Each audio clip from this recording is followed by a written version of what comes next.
We are live. How's it going? This is Gabby. She's my sister, my girlfriend's sister.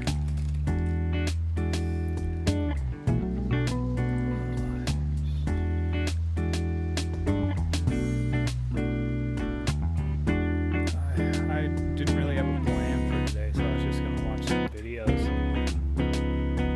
We were just gonna react to them, probably play some Risk. So here we go. Did people talk to you?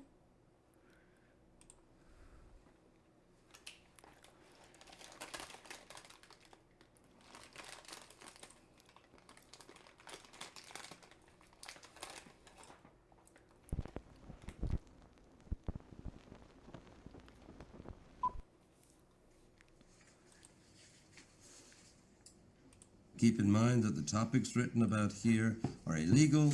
Almost all the recipes are dangerous. It's not a book for children, and it's not a book for morons.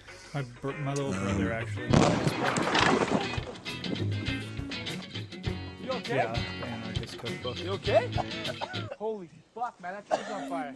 The Anarchist Cookbook, also known as Exhibit A, is an infamous anthology of destroy-it-yourself bomb recipes and half-baked formulas for drugs, weapons, and general mayhem. These recipes are served up with a healthy helping of angsty teenage rhetoric that calls for unspeakable acts of violence, all in the name of peace and love.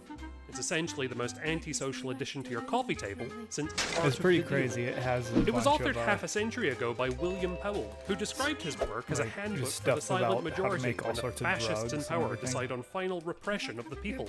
The FBI dubbed it one of the crudest, lowbrow, paranoid writing efforts ever attempted, while the eerily quiet kid in the back of your classroom calls it a real page-turner. The book instructs in guerrilla methods of surveillance, explosives, lethal gases, wiretapping, booby-trapping, use of guns and knives, hand-to-hand combat, plus home-style recipes for powerful hallucinogens. Basically, every merit badge a Boy Scout needs to survive the apocalypse. Born of an era when the right to open protest was being challenged with a swift jackboot to the bollocks. At the time, a star-spangled brand of tyranny was sweeping the nation, like Beatlemania, but with even more screaming teenagers. Writing efforts ever attempted, while the eerily quiet kid in the back of your classroom calls it a real page-turner. The book instructs in guerrilla methods of surveillance, explosives, lethal gases, wiretapping, booby-trapping, use of guns and knives, hand-to-hand combat, plus home-style recipes for powerful hallucinogens. Basically, every merit badge a Boy Scout needs to survive the apocalypse. I could also Born of an era when the make right to open cocaine. protest was being challenged with a swift jackboot to the bollocks. At the time, a star-spangled brand of tyranny was sweeping the nation, like Beatlemania, but with even more screaming teenagers.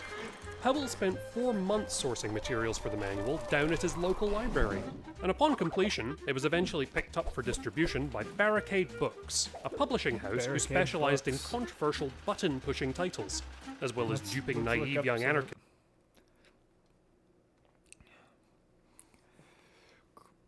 Greedy, cowardly, and weak. Hollywood's Jewish stereotypes. Stereotypes. I wonder if it says that they're real. Out of their copyrights. And that's the problem with anarchy, innit? You can't really use the argument, that's not fair. It's alleged to have sold more than 2 million copies since its first publication in 1971, solidifying its place as the most controversial bestseller since Vladimir Nabokov's Lolita was re-released as a coloring-in book.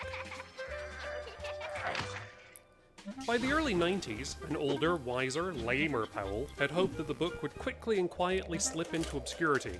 But, by then, it had become caught in the cultural grease trap that is the internet, spawning an unofficial franchise of spiritual successors, including the Anarchist Cookbook 5, Anarchist Cookbook 2000, Recipes for Disaster, and Dr. Chuck Tingle's seminal classic Pounded in the Butt by the Anarchist Cookbook.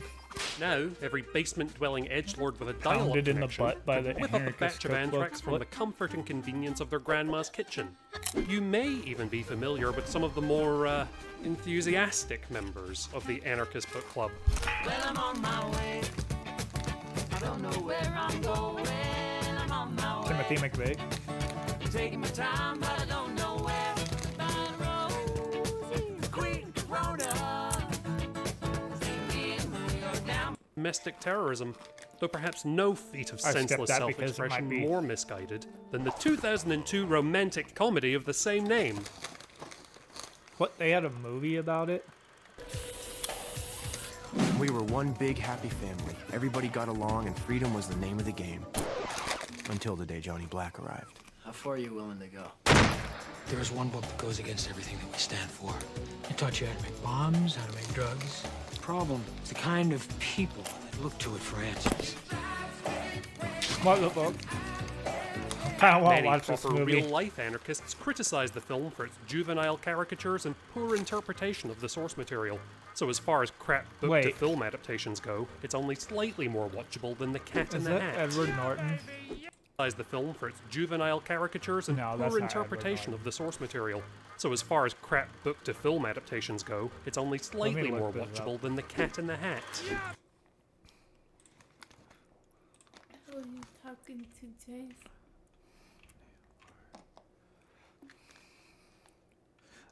Just whoever.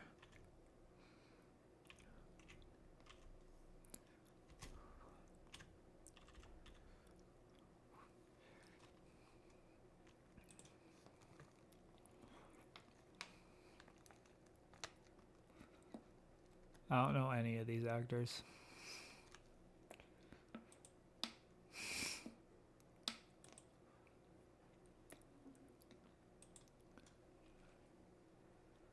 Yeah, I don't know any of these actors.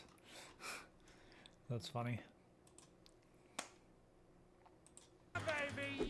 But perhaps the greatest victim of the book, aside from all the real victims, was William Powell himself, who was never able to escape the book's legacy. The author found religion in '76 and spent the latter half of his life teaching emotional intelligence to at-risk youths. And no, the irony is not lost here. Yet despite trying to move on and distance himself from his creation, he suffered countless professional setbacks whenever his past was discovered. But is it fair? I mean, we were all 19 once, we've all done stuff we regret. But just imagine being forever known for some asinine pop culture fad you wrote when you were just a teenager. Where take your mother? Despite pleas from the author, a reputation for destruction, and its questionable legal status in some countries, the book is still available to purchase online. You can easily pick up a version of the original from one of the most evil and morally repugnant corners of the internet, Amazon.com. Or get a copy from Book Depository, Barnes & Noble, or Audible. Oh, it's narrated by Aubrey Plaza. People would just You can explode, get it on and there's just like limbs and bodies. And Audible. You just kind of don't That's know what's funny. happening. You should really be trying to frighten people and have the maximum Which one am I? destructive Ooh, effect. sweet. The thing of it is, for the most part, the book's all sizzle and no boom. Many of the recipes have a poor reputation for safety, and are about as reliable no, as it's your not my racist turn. uncle's Facebook newsfeed. So you wouldn't want to try your hand at I'm any of red. them, provided you want to keep said Alright, hand. so I'm gonna take. Powell didn't seem to do much fact-checking I'm gonna either. take Australia. Case in point is the inclusion We're of red, the okay, formula for Gabs? bananidine, a psychedelic substance derived from banana peels, which is so balls-to-the-wall, tits-out, mind-bogglingly out of this world that he didn't bother to check and see if it was real. Which it isn't. In fact, Okay, I most was like, what recipes the fuck? included aren't as easy to make at home as the book might lead you to believe. Probably because, in most cases, you can't sub out highly calibrated professional-grade bomb and drug-making equipment with shit you've got lying around the garage, and expect the same results. Any qualified chemist damn will it. agree that while replacing a Bunsen burner with a hot plate is admittedly, well, punk, it's also fucking stupid. So if there are better ways to scare your parents nowadays, why buy the book? Well, basically, as an accessory to edginess. Any schoolyard outcast can spring for overnight shipping to convince their friends they're Tyler fucking Durden. Might as well come packaged with a rainbow-stained butterfly knife and a checkered fedora. It's a better novelty than it is an actual instruction manual, and frankly, could use a better villain. So if you're interested in blowing up your school, we'd instead recommend that you check out Double... What? I want to know what it is. As for the author, William Powell passed away from a heart attack a year into production of the 2016 dick. documentary American Anarchist. Most likely, He died knowing that the world will never forget that he directly profited off of violence, suffering, and the ruination of innocent lives. And now, so are we! Human life may be cheap, but our merch sure isn't. So get your very own Anarchist Cookbook t-shirt over at our store today. Bon appetit! There we go. Why would he choose you? Yeah, why would he choose you out of the other 10 girls? Basically, what do you bring to the table, basically? Yeah, Answers what are you prove saying? why Like, they're what not differentiates special. you from the other 9 girls? How do you stand out? We'll start right here. These girls. For your dream man. Miss Bro. How do you stand out? I would say Can you hear because I'm what going they're to school saying? for something girls don't normally go for. Do you think that matters to him, you working in computers? Not really, but it's something that stands out. Cause it is like a guy Stands out in to the street who? You or him? to other people. Doesn't matter if it's him or her. It's about the guy, though. Your dream guy. Okay, but What is she All right. saying? Okay. What about you? What would he pick you over the other 9 girls for? Does it mean like I would have to talk to him there? What? Because probably not. If I had to talk to him, I wouldn't. Because I wouldn't talk to him. Something. Guy, though. You like him. Yeah, but I wouldn't like if there's other people there. I wouldn't talk to him. So she's a shy one. Okay, let's say this is the guy you want to marry. You want to be with 100%, right? And he's right in front of you. Ooh, how would you be different from all these girls here? Nasty bird. So you know what? I'm gonna pick you. Yeah, how would you attract your dream guy? I don't know. Maybe that's why how. I'm single. That's how, because you would just not say anything. Yeah, Let I him guess I can come make to my you. own money. I don't need his. Okay. I mean, that's But I not... wouldn't like really talk to him. Like I don't know. So how do you talk to guys now? she doesn't. No. You guys are friends? Yeah. Yeah. Out of you two, who's the most trouble? Out of you two? I don't know. I think both of us together. And yeah, in different ways. Yeah. You know, Okay, so how do you stand out? How do I stand out? she's beautiful, of course. In Miami? In Miami? What does that mean? I mean, all the girls are attractive in Miami. Okay. Pretty much. What he's saying is that Not all Miami of have a them. super high standard. I mean, this Yeah, is so how do also you kind of stand a out the hard most? question to say how I don't you know. stand I out just like any as Miami compared girl. to other Like it's people. like normal. Well, at least you're honest about that. All right, so she says, so Yeah. basically she don't stand out at all. Okay, No, all right, she being we- honest about it. We all look the same. We all act the same. Like you can tell when someone's not from Miami. But why would he pick you, though? He wouldn't because I wouldn't talk to him.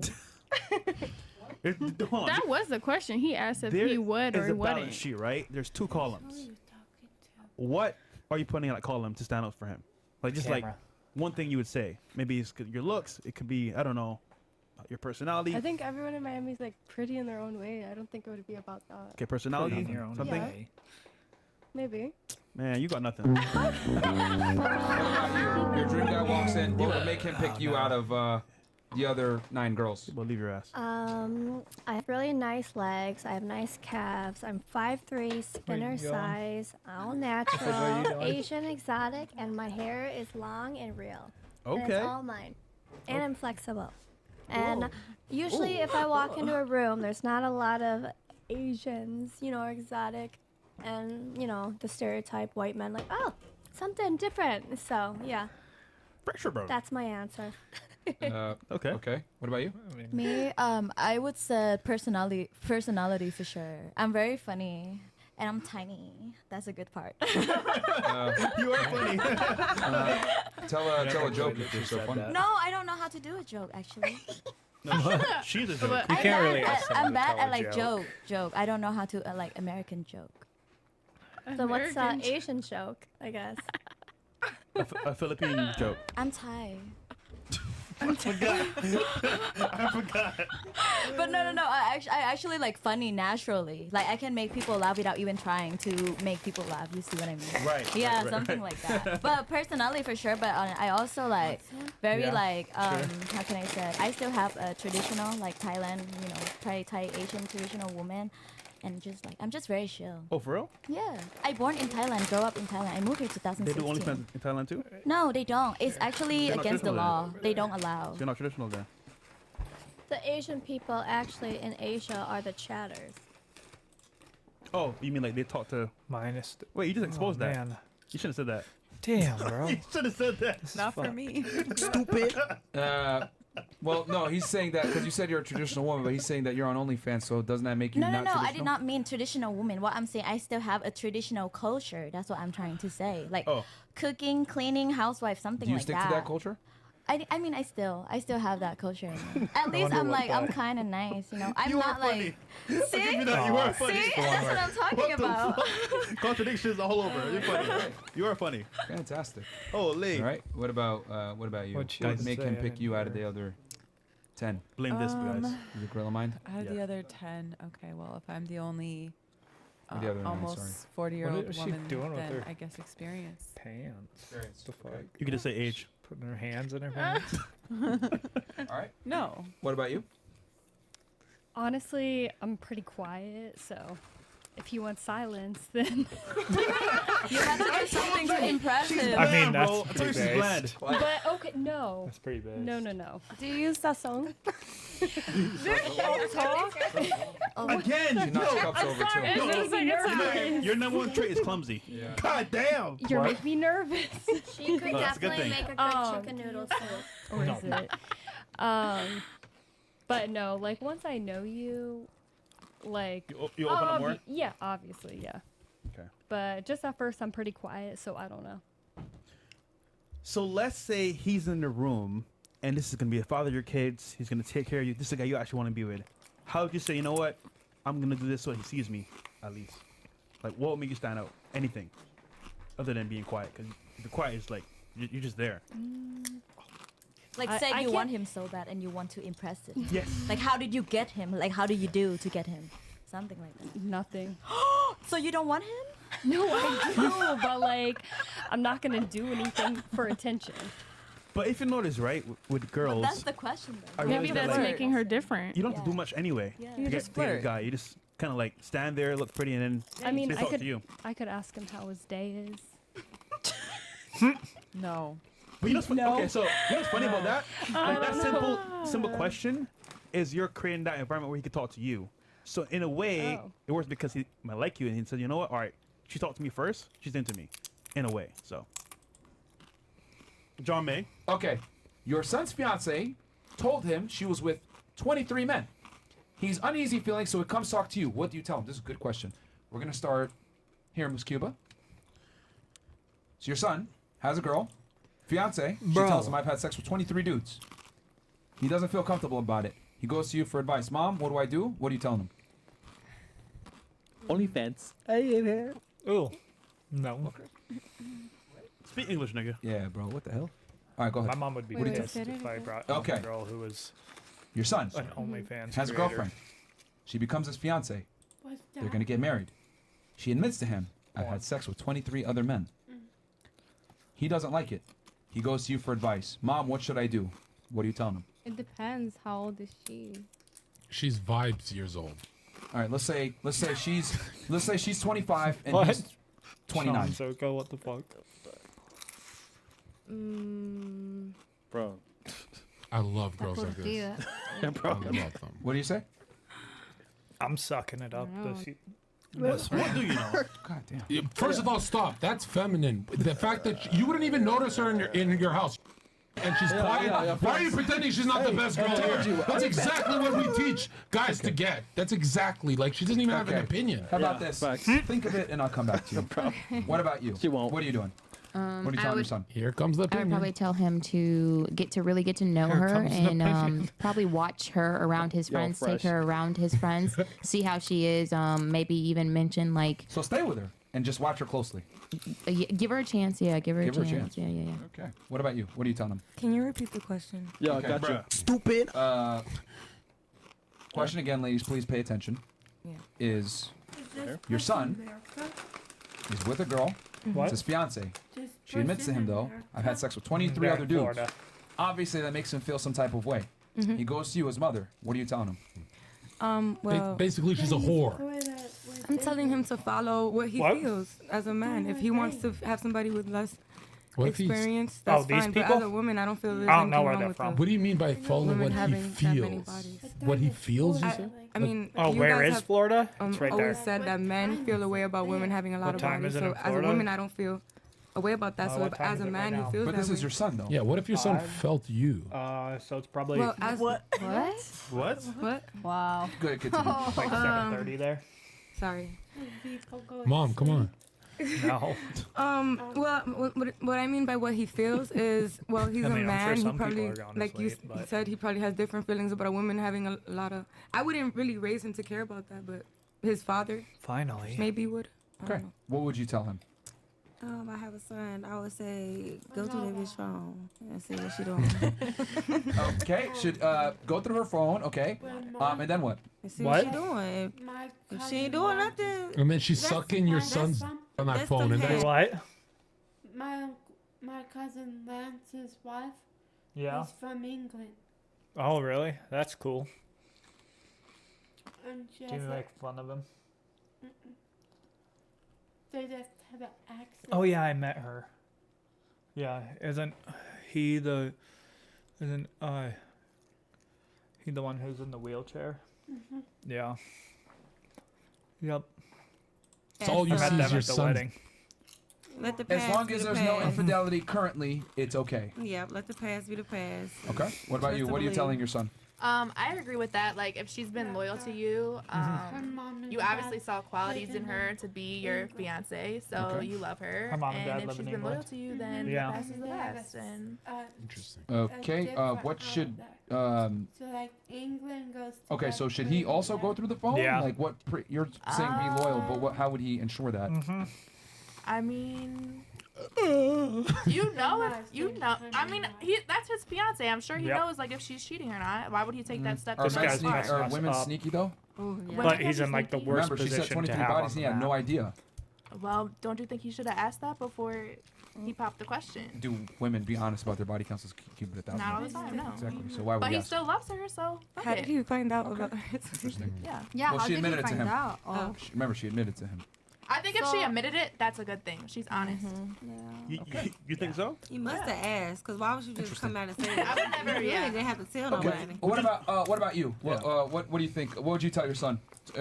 Fiance has 23 bodies. He feels uncomfortable about it. He comes to you, mom. Mom, what do I do? Damn, that's my son. Yep, it's your son. Mijo. What do I you tell love him? my son. If anything, I'll be like, damn, she's a little curtida. It's I love you, son, but What does like curtida mean? curtida, like she's already marked, like she's already been like, you know, like I've it's never heard different that because term. it's my son. I'm Nicaraguan, so that's That's what. Nicaraguan term? Yeah, that's a Nicaraguan term. Curtida. I'm But writing that down. Translates to if cuts. that's my son, like Translates to cuts. I'm just like, you know what? I guess give it a 30-day probation, and if you see something a little suspect, start looking closely because I don't want to talk bad about her. Give her the benefit of the doubt, but just have your guard up. Like, What about you, Miss Canada? What are you doing? I don't know. 23 is like nothing. I'm like, how many? What is your body count? I will probably ask him what is his body count. His and, body like, count is 3. damn. Like, he fuck wrong. He's not good. I mean, something is wrong. I will let him. Like, I don't know. Like, something's wrong. You go it. Like, you agree with me you that might- something's wrong. She's like a XUC. Okay, so basically, Transgender. Yo, check this out. Check this out. all right. So basically, let him. I like that. I like okay, that, I guess Felix. just let him keep doing what he's doing. No, I mean, what I'm saying, and like, if he likes her, like, We don't know what you're saying. what? I don't know what you're saying. One more time. I will tell him that like if he likes her, probably like the body count it doesn't really like worth something. Probably have more body count than her like already, you know. So why is it worth if it's her What but if his not body him? count is less though?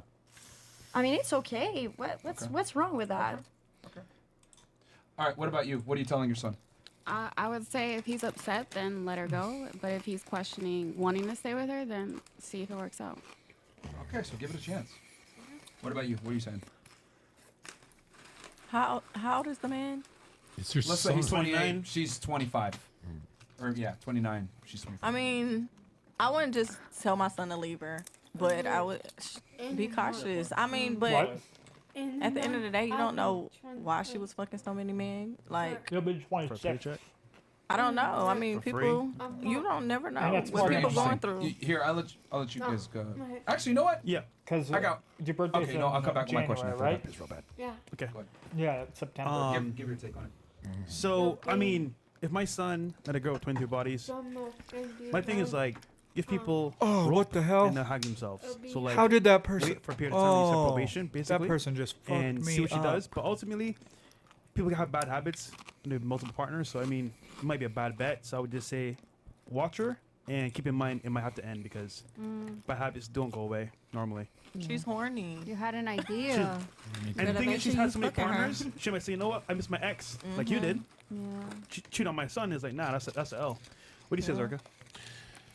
I mean, I would just end it. I would be like, you can't have her. And you've had 1,000. What if you really like the woman he's with? Like you really see she's a good woman and she has so much potential. And you really think she's a good fit for your son. But define good.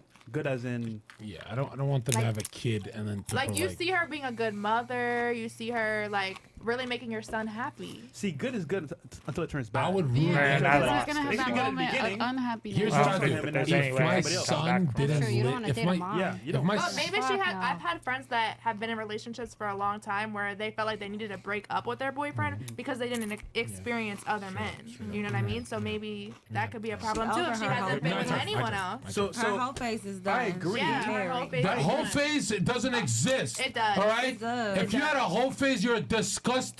Burning in hell forever. That's not normal. Stop telling people it's normal to have a whole phase. What the fuck is wrong with you?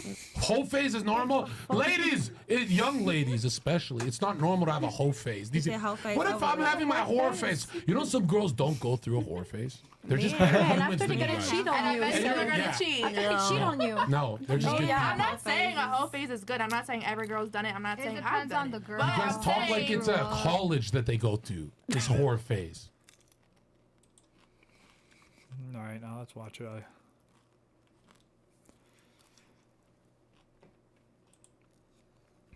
If you live in Montana, you could lower your electric bill to less than $30 a month.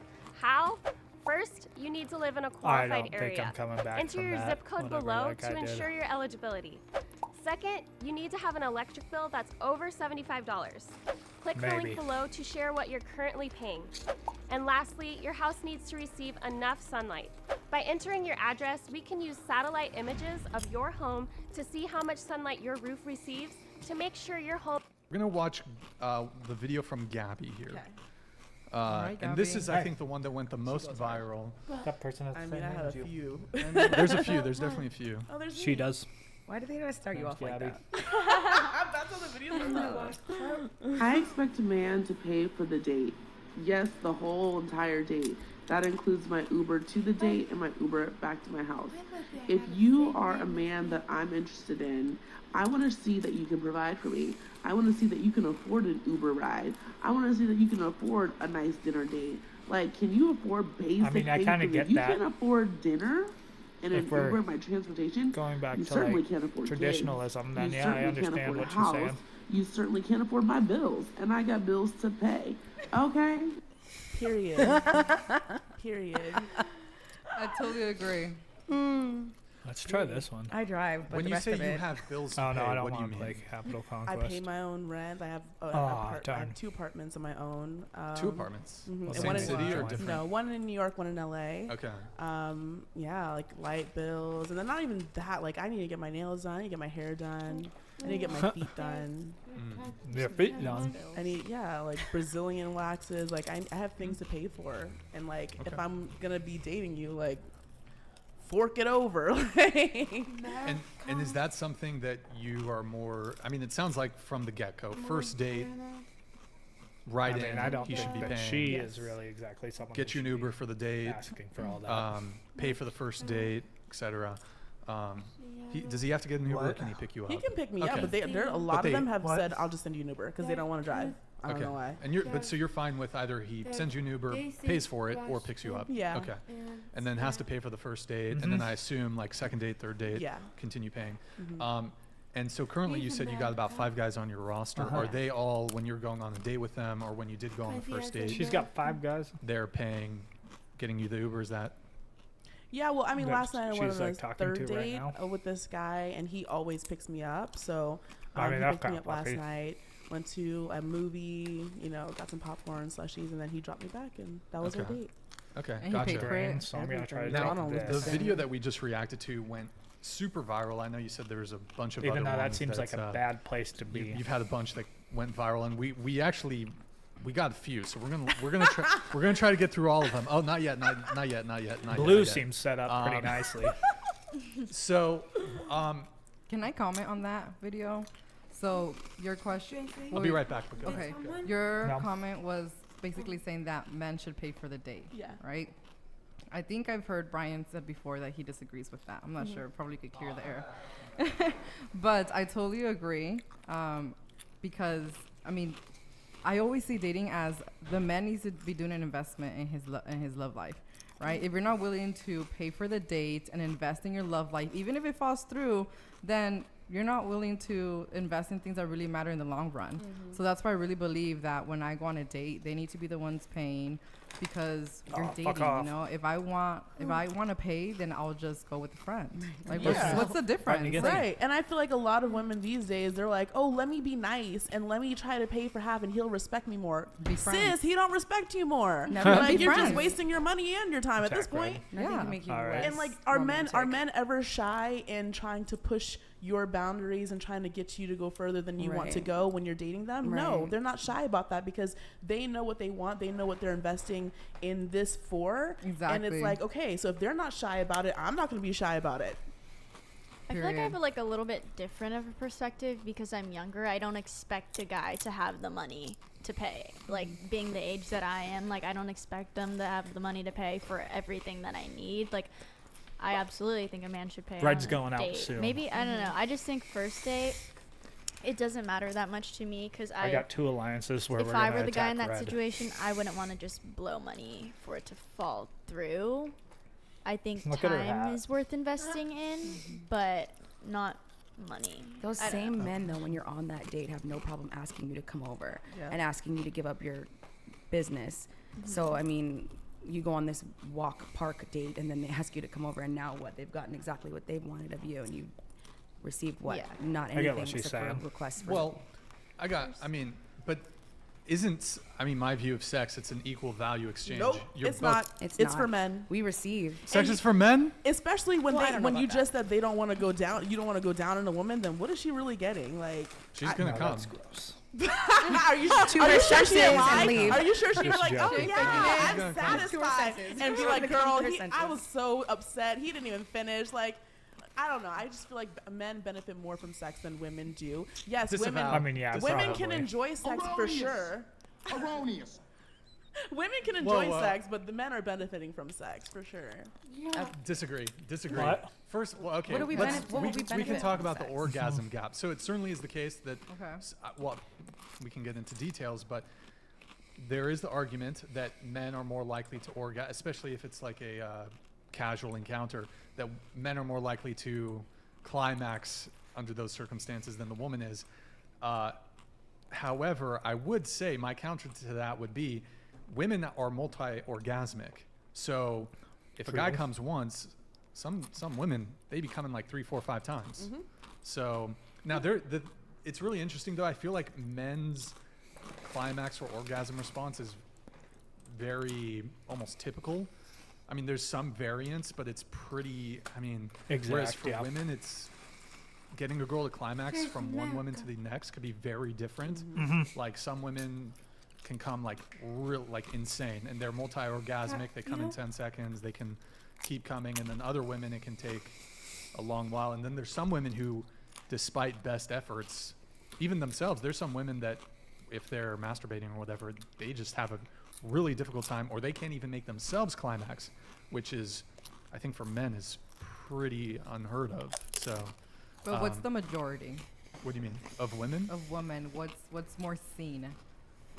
I think, at least from my experience, it's certainly. They struggle. I would say, when I'm talking about like women who are super multi-orgasmic and come really quick, that's pretty low percentage. Okay. Probably less than 10%, but like women that can come, I'd say that's, 80%, I want to say. At least in my experience, like I've got a pretty good track record of. You have a lot of experience. I'm not saying that. I'm a man of God, but like, I'll Lord say have this: mercy. like my whole thing with sex, even if it's, I'm not really interested in casual sex. Like, I don't like one night. Why are you stands. doing Like, this, Blue? If I sleep with a girl, I want there to be a continuity. You shouldn't be I wanna attacking when you continue only seeing have her, 2. otherwise, for me, it's a waste of time. What's the point? Okay. You should so attack with that 6. My yeah. experience, though, is. Sorry, I lost my train of thought. We were talking about. If you were very experienced. We're talking about like, sex. No. Yeah. Oh, Orgasms, yeah. I mean, experienced. oh no. So what I was gonna say is like my whole thing is I want to make the girl come before me. That's important for sure. I like to make her come before me. So whether that's I feel like hands, no toys, one's- whatever. I feel like no one's really taking into account the reason why we have sex. Like this is why it's like such a important thing. It's not just the pleasure, right? Like procreation. Yeah, procreation. That's the reason Yeah. why sex happens, right? And so let's say we take the risk and we do have sex. The only person who has to deal with it once the condom fair. breaks is Period. me. That's fair. Like you can Period. choose to be No. there or not be there. You can choose to be part of me taking the day after or not. If I decide to have the kid, Men you can should choose to be part of it. And have I, to no matter what, be once part I of let you the enter me, child's I'm life. now obligated, and I'm thinking about that from the very moment that I even agree Yeah, to be for sure. around you, Same. because it, you know. It can happen now that I'm around you. And so I feel like that's what I feel like a lot of people are not taking into account. You sit there talk about sex, who's it good for, who's it not for. At the end of the day, the only person who has to worry about at the end of the day is me, the person with the uterus. I agree with you on the point of pregnancy. Obviously, that's something exclusively that women could potentially encounter from a sexual encounter. But if we're talking, like, let's assume the context here is, you know, there's not obviously, well, Every time there's a risk. yes, but let's say like the intention is not to get pregnant. Maybe the woman's on birth control. Who's really But intending to that's get the pregnant? point. That's the Besides point. That's married the people. That's the but point. if we're talking about We don't not think about that. But if we're talking about, you know, because there's often this trope of, well, only men are getting value from sex in the form of pleasure, but like what I was trying to argue there is that, well, actually women also get the pleasure too. I agree with that. Pleasure for sure, but she was talking about the benefit, the outcome. Yes. You know what I mean? You guys can get that and be satisfied. We don't get that and just be satisfied. yeah. We get that It's gonna take more. I'm not Yes. satisfied with just that. With no. a nut? No. You get the nut? Yeah, I want no. my bills And plus, paid. I don't even I want want my bills that. paid. You know what? She's Nothing, got the bills, she's gotta get the bills nothing paid. You makes want me sex, hornier. I want money. Nothing makes me hornier than But you taking hold on, care wait. of me. Could you just repeat that one more time? Repeat that. Just repeat that. Okay. You want sex, I want money. She blames boy for getting bullied.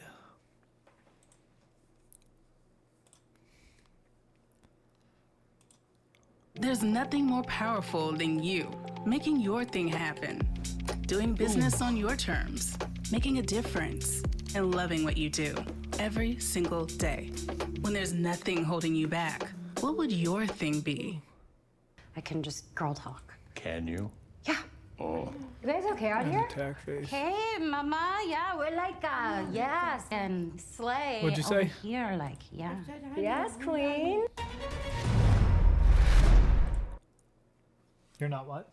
I said, I know who that person is. Oh.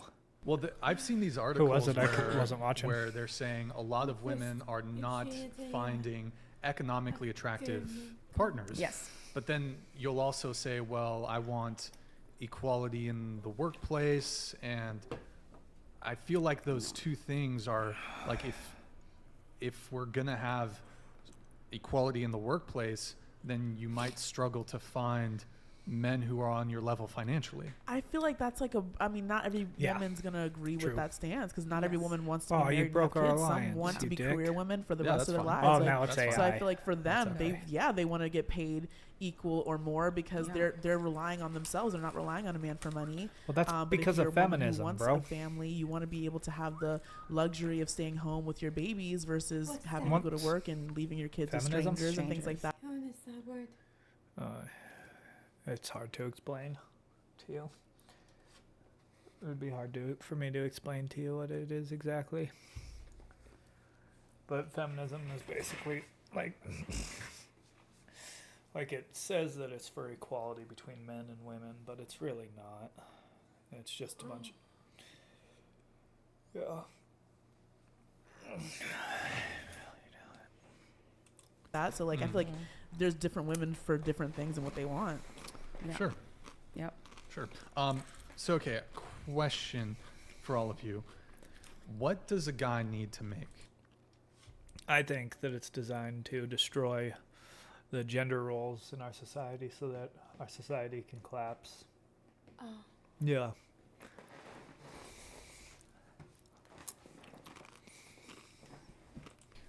Bare minimum to get you. Me happy.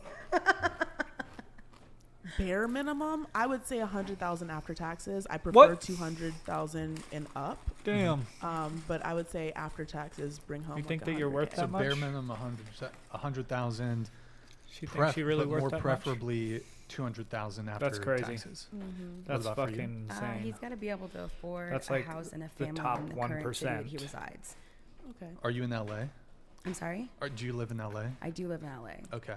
Would you So like to it's- settle it's down the- in LA, you think? I or- mean, I'm going to go where the life takes me. I'm Where the currently in LA. winds- Yeah, the where the winds, wind carries like you. Pocahontas.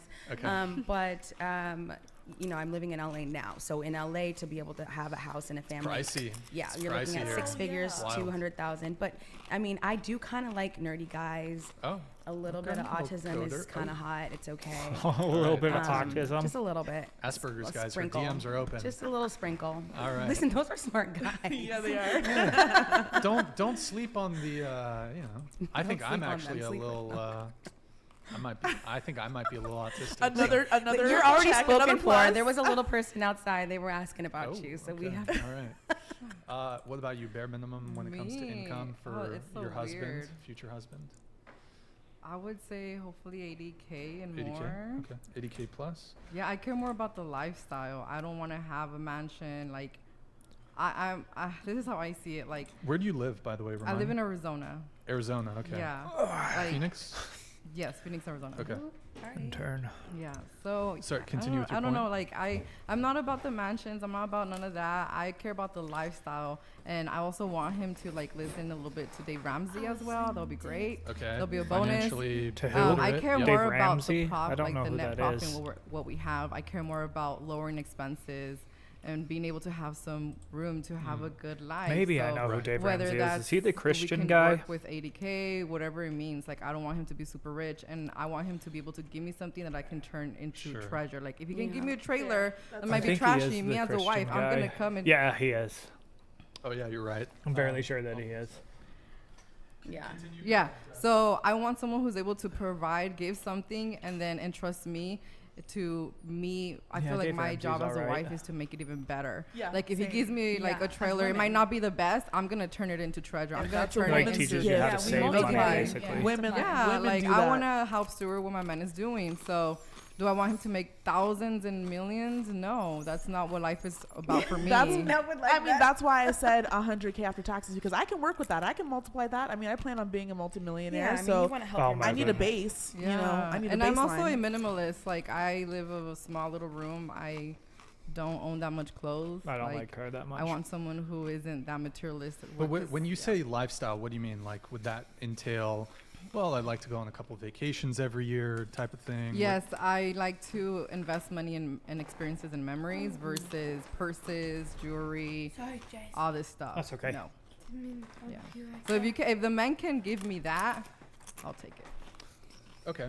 And question for all of you. So, I wonder how old once she you is. get married and you start having kids, because you guys currently work, right? You work now, Yes. but will you work up until the point when you start having kids? Is that kind of the goal, or you want to continue working, or as soon as you have kids, you kind of want to take a step back and then let him be the sole breadwinner? When I get pregnant, I won't be able to work. I'll have to take a sabbatical anyways Right. because I'm a plus size model. I'm a fit model. So companies rely on my body shape to remain the same. But what? So if I get pregnant, let's say, so I do Torrid shoes, I do True Religion jeans. If I'm going to get pregnant, then obviously I'm going to size out of the jeans that I'm fitting. So when you fit, that means you make them right for your size. So once I then give my body to you for our child, I won't be able to physically work. I could probably do some acting. I might be able to do some maternity shoots, but my main income, my LLC, will be, I'll be giving it up basically for us to have a life. Got it. Okay. And you're hopefully I get for the man that I divorced love. next Hell month. yeah, if I'm taken care of. Absolutely. Okay. I'm getting on Yeah. that ship, and remember I told you earlier, if I get on the ship and it goes down, we're going Making down together. babies. But I want to make sure the ship I get on is not like a rowboat. I want to make sure it's a freaking yacht or something. You know, like if we're gonna go down, I want to make sure that I'm giving up what I have. It's got to be better than what I got. I want whatever my life is with this man to be better than what I have. That's hot. What? Here's one thing you need to do before buying anything online. Don't spend another dime on Amazon This until seems you like watch a this scam. first.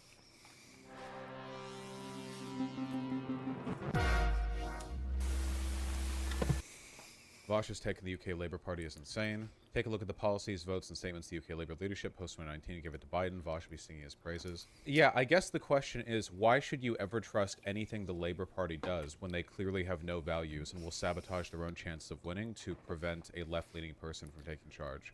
That's nobody. I guess I nobody has don't an know answer much to about that. Again, British Democrats politics. are relatively trustworthy. That is, you can trust them to be institutional liberals. I trust them to do that. That's why I'm surprised when Biden does stuff like tomorrow he'll be joining the picket line with the auto industry strikers. I mean, that's neat, right? Yeah, Keir Starmer has not only is he flip-flopped and like everything. I'm sorry, maybe I don't understand like where people are at on this, or like if they don't understand my perspective. Do you not realize how bad it is for the left-leaning leader, ostensibly the leader of the left-leaning party, to just pivot on the trans issue thing and go to literally saying, yeah, trans women pose a threat to women in women's spaces. I don't have any evidence for that, but I believe it. Like, not only to nakedly shift position on such a serious civil rights issue, but to do so without even the pretext of an explanation. And that's after sabotaging Corbyn. Why should I trust anything the Labour Party does or represents? You know? Like, literally anything at all. Right now, it seems like the Tories can't do anything other than fail and mount up public disdain. And, like, you know, okay, great. I like it when Isn't the Tories, aren't those like the conservative? What happens when the Labour Party British takes charge after the next election and they operate like essentially Blairites at best, except with more reactionary politics? Like, what do we do then? Like, oh, great, you know? It's also worth noting that the Tories are nowhere near as much of a threat to the UK as the Republicans are to America. 12 Starmer's associates are even anti-worker. Yeah. He's Plus surrounded 8. with like neoliberal cronies. So the Tories are not worse than Republicans, but Labour is worse than the Dems. Yes, massively so. The Tories are nowhere near as bad as the GOP, and the Dems are significantly better than the Labour Party. You have no idea how bad the Tories are? I think I do. I mean, I follow politics. I feel like I do. I mostly cover American stuff. What? But yeah, you really don't. Oh, well, that's. What'd you say? I said I was telling the paper, no money, our president is doing. Oh. Aw, damn it, bro. That's fucked. It's actually true. Mm-hmm. Do you know why we're broke now? Why? Because they're giving money out for free. Yep. That is true. Convincing. Thank you. Tories aren't as far right as the GOP. No, they're not. Like, anyone who tries to argue otherwise is actually insane. Like, the American GOP cavorts with Nazis, attempted an insurrection. The insurrectionaries they continue to defend, by the way. Yeah. And the current presidential candidate for their side is the guy who led the insurrection attempt. They are touting their Operation 2025 or whatever it's called, which is a, like, systematized plan to destroy the country and eliminate democracy forever. Like, the Tories are not even remotely close. Also, the Republicans are backed by evangelical Christians who are insane. I mean, it is probably true. Whereas that the UK is significantly more secular, and there's a little bit less conservative like, metaphysical terror like the behind GOP. their evil plan. Vosh goes on Agree these with rants about that. how dead the UK is. Why do you think that is, Vosh? Could it be 13 years of conservative rule? No, it was dead before then. Also, that's not what I mean by dead. He also massively overstated the Ford report. Yes, there are some self-sabotaging elements of the party, but they're nowhere near enough for the 2019 election disaster. Oh my God, we're gonna understate this? Yeah, we got to do something about the sub. It's pretty crazy. I never made the claim that the sabotage was the only reason Corbyn lost. I've been pretty critical of Corbyn to the point where it's gotten me criticism from my own community. But that doesn't change the fact that they shot themselves in the foot to deliberately sabotage him in the party to try to keep him from winning. Like, that's pretty bad. People in the sub should have to pass a citizenship test to prove they watch the streams. True. Yeah, they're just mad. The right has won in the UK. The UK are naturally submissive. You at a king's coronation. Damn, got us. Hey, how's that Supreme Court going? Purple What thing, does the Supreme Court have to do with the king's coronation? You almost disbanded that unelected body that rules in a partisan manner on major policy yet? What? They're just mad. Like, they're literally just like, it's like national pride. Do you think I give a when people shit talk America? But like, this is the British thing, right? They have nothing except for their wounded post-colonial dying national pride. So when you insult the UK, like some of them actually get like a stiff upper lip about it. Brits are submissive. Oh no, they genuinely are. I mean that. The national character of the British people is one of submission towards authority. The obsession with prim and proper etiquette, your insane culture of like a royal reverence, which is different from other European countries that have monarchs, by the way. Like, the Brits are way more obsessed with their royal family than, like, I don't know, like the Netherlands or whatever, and Spanish, you know, like way different level of engagement on that. And it's because you guys like LARPing as the colonial empire used to be. Like, you guys are only about 100 years away from England still being considered like one of the like, you know, the sun never sets the English empire, right? You had India, you know, you had places all over the world, and that was less than a century ago. There are people alive in the UK today who were around. England, you know, had its colonial holdings, and now they don't. I just think that a lot of psychic that's just trauma like was video inflicted chat. on these guys. Well, maybe I'll get a good counter argument. At least I know about what the Tories, you know, want and believe in. They're fairly consistent. I mean, We know you're hovering over that button, but we need your help. We have a better button, we promise. Right on time. Are you terrible? They're consistent. Yeah, because we trust the Tories so much. Christ, I do. Oh, yeah, nice. I trust When them to is be it- when are terrible. you doing that? Yes, for sure. I trust the Republicans to be terrible you too. don't know. They're consistent on this. Bosh, I can't visit partners in the UK due to being hate crime for being trans. These people are mauling about, quote, not knowing the difference between parliaments and democracy. I was just wondering. The Labour Party's going to get people I love killed with this shit. I feel like it's very telling that the way people are talking about this doesn't seem to acknowledge or address What? anything that I've said with regards to trustworthiness or the insanity No, I was just wondering of what you were doing pivoting tonight. to the reactionary position on trans people while holding this kind of lead in the polls.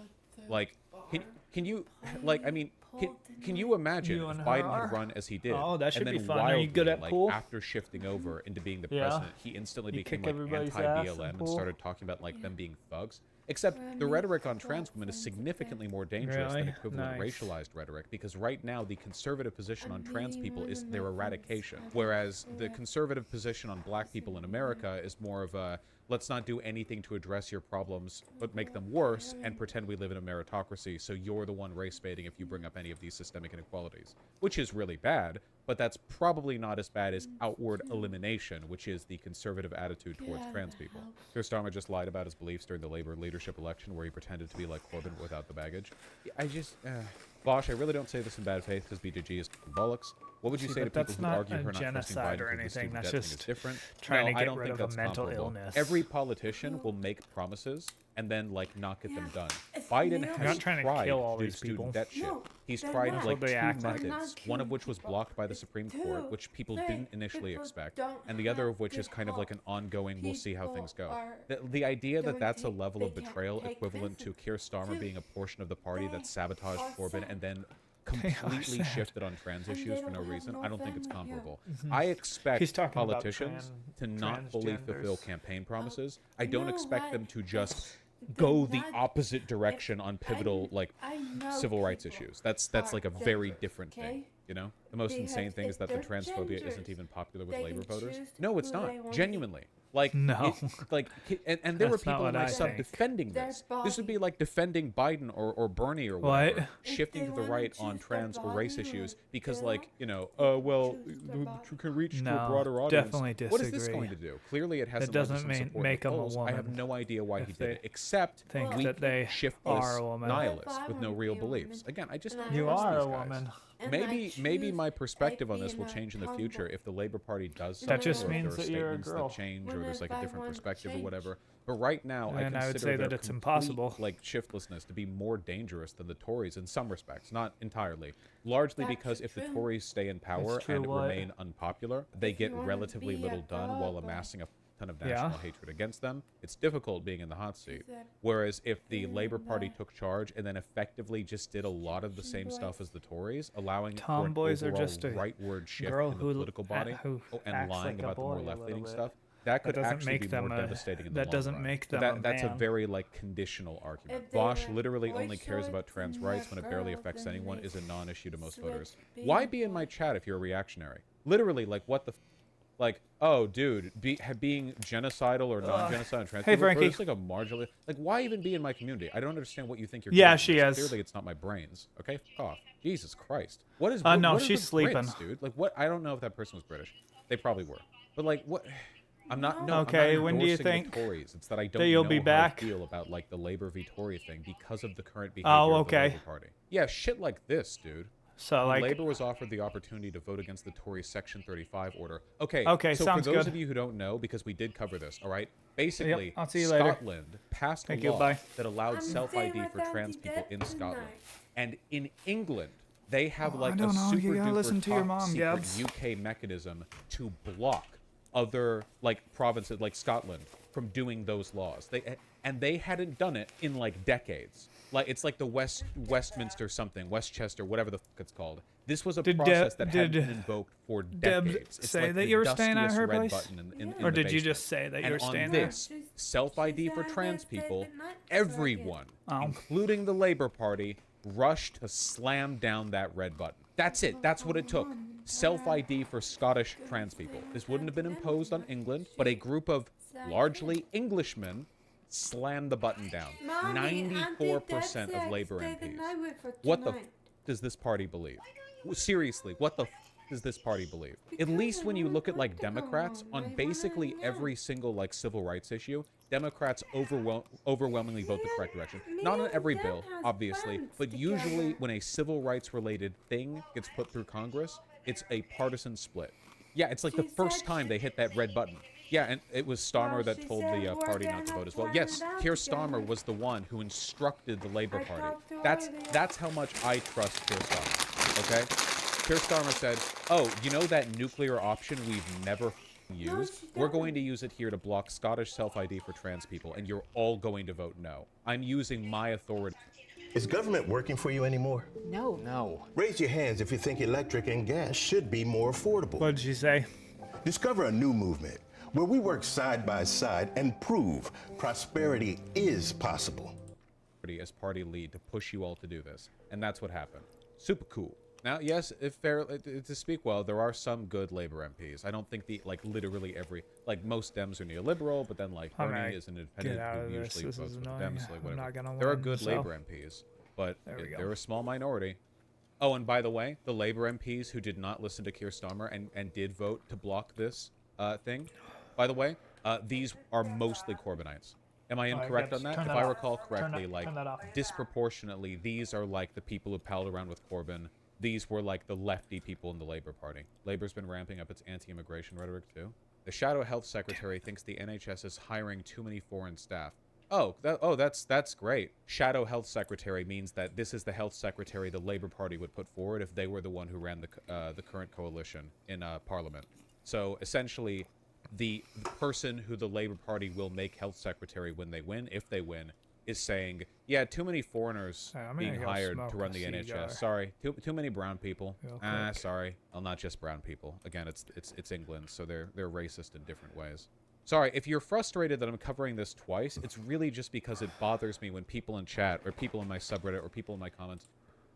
Well, folks, there's something called the Red Pill Movement. It's sort of a far-right movement that focuses in on Far saying right. the unstable, and now many of the red-pilled have taken the position that it's bad for men to get married. A fascinating debate has broken out about the that is value of marriage.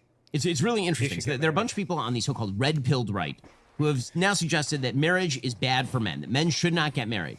Now, the case that they're making is not the liberal feminist case that basically men are useless and terrible and a woman needs a man like a fish needs a bicycle or anything like that. The case that they are making is that the stakes of marriage have been changed by things like no-fault divorce, custody arrangements, which is true, the child support payments and all the rest, spousal support. That But you basically the should legal still regimen has made it get not a married. bargain for men to get married. Now, I agree with the critique of all of those policies. I think no-fault divorce is a disaster I think that the child custody arrangements that basically always go to mom no matter what, that is a serious problem. When you shift the incentive structure, there's a reason why the majority of divorces, the vast majority of divorces, are now initiated by women. That is not because in the past women were wildly abused and today they are wildly liberated. What that really is when you shift the incentive structure and it turns out that all the risk is now taken by men, women are going to be the ones who actually activate and push that divorce button. Set up so bad. However, the red-pilled have taken it one step further, and now they're telling young men, you should not get married. It's too dangerous to get married. Don't get married. That's foolish. That's foolish. So let's go through some of these arguments because they become very popular on the right. So let's start with Pearl Davis. So Pearl Davis is an anti-feminist who has become pretty popular these days. A lot of people label her sort of a female Andrew Tate, although without the checkered past. And here is Pearl Davis talking about marriage. The trad cons, Daily Wire, conservatives are saying that Pearl's just a doom and gloomer who lies about stats, just focuses on the negatives, never the positives, and all the men complaining are just crybabies.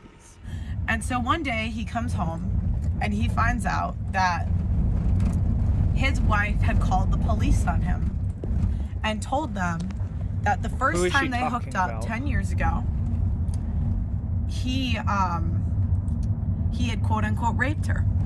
And the truth of the matter is, when a man has children, they're not his kids.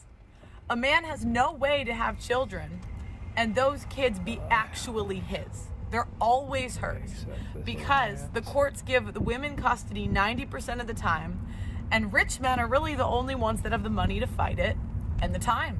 Right, that is true. So, but I asked the Daily Wire, Jeremy Boeing, Matt Walsh, is this just crybabies? Are they just they're crybaby, weak men who don't man up and want to risk that? So, you know, it's interesting because instead of demanding that the laws change and demanding women face repercussions for doing this stuff, you guys demand that men need to step up and take part in a system that discriminates against them. You say, oh, find a girl that prays, she won't do it. And I had this thought too, until I found a Muslim girl that did the same thing. I found a Christian girl that did the same thing. I found a Catholic girl. It's happening all over. Whether you want to believe it or not, it is happening. I don't care about your religion. I don't care about your church. I don't really like Pearl. Okay, she's so just kind of stupid. The argument that she's making against it, all these marital policies, those are correct arguments, and nobody is disregarding the pain of men who have been wrongfully victimized under these circumstances where the incentive structure is completely stacked against them. That is true. However, the benefits of marriage are still unbelievable. It does matter who you marry. To pretend that there is no difference between the person that you marry, that it's happening with Christians and Muslims, and it's all the same, that's statistically untrue. There are things that you can do to mitigate against the risk of divorce, and the person that you marry is the chief mitigation. The truth is that in the Jewish community, we always have a backup plan in the sense that every marital contract is a prenup. Every marital contract is a prenup, right? A Jewish ketubah is a prenup. It guarantees certain levels of spousal support, for example. If you give a get, then it makes prior arrangements and all the rest. But one of the throwing out the baby with the bathwater is not the solution. So how about both? How about we revise the system of law? But also, in the meantime, you do need to find a spouse and get married to her. And if what it requires for you to feel comfortable doing that is to shift away from the state-mandated law and toward a contract arrangement, then do that as well. Right? We can have churches that sponsor that sort of thing. Because the truth is that those are enforceable contracts in court very often, the pre-custody arrangements and all the rest of that sort of thing. I want to go through some of the stats with regard to the benefits of marriage because I think that it's also possible to exaggerate how bad things are for men. That doesn't mean they aren't really bad for men who end up divorced, or that women aren't divorcing men at an incredibly high rate overall, or that women aren't initiating the vast majority of divorce. Like, again, I agree with many of the critiques of current marital law. I agree with a lot of that stuff. The problem is that when you take it so far that you say that the solution for men is to not get married, now what you have done is you've created a second order effect where unmarried men become actual menaces. Okay, the reality is that men channel their aggressive drives toward building, or they channel it toward destroying. And a system in which women are unmarried and men are unmarried, that's something that the left wants. And if you acquiesce in that, then you actually end up destroying the very fundamental basis of society that allows for the growing and building of a society beyond the leftist principles. My answer to Pearl is both and. But yes, get married, and also we should work to change those laws. Damn it. But by the way, the way that we date has an effect on how we get married and who we get married to. Oop. When I dated my wife, we went in knowing as we began to date that we were not going to sleep together until we were married. We knew for a fact that we were going to have long conversations about things that mattered. And this is, by the way, the best available data suggests that this is how you end up with a tangible, durable marriage that lasts a very long time, is that everybody has to be committed going in. That value, when you put values at the center of dating, that obviously doesn't mean that you're going to be impervious to the possibility of divorce, but it does mean that your chances of divorce are really a lot lower. Now, I don't want to rip on Pearl here, and I don't think I am ripping on Pearl, frankly, but there are a bunch of other people who are making similar claims. So, for example, Brian Atlas was on the Whatever podcast, and here he was talking about marriage. Would you consider a prenup? Prenups are regularly thrown out all the time. They're typically non-enforceable, especially the longer the marriage goes on, the less likely they are to be enforced. Men get absolutely destroyed in marriage and in divorce. Financially, when it comes to the kids, women are more likely to get custody. This is true. And then also, if you do get a divorce, the financial cost of just getting the attorney, getting all that involved. If it's a contested divorce, you're going to spend mid 5 figures, 6 figures on attorneys. And you got to pay for her attorney too. 50% of marriages end in divorce. 80% of divorces are initiated by women. 90% if she's college educated. 90% of child support payments go from men to women. 97% of alimony payments go from men to women. You know, you have no fault divorce. So a woman can cheat on you. She can still get half her shit. Okay. Again, a lot of what he's saying is true. The stats on marriage are not completely true. I'll go through those in just 1 second. Again, the rip on the divorce law is a good rip. It is a fine rip. And the answer is not for men to avoid marriage. The answer is for men to find a good woman to get married to who is committed to values. Yes, of course marriage is a risk. Of course it is. And that risk is disproportionately borne by men at this point. That is true also. But is the reward worth the risk? The answer, in a huge majority of circumstances where both people are committed, like say share Christian values, for example, the risk is worth it, is the basic principle. And again, these arguments are made not just by people like this. Andrew Tate has made the same sorts of arguments. Here's Andrew Tate talking about how men don't benefit from marriage. I think it's a fantastic environment, and I think in an idealistic world, that's the way it would be. I think the reason it's not happening today is that I don't think many men actually benefit from marriages or relationships anymore. And people are always going to have to require some degree of incentive. I think that we've set up the world now in a way where men are seen as worker droids. They're expected to go work all day, come home, clean up as well, share the cleaning with the woman, not have no meal prepared for them, not have any authority over the household, and just be a worker droid and be a sad. And I don't think that many people understand that men are intrinsically wired to desire respect amongst our peers and in our environments. This is why CEOs work so hard, because they get respect in their company. Okay, so again, I don't disagree with much of what he is saying, but the solution, very often with the red pill kind of movement, the diagnosis is correct and the solution is wrong. That happens very, very often in this sort of movement. I want to talk to you about Daily Wire's most trusted privacy partner and premier sponsor of this show, ExpressVPN. Internet service providers know every single website you visit and can sell this information to ad companies and tech giants who then use that data to target you. ExpressVPN helps prevent all that. They reroute your network data through a secure encrypted tunnel so your internet service provider can't see or sell your activity online.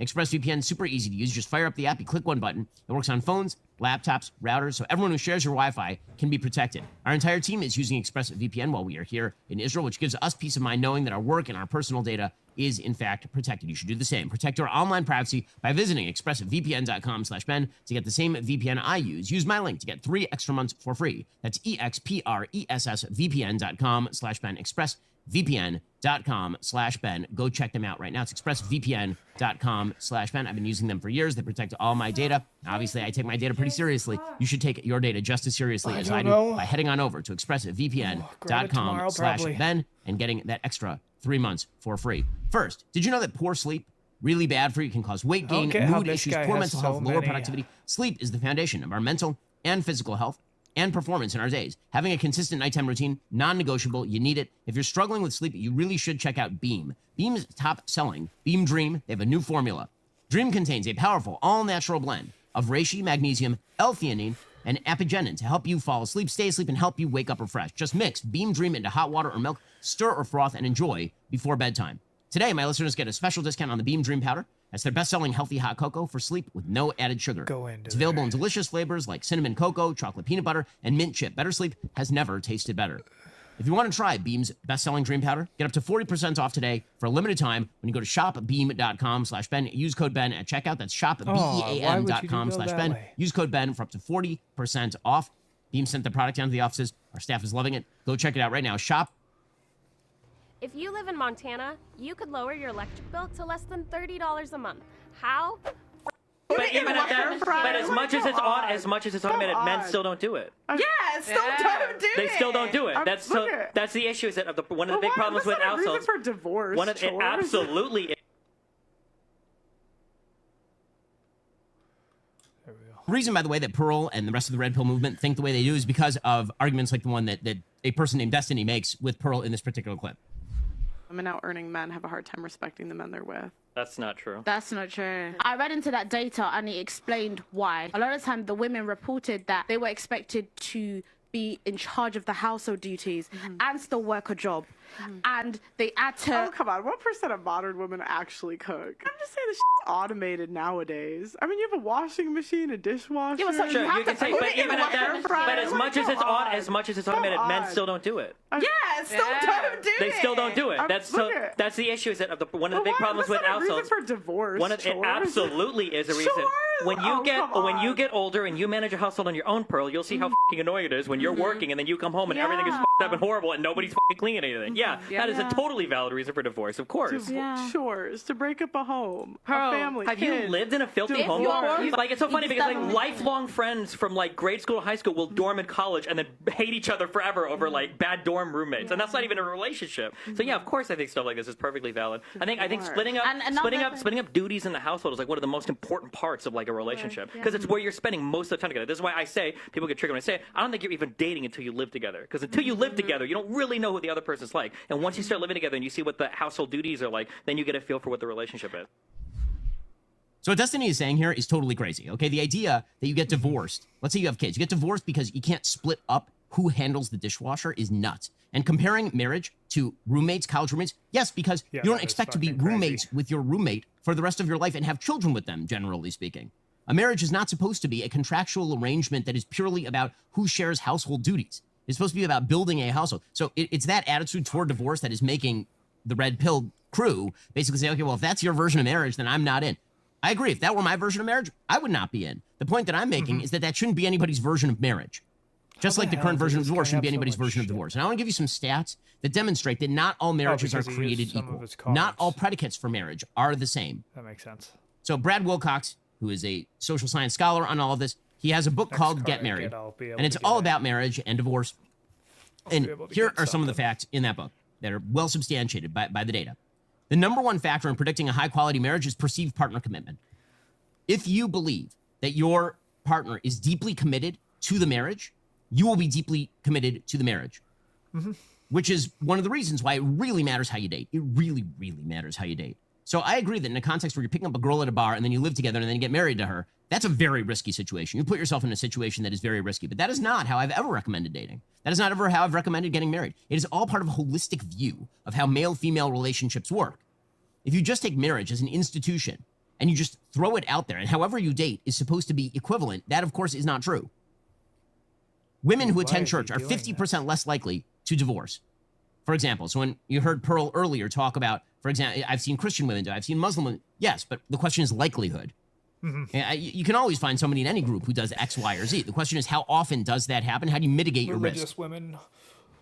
As far as the stat that 50% of marriages end in divorce, just about 40% right now of first marriages end in divorce, which is way, way too high. It's also down significantly since the 1980s. But again, it's not equivalent between groups. College-educated parents' risk of divorce has fallen by about 25% since the 1970s. And here's a good stat. Almost 90% of their children for college-educated parents are being raised in married, largely intact families today. So it turns out that there is actually a formula to a successful marriage. It tends to be conservative, religious, highly educated. Those would be like the biggest things that are going to affect whether you end up staying married or whether you end up divorced. By the way, another factor that ends up determining whether you stay married or end up divorced is, again, about the nature of the marriage. Do you have kids? Marriages with kids divorce far less often than marriages without kids. In fact, the divorce rate for couples with kids is about 40% lower than the divorce rate for couples without kids, which makes sense because you have less investment. Once you have kids, then actually it damages another party for you to get divorced over the dishwasher. And then somebody else pays for your crimes at that point. 77% of college-educated conservative parents are still in their first marriage. So are 70% of moderates and 68% of liberals. Don't add up. You and again, the number of newly divorced people per 1,000 married Americans has declined pretty markedly since the 80s. It was 22.6 in 1980. It is 13.6 today in 2021. As far as the notion that it's like damaging financially for men to get married, no, it's damaging for men to get divorced. It's not damaging for men to get married. Married men in their 30s earn about $95,000. If they're cohabiting, they earn about $68,000. If they're single, they earn about $42,000. The average marriage premium in household assets is more than $290,000 for a stably married man. So, again, I think what people are actually arguing about over here, to be fair to the Red Pill crew, I think what they're actually arguing about is divorce. And so the question is, are you more likely to stay married, or are you more likely to end up in a divorce situation? And that is a fair question depending on the process that you use for dating. In the cultural milieu in which you live. In the community where I live, an Orthodox Jewish community, not a lot of divorce. Like very, very low divorce rates. Why? Well, because everyone is religiously committed. Because everybody goes into marriage believing it is a sacred bond that actually matters. Because people don't date for sex. People actually date looking forward to the day when they will have kids together. Because every family in my neighborhood has 4+ kids. Those are the preconditions. But if the idea here is that your basic binary is, are you going to be married or divorced? Divorced is typically worse than never married. And married is way better than both divorced and never married. And so, yeah, it's a risk. Yeah. But is it a coin flip? I don't think it's a coin flip. I think it is a decision that you have to make as to what kind of person you wish to date, how you wish to date that person, what kind of relationship you wish to build, and how seriously you take that commitment in the first place. Do the laws need to change? Absolutely, and they need to change. They're garbage. I totally agree with that. It is easy for men to be victimized under these circumstances. It's so easy that you should not enter the risk. Let's look at some of the upsides and the downsides. Here's a chart from Brad about opioid overdose deaths by gender, educational attainment, and marital status. And what you see is that among men, if you are single, never married, what you see is that the opioid overdoses per 100,000 age 25 plus, it's like 25 for single, never married men. It is even higher for divorced men. And it is extremely low for married men. Really, really low for married men. And again, are you going to be one of the people who gets divorced or not? One of the things you can know going in is you will never get divorced. And then you have to make sure that you marry a woman who will never get divorced. And we can't pretend that divorce sort of falls on you like rain from the heavens. That's not right. The person this is why I give dating advice all the time. My number one dating advice: date for values. What? Date for values. In the end, that's the only thing that's going to remain. Are you tired of the lies and the twists of the mainstream media talking points? Yeah, me too. Join me in my newest series, Facts, where I dismantle and bring truth to this tiring mainstream agenda. Oh! No. No, no, no, no. What am I supposed to do here?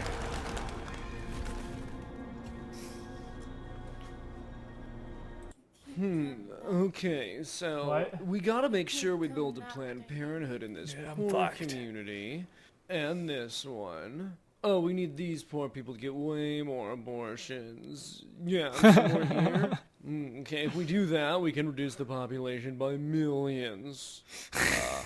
This is extremely messed up. He's attacking poor people! I'm a brilliant intellectual. As am I. The two of us are sick of dealing with troglodytes, and so we moved into a bomb shelter so we wouldn't catch the stupid. Now we pass our intelligence on by debunking YouTube videos. We are the debunkers.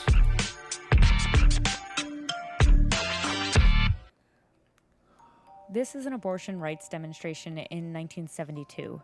People marched to demand the right to legal abortions. And the next year, the Supreme Court case Roe v. Wade granted them that right. But fast forward to almost 50 years, and protests for abortion rights are still happening. Pay very close attention to this. Thankfully, Roe has been overturned, but this video was produced prior to that point. All of the rhetoric you're going to hear from them on abortion now must be contrasted against the arguments they were making just 2 years ago.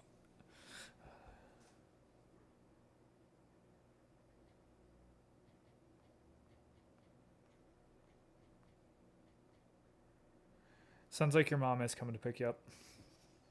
How do you know? Because she just texted me. Oh. Alright, go ask JJ if she wants Mexican. Mexican? Yeah, Mexican food. Tonight? Yeah. Say that your mom was offering to pick us up some Mexican food. And go ask her. Okay. Well, I don't want to wake her up if She'll be fine. just Yeah, just go wake her up. You don't have to wake her up fully, just ask her. You're likely going to be hearing more safe, legal, and rare style talking points now, but this is how they discuss the matter when it's legal to kill a baby nationwide. In essence, from Roe being decided until its overturning, virtually every left-wing op-ed, think piece, or article was about how legal abortion on demand nationwide wasn't good enough. That 60 million babies had died since 1973, but we missed a few. And that it's a tragedy that evil Republicans prevented that number from being even higher. A lot of the fight over abortion policy centers on restrictive laws set by state governments and the courts Bro, that I'm gonna try uphold or some strike down those crazy laws, shit. including the No, Supreme Court. didn't But the work. president and Congress hold a unique power over abortion access because they have the final say on the federal dollars that support it. In every federal budget for the past 43 years, among What? all the programs the government funds, like the military, foreign aid, and education, there. Oh. What?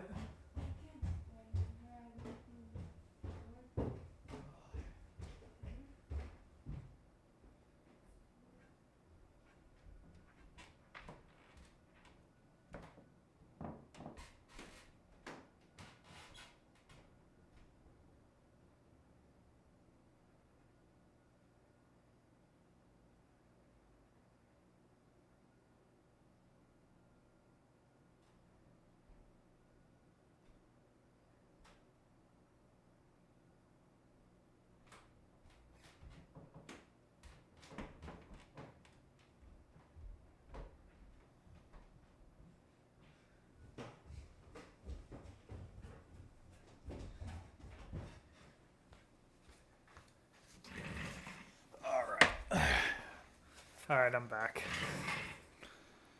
Let's watch this. Centers on restrictive laws set by state governments and the courts that uphold or strike down those laws, including the Supreme Court. But the president and Congress hold a unique power over abortion access because they have the final say on the federal dollars that support it.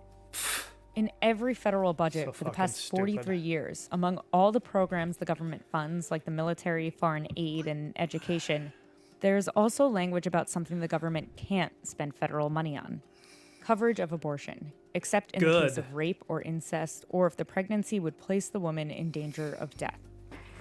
This provision is called the Hyde Amendment, and it disproportionately affects low-income people who rely on federally funded health care. By definition, anytime the government doesn't pay for anything, it disproportionately affects people who can afford it less. But you never hear the left taking that angle when discussing school choice or tax cuts for larger families. Nothing that helps poor people have children, just things that help poor people eliminate themselves. Every president since 1976 has supported the Hyde Amendment by approving an annual federal budget from Congress that's included it. But the 2020 election could change this, because while one candidate supports the Hyde Amendment, the other has vowed to oppose it.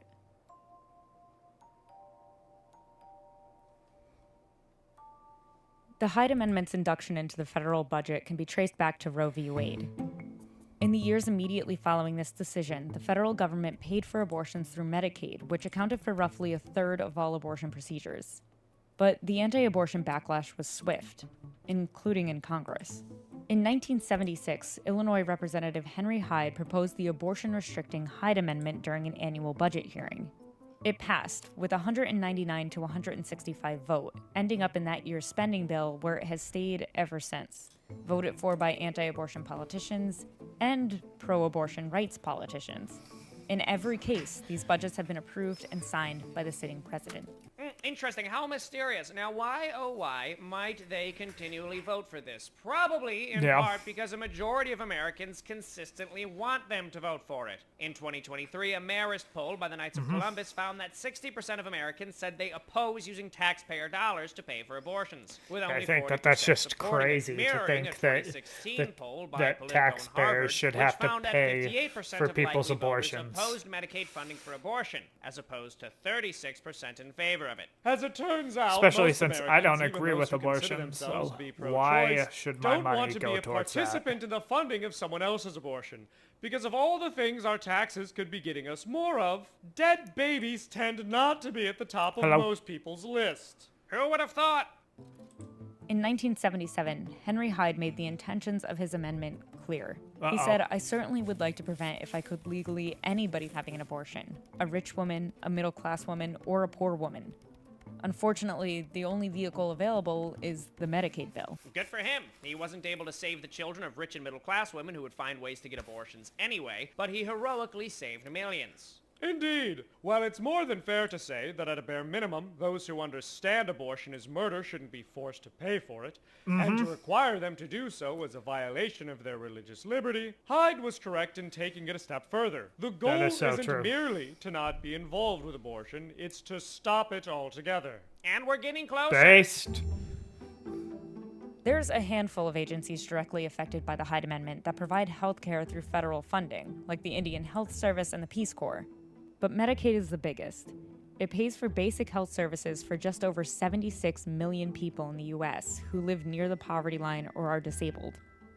Part of Medicaid's funding comes from federal dollars. The other part comes from the state you live in. Abortion care in the United States is largely driven by where you live, both in terms of the availability of services and, in addition to that, the ability of insurance to pay for it. These 16 states will help Medicaid users cover the cost of abortion. But these 34 states and Washington, D.C. won't. Anyone seeking an abortion there has to pay the full bill. That means nearly 8 million people of childbearing age who live in these states aren't covered for abortion services because of the Hyde Amendment. These Medicaid restrictions place the biggest burden on low-income people. Again, anything short of unlimited funding for a government program will place the biggest burdens on low-income people. That's how money works.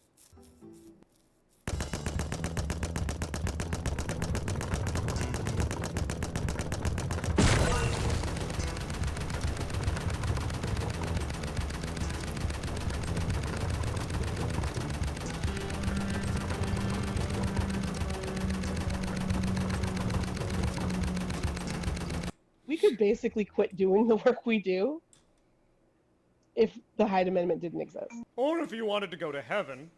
Lori Roberts manages an abortion fund in Alabama, Based. one of the most restrictive states when it comes to abortion access. An abortion fund is a organization that helps people access abortion care. You know what would be Right, better right. than an organization that helps people kill babies? What? One which helps people get news. Well then, thank goodness for today's sponsor, Ground News! Face it, you're ugly. But you could be ugly and know stuff about the news. Ground News is the first news comparison platform.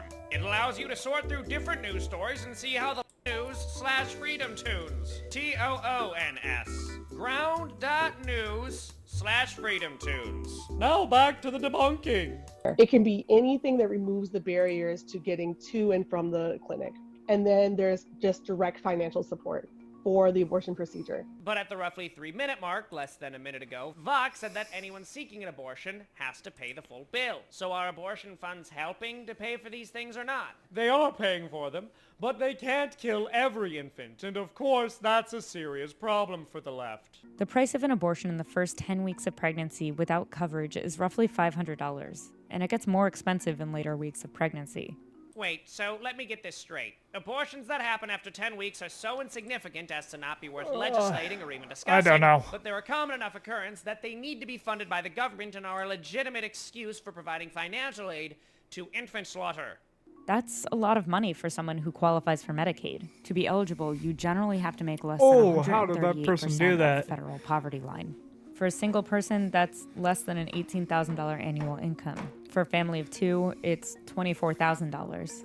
And for a family of 3, it's about $30,000. Setting aside the morality of abortion and strictly arguing the financials here, as disgusting as that is, Planned Parenthood performed roughly 40% of all the abortions in the U.S. in 2022, and they set their price range for an in-clinic abortion between $600 to $800 for the first trimester. Annual reports for 2021 to 2022 state that its excess revenue over expenses was $204.7 million in 2022, its second highest ever after 2017, while its net assets stand at just over $2.3 billion. Why is it the pro-abortion side's problem is all with government not funding this, quote, healthcare, unquote, and not with the organization turning a profit from what it considers to be essential healthcare? Hypothetically, what guarantee do they have that organizations simply wouldn't follow the same pattern that universities did with subsidized student loans by simply increasing prices when the government offers to pay for more of it? Because of racial disparities in our country, Medicaid recipients are more likely to be Black or Hispanic. Ah, there it is. I knew at some point they would complain we're allowing too many black babies to be born. They're already disproportionately likely to be aborted, but it's not good enough yet, is it? Personally say what it was like for me, right? I went to the clinic. I went for my first appointment. I scheduled my procedure. Had a baby with that bitch? I wanted to have a procedure, and I couldn't. I didn't have the money in time. That doesn't mean that I don't love my child. It doesn't mean any of those things. But what it means is that I went through a lot of emotional and physical trauma because what should have been a decision that was only mine was taken away from me. I oppose this law because it's the reason my child is alive is a wild argument. Seriously, the optics on this are completely insane, and I'm always shocked when the left is tone deaf enough to engage in this. But let me be clear, saying, I'm upset I couldn't abort my child exposes way more about you than it does any laws that you believe are unfair. My child is here because of the Hyde Amendment. I hate my child. The Hyde Amendment. This is paid for by Sociopaths for America. That child and millions of other Americans owe their lives to the Hyde Amendment. And that's not an embellishment. It's estimated that around 2 million people owe their lives to the Hyde Amendment. And that's as of 2016. While it's difficult to pinpoint exactly who those millions are, people who have lived despite attempted abortions often share their testimonials, and unsurprisingly, a lot of them are grateful to be alive, even if the left isn't. Who would have thought? A study of 269 women from 2015 to 2017 in Louisiana, a state that doesn't cover abortion through Medicaid, shows that 29% of women would have had an abortion had Medicaid covered it, which is the intended effect for anti-abortion advocates. Fewer people having abortions. Can you imagine anything worse? Whatever happened to safe, legal, and rare? Oh, was that always bull or something? Oh, abortion you restrictions shithead. like the Hyde Amendment have made their way into other types of health insurance coverage too. In 2010, Congress didn't pass the Affordable Care Act until it included language saying marketplace plans don't have to cover abortion. Today, these states won't cover it under marketplace plans. Bro. And these states even restrict private insurance companies from covering the procedure. It's almost hard to argue with these more- argue with these people because we are so ideologically different that you just could never change their minds. You know? It's like you're running on a completely different sense of morality.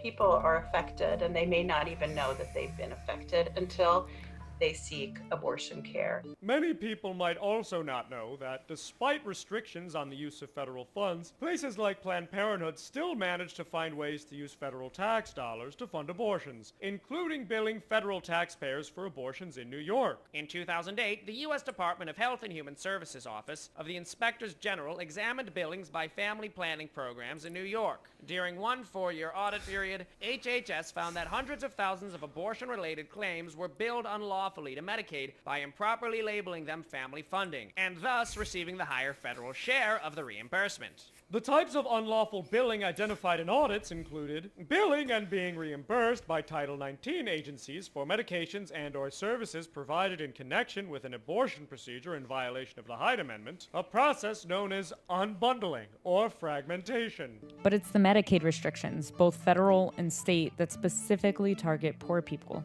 Targets them for what? Not being killed? Oh no!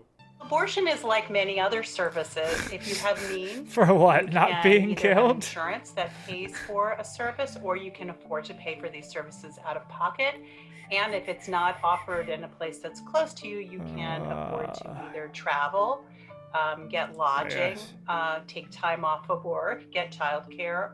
All of those things are things that are available to higher income women that may not be available to lower income women. Again, yes, that's how money works. The two candidates in the 2020 election are solidly in their partisan corners on the issue of abortion access. But that wasn't always the case. Let's just take a minute here and look at these two images of Biden and Trump. Are they obviously using a better photograph or one over the other? I can't vote for him. He looks mean in that picture. Joe Biden took office in the Senate in 1973, the same year Roe v. Wade passed. And he's supported the Hyde Amendment since it entered the federal spending. Take time off of work, get childcare.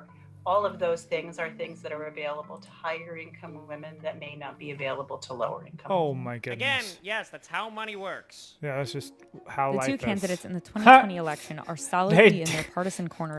They did do that. They made Trump just look like a crazy person and put a really good picture of Biden on there.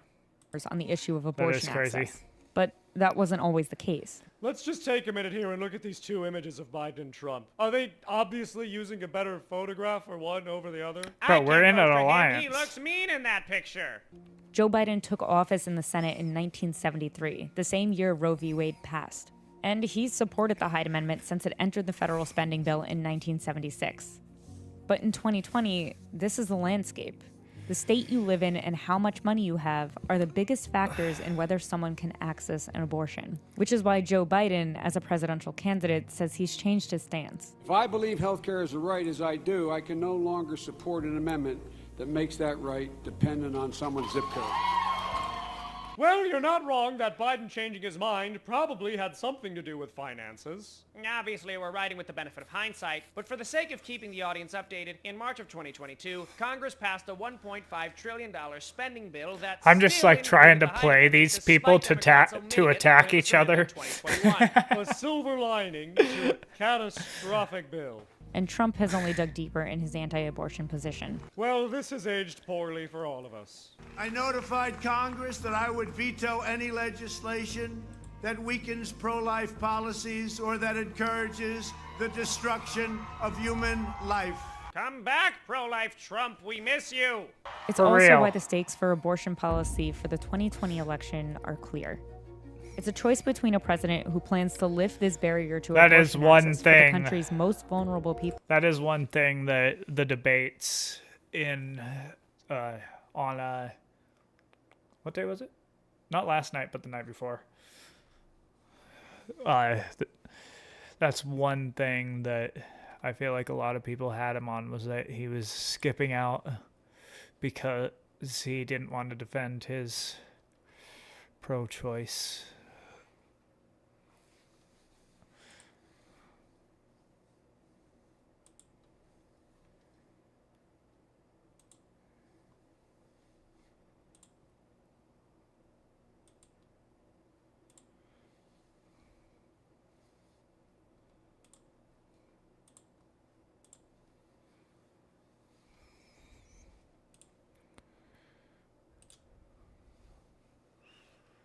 Ooh.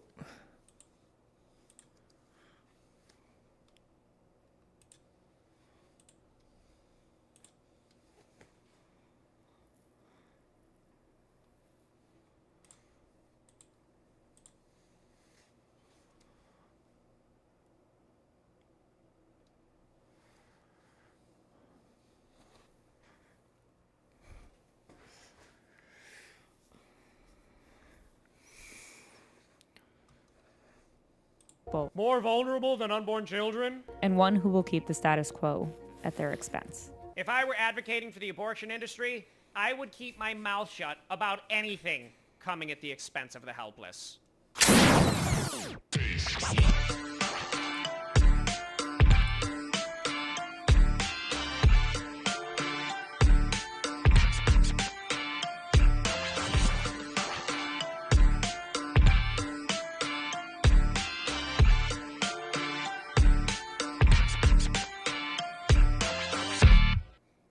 If you partake in the consumption of libertarian content, which if you're a viewer of mine, you inevitably do, you most likely listen to or have listened to the podcasts of Dave Smith and Michael Malice, where you'll hear a concept known as the cathedral mentioned a heck of a lot. What the fuck? The cathedral describes the decentralized amalgamation of social institutions which act in an organized manner to push and maintain the neoliberal status quo of society.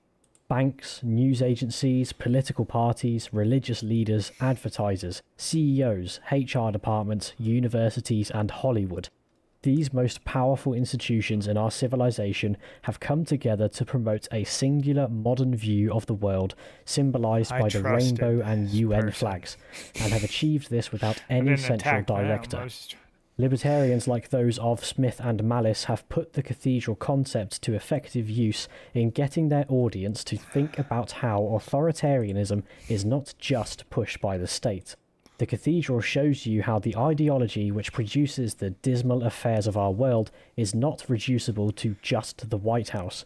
It shows how the modern world has been neatly and specifically designed to promote a specific tyrannical arrangement which perpetuates itself. We've been told for over a century now from all enfranchised disseminators of ideas that democracy is completely synonymous with freedom. Nowadays, we're told that unless you use your democratic vote on your country's boring centre-left party, then actually you're undermining democracy, and so are promoting authoritarianism. Now all parties are simply different flavours of centre-leftism, leaving us without a democracy in any sort of meaningful sense, and certainly with only a thread of freedom left for us to hang on to. But as is the case with Orwellian doublespeak, should you denounce this heavily coordinated, novel, inorganically manufactured state of affairs, you are the one ostracised as an authoritarian.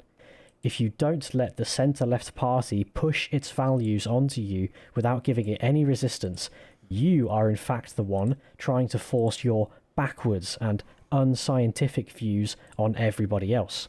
The Florida Senate gave the first ounce of actual resistance to their agenda for decades by stopping them from teaching gender identity theories to 8-year-olds. And in turn, they said this bill actually made it illegal for anyone to say the word gay. This sprawling crock of shit eventually wore me down to the point where I just saw it so clearly everywhere.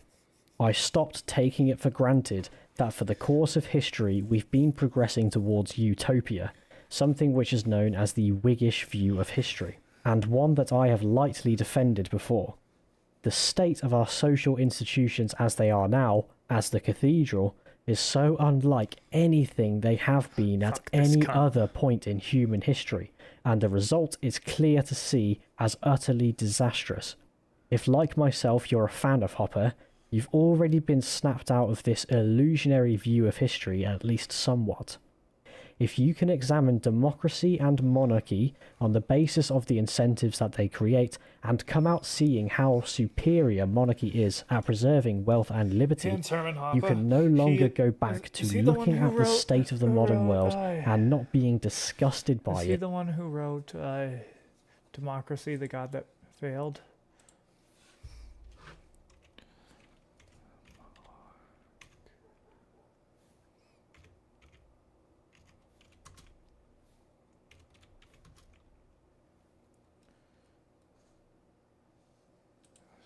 That failed.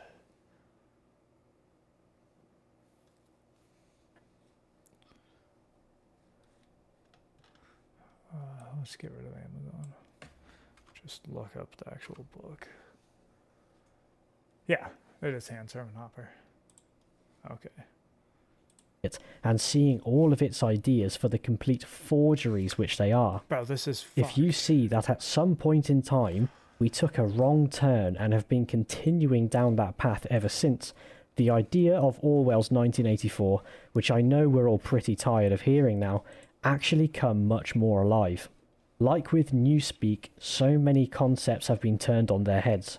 Actions are supposed to be divorced from consequences, or else it's oppression. Sex is supposed to be removed from childbearing, or else it's oppression.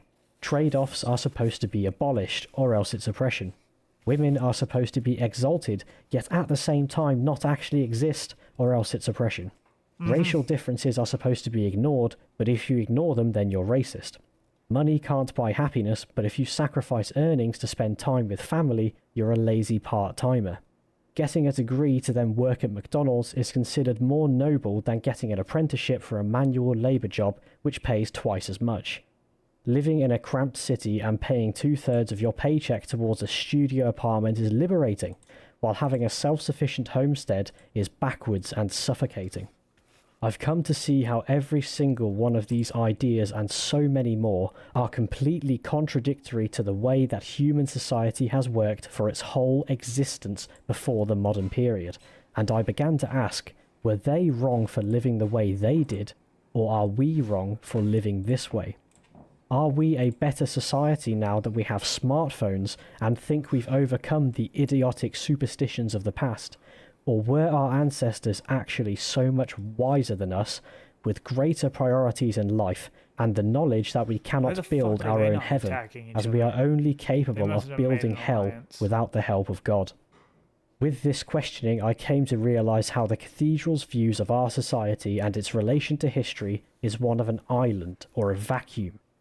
We tend to view any human civilization before the Enlightenment as fundamentally different from our own, like it was of a distinctly different species entirely.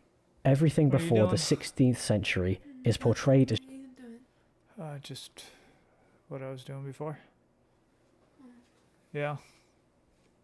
Sound like you were talking to someone. What? Sound like you're talking to someone. I'm talking to the camera. Oh. Yeah. Alright. is just one giant mistake, with the 16th to 18th centuries being an interim period, and finally with the 19th century we became a modern man, divorced entirely from the kind of man who came before. And that's just being generous. We hear so much about how the concept of a family, with a married, monogamous couple with a single income earner and multiple children, is called the nuclear family, isolated only to the 1950s, when people apparently just decided that would be a fun little dynamic to try out, but it just didn't work because it oppressed women.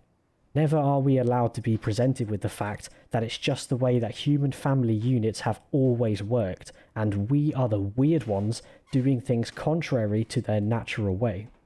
It's comical how liberal idiots on Twitter will post pictures of US soldiers in World War II with the caption of the original Antifa, when if any of those soldiers expressed their views in 2022, they'd be immediately declared fascists and burned at the societal stake.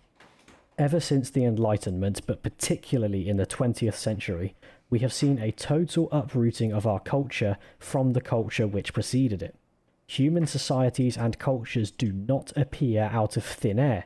Their existence is a constant evolutionary process which occurs organically. When we look at the Middle Ages in England, there's a clear line running from the Normans through to the Plantagenets to the Tudors, comprising of a clear and organic cultural development over the course of 500 years. But we view our current society as an island, not the cumulative result of many stages of culture before it which have come together to arrive at this point. We think that with the sexual revolution, we wiped the slate of history clean and started humanity all over again, and now we wouldn't be bogged down by the silly little notions of responsibility, duty, hierarchy, trade-offs, and other social constructs which our barely human ancestors from a few centuries ago had inherited from their even less human ancestors. In making my previous video about Gospire, I got quite interested in learning about the history of pre-unification Italy, and learnt of a movement called the Sanfedismo. After the French Revolution, the Jacobins tried to rapidly expand their egalitarian revolution to the rest of Europe, and an army of peasants in the south of Italy, led by a thoroughly dripped-out cardinal of the Catholic Church, rose up to kick them out. I now saw the nobility of such an effort to resist the decaying forces of egalitarian atheistic democracy and the preservation of monarchy, Catholicism and tradition. And in case you didn't know, since I released my video about becoming Christian, the reasons I gave there for not being Catholic have completely fallen away, and this past Easter Vigil I was confirmed into the Roman Catholic Church. This led me to wonder if a similar movement to the Sanfordismo had occurred in my own country, and sure enough it had, in the form of the Jacobites, definitely not to be confused with the French Jacobins. These days, the milquetoast liberals who call themselves Scottish nationalists whilst actually being European globalists portray the Jacobites as just a bunch of angry Scots who hated the English, but that is so far from the actual story, which I'll try to condense just to get my point across. Not long after England became Protestant, then Catholic again, then Protestant again, the English and Irish throne was inherited by King James VI of Scotland, who became King James I of England, finally uniting the British Isles under a single ruler after centuries upon centuries of conflict. James was from the royal house of Stuart, so remember that. His descendant Charles I led the royalists in the English Civil War, lost to the parliamentarians who wanted to abolish the monarchy, and with his death, Oliver Cromwell became Lord Protector of Great Britain. He made this dictatorship a hereditary position which would be passed to his son.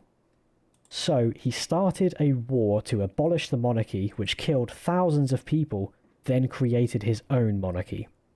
Cunt. Thankfully, the powers that be saw that for the... Did that just say cunt? Bullshit which it was, and after he started a war to abolish the monarchy which killed thousands of people, then created his own monarchy. Cunt. Thankfully, the powers that be saw that for the bullshit which it was, and after his death they restored the Stuart monarchy by bringing back Charles's son, Charles II. Charles II was an extremely popular king, but despite having 12 illegitimate children, he did not have a legitimate heir. This meant the throne would go to his brother James, who had converted to Catholicism. The Lords and Parliament, rather than allowing a Catholic monarch, imported William of Orange to overthrow the Stuarts 3 years after James II's coronation and killed him. The Jacobites named themselves after James, and over the course of 40 years fought multiple wars to restore the Catholic inheritance of House Stuart to the throne. I want to watch this one. Largely supported by Scotland, Scotland, understand who philosophy. I haven't been this stress-free in a long time. Check this out. My electric bill had... Oof, now that's a pretty inflammatory title, isn't it? You might be scared and think that by saying this, I'm announcing that I'm not a libertarian anymore, and I've mega-minded my way out of it, and I'm now peering down my nose at the peasants known as my audience. But it couldn't more so be the opposite. Everything I'm going to say through the course of this video always are get things just that a I've shit been placing guilty of numerous times in a state of blissful ignorance, and some of my most successful videos have been around points that I've made whilst ignorant of the deepest foundations of what I'm actually saying. You may think that because now you know what a priori and a posteriori mean, you've got philosophy nailed down and are well on your way to being able to answer any question about reality that's ever existed. I thought this way, and take it from me, if you ever start to look outside of this sphere of ours, you'll be immediately humbled. Libertarianism is not a complete philosophy. Again, settle down. This is not an insult and is simply true. Ask Mises, Rothbard or Hopper. I have a whole video showing how libertarianism is a legal theory and not a moral one. It uses axiomatic logic to show what you are or are not permitted to do in a legal sense, not what you should or shouldn't do in a moral sense. Libertarianism shows that you can legally make any economic exchange which does not violate the natural rights of another person. But it doesn't tell you if you should make any sort of exchange. This is why the argument for the legalization of drugs should never, ever be conflated as an argument that buying, selling, or using drugs is good.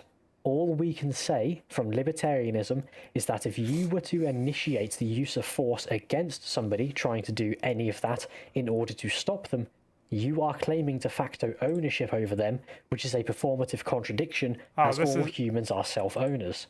This is the most basic form of what's called argumentation ethics. But where does that leave us? Can we only ever hold a completely apathetic position to drug usage? Are we simply never allowed to say whether or not it's good or bad, and have to sit on the fence of every issue other than legal ones? This would only be the case if you wrongly viewed libertarianism as a complete philosophy. And if libertarian legal theory is the only philosophy you've ever seriously read, it's highly likely that you falsely assume this, maybe even only implicitly, and I'll show why that could be the case for you when I get into the presuppositions. There is nothing in libertarian legal theory that says you can't have any opinion on social or cultural issues which do not involve matters of legality, and certainly doesn't say that you should always take the moral position that the fucking left does. It does not even say that freedom is a moral good, and it's something that people ought to desire. Goodness and oughts are the realm of morality, so you can make any claim to goodness or oughtness of action, as long as it does not contradict the stipulations of the legal theory.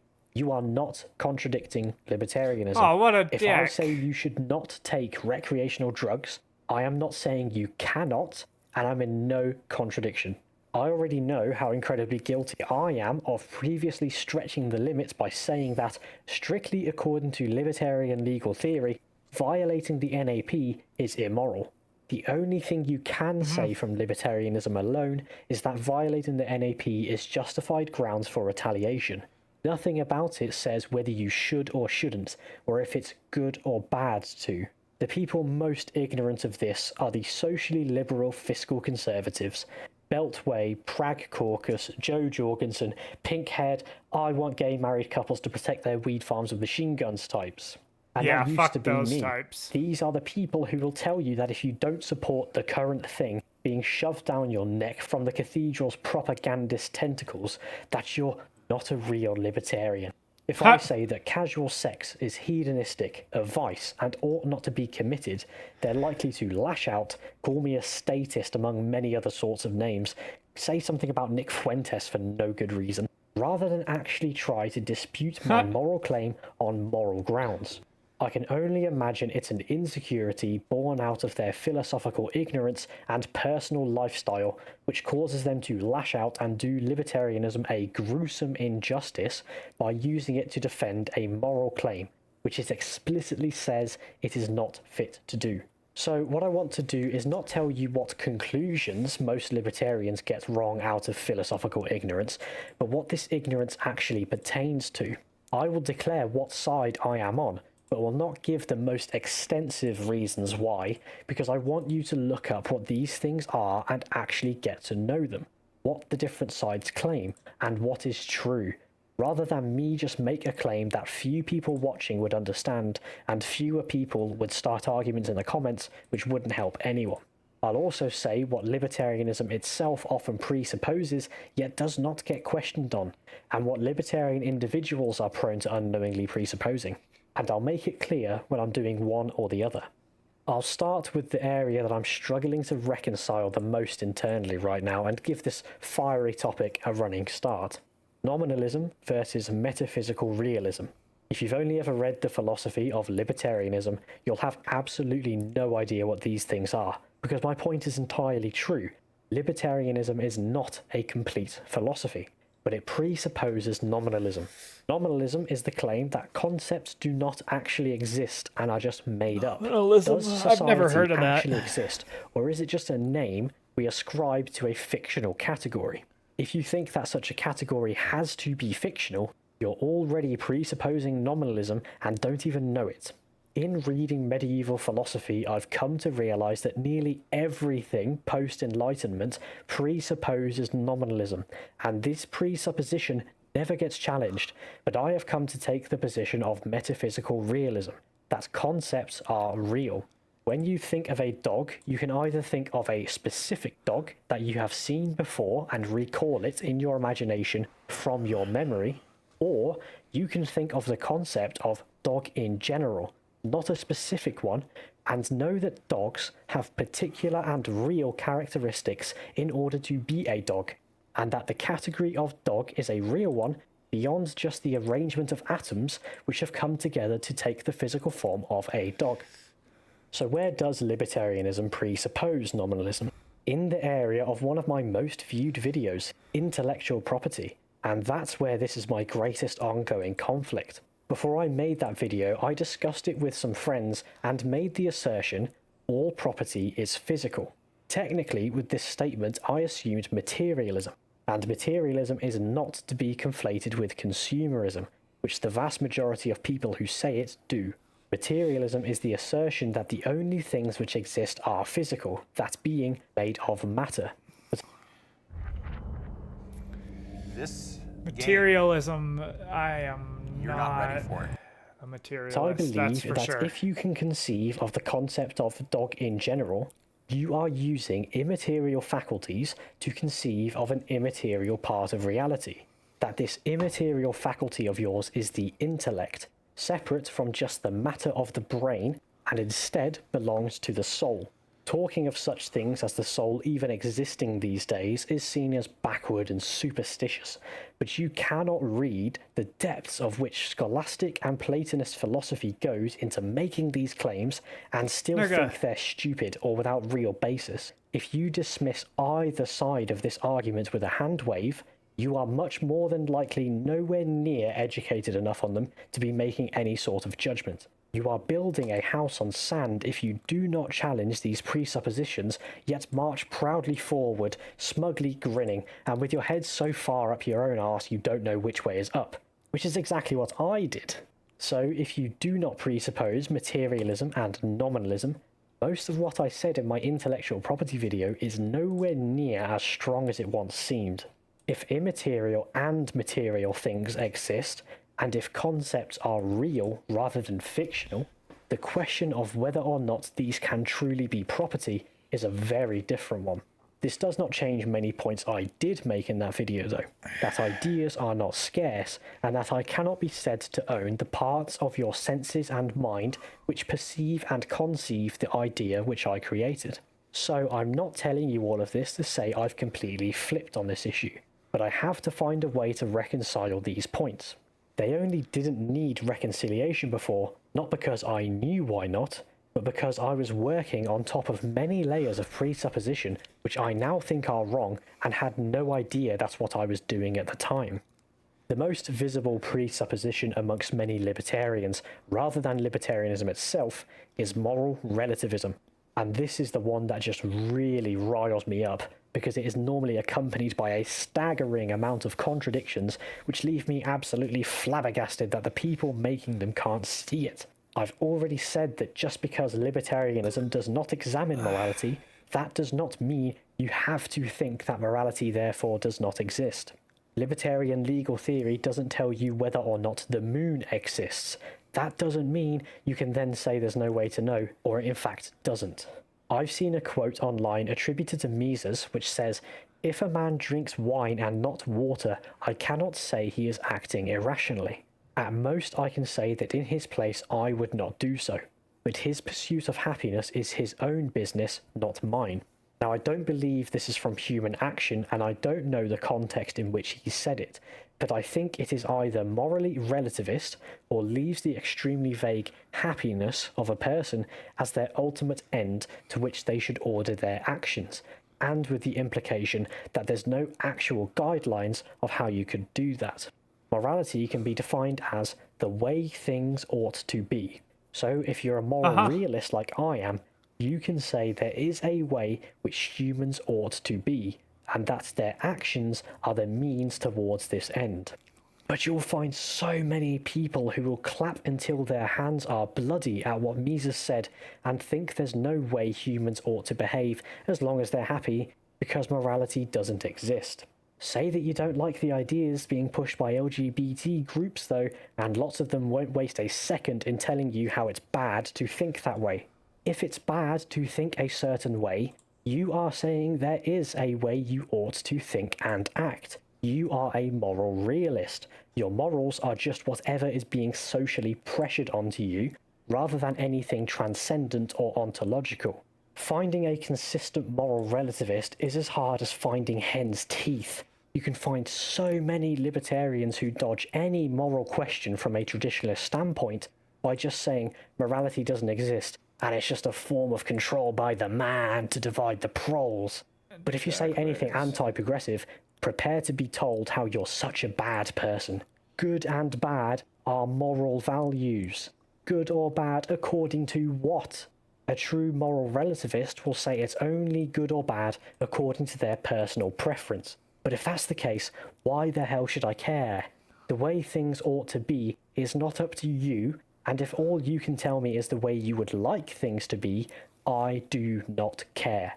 This moral relativism is the result of another presupposition, and what I think is the most grievous crime that the Protestant Reformation started and the Enlightenment continued against philosophy. That is the presupposition that the drone age has begun in the large-scale military online action game War Thunder.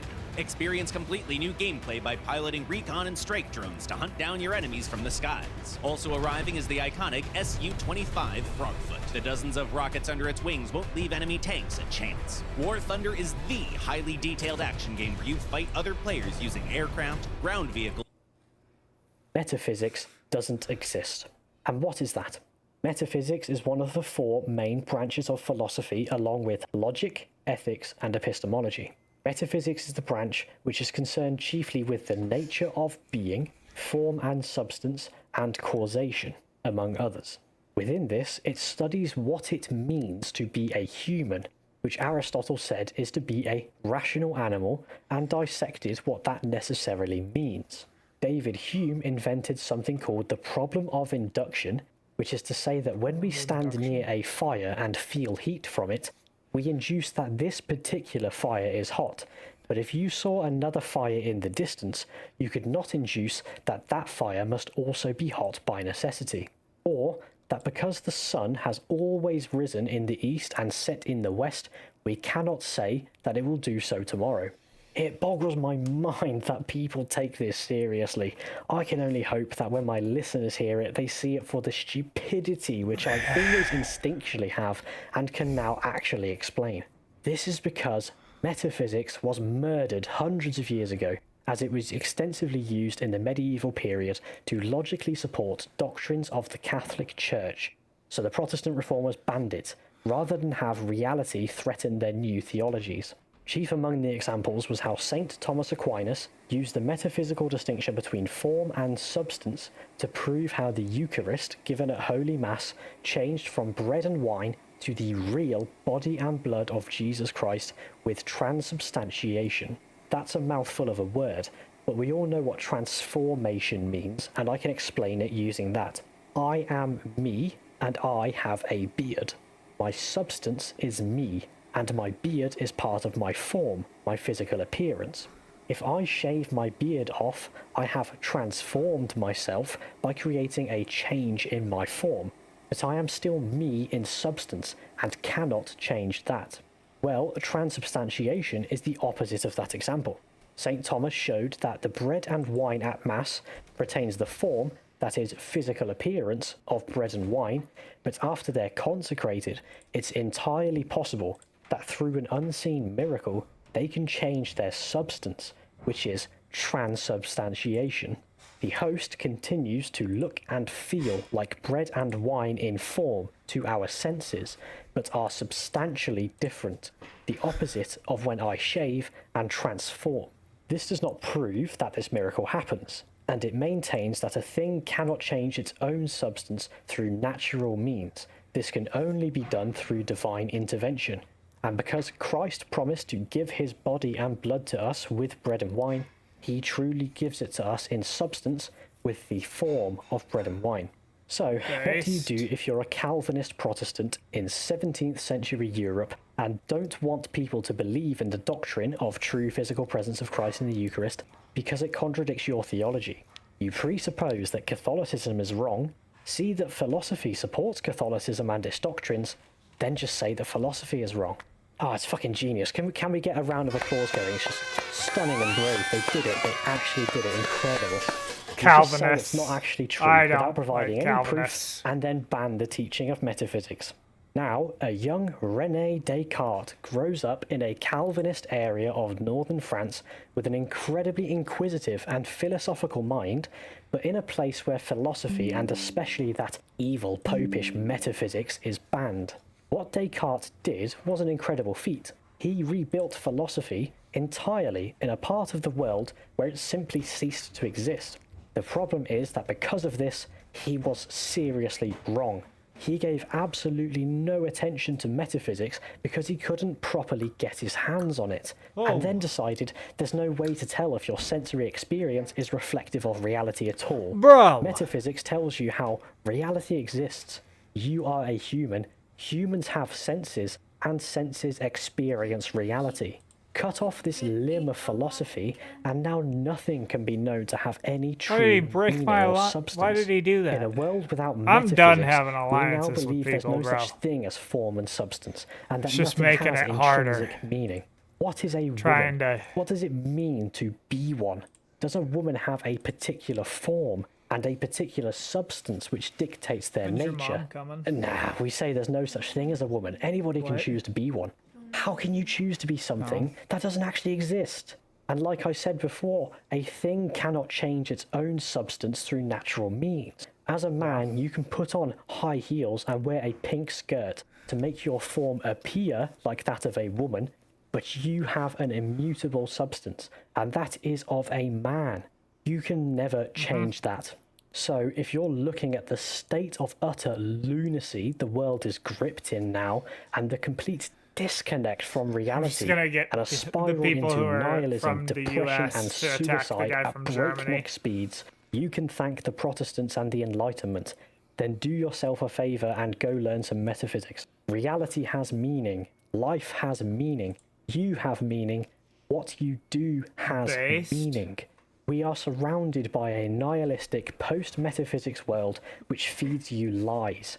If you want to know what this meaning is, you have to go back Okay. before the great lie began. I'm gonna take- Libertarian legal theory has been developed after I'm the gonna lie take and is this. not concerned with answering it, so you will never find meaning if that is all you care First. to read. If you try to substitute the beatific vision as your ultimate end with a hatred of government and taxation, you will forever be a bitter person, as your ultimate For real. values will not be in line with ultimate reality. Nominalism, materialism, morality, metaphysics, and meaning.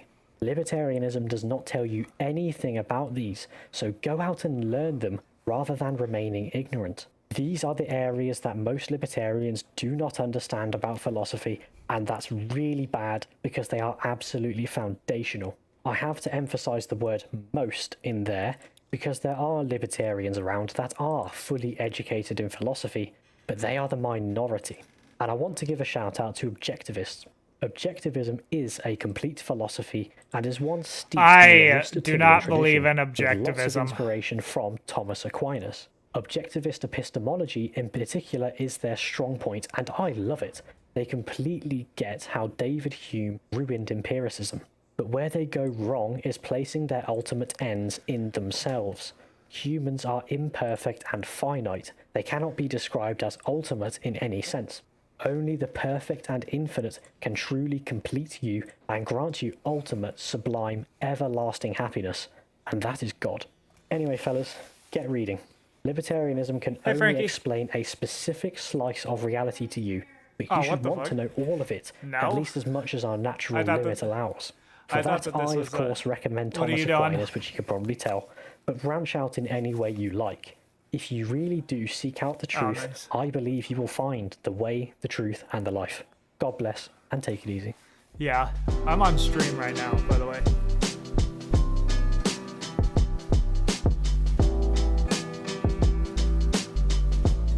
Yeah, we did a shitload of it, too.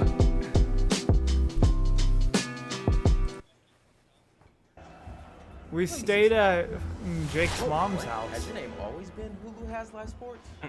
Yeah, I think so. New name, same man. Meet Chillin. Hulu has live sports.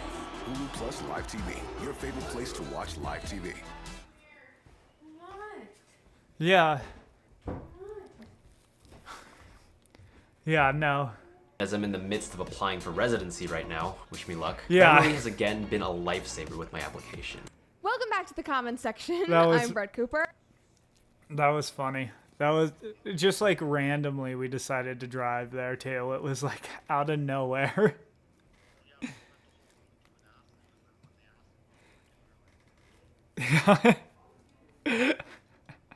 For real. Yeah. Bye. Love y'all. Bye.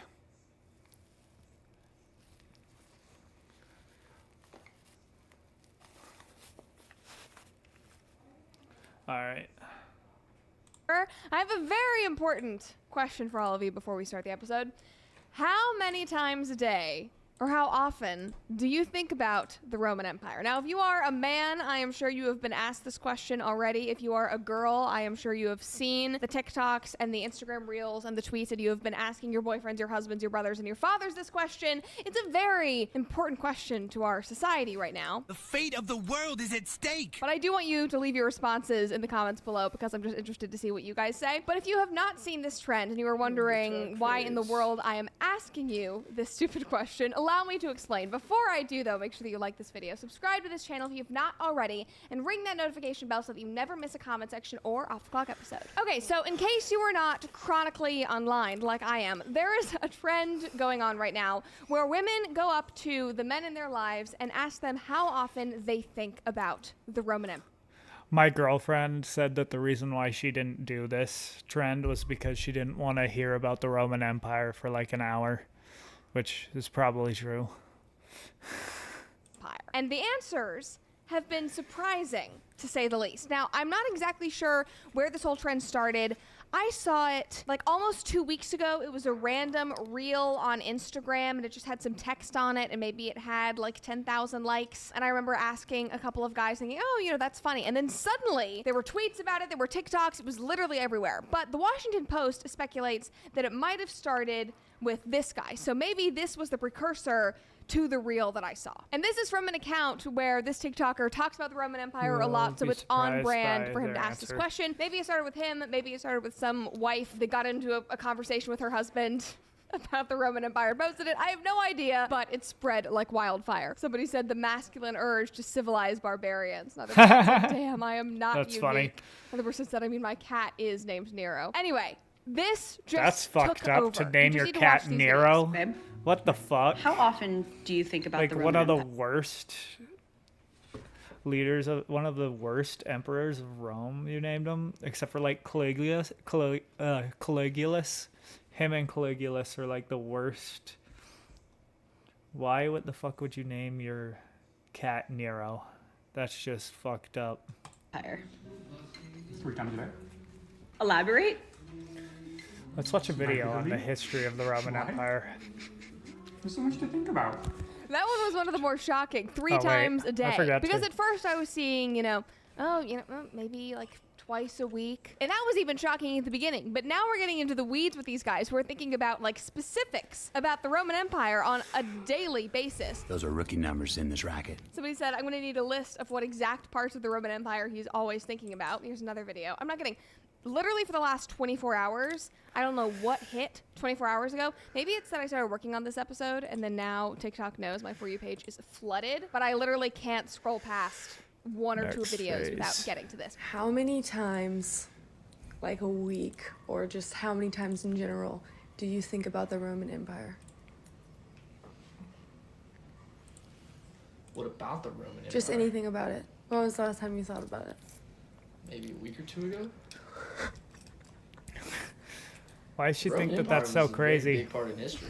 So you think about the Roman Empire once a week? Sometimes, yeah, but not necessarily. I like that he can pinpoint the last time he was thinking about it. Like, oh yeah, probably about a week ago. Like it's that vivid in their minds. Somebody commented and said, I love this new discovery. Another person said, him getting so defensive after you laugh. The Roman Empire was a very big part of history. He was about ready to give you the lore. I actually would love to have any one of these random guys on TikTok like sit down with a whiteboard and just break it down. I'm educated. I went to school. I sat through many of the same classes as these guys. I learned about the Roman Empire. But I want to know, like, specifically, what parts speak to you the most? Like when you're just walking around thinking about the Roman Empire, I want to know specifics because I'll think about, like, I'm here in Hungary right now. I'm, walking around. Oh, that's a very old building. Oh, I wonder, what part of the Roman Empire. history. But And yes. I feel like that makes sense because I'm here and it's There in we go. context. If I was back in America, I don't think I would be thinking about the Roman Empire literally at all. The inner machinations of my mind are an enigma.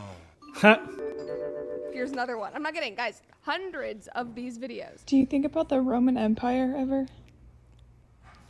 Yeah, I guess sometimes. How often? I don't know. Once a week. How do you not think about the Roman Empire? For real. Everything that you know and love is because it's the Roman Empire. They're not wrong. That's the thing. This isn't like it is a discovery, but it should not be surprising. Like everything they're saying makes total sense. Somebody said this proves that the Barbie movie is so real. This is so Ken. Also, just like one hive mind with all the men thinking about the Roman Empire. Another one. How often do you think about the Roman Empire? Once every 7 hours. What do you think about? It's just like Are you once every recording? 7 hours. Then why are you asking me about how often I think about the Roman Empire? Because I'm curious. I feel like it's something you think about. So when you walk by a house with columns, you don't think like Roman Empire? No. What do you walk around thinking about? Not the Roman Empire. Like it's not just the Well, Roman that's like Empire. originally Sometimes I think Greece. about the Mongols, Han Chinese. Sometimes think about Imperial Japan. Yeah. You're a very worldly person. Think about Napoleon. He does not even respond. He's just like, yeah, I know. I'm going to keep telling you what I think about. Now, I asked my team this question because I have a very male-dominated team, and they all think about the Roman Empire a lot. Bobby, my producer who does Off the Clock, he's a big history buff, and he was very specific. He thinks about World War II almost every single day. Like, that's constantly in his mind. I mean, whirling through that's his mind. Roman really Empire, close. Every other day. Jared, who works It's on really comment close section. in our Oh my gosh, history. what was his? That was like every few days, I think. But he's more interested in the Revolutionary War. Yeehaw, chuckle. And then I was asking some of my other friends, oh my gosh, Yeah. I texted Amir, guys. I said, do gay men think about the Roman Empire as often as straight men? And immediately he was like, no, why would I? What? There's no reason to whatsoever. So apparently it's not all men, but the men that I work with and most of my friends, they do actually think about the Roman Empire a lot. It's not like I lay awake at night thinking about her.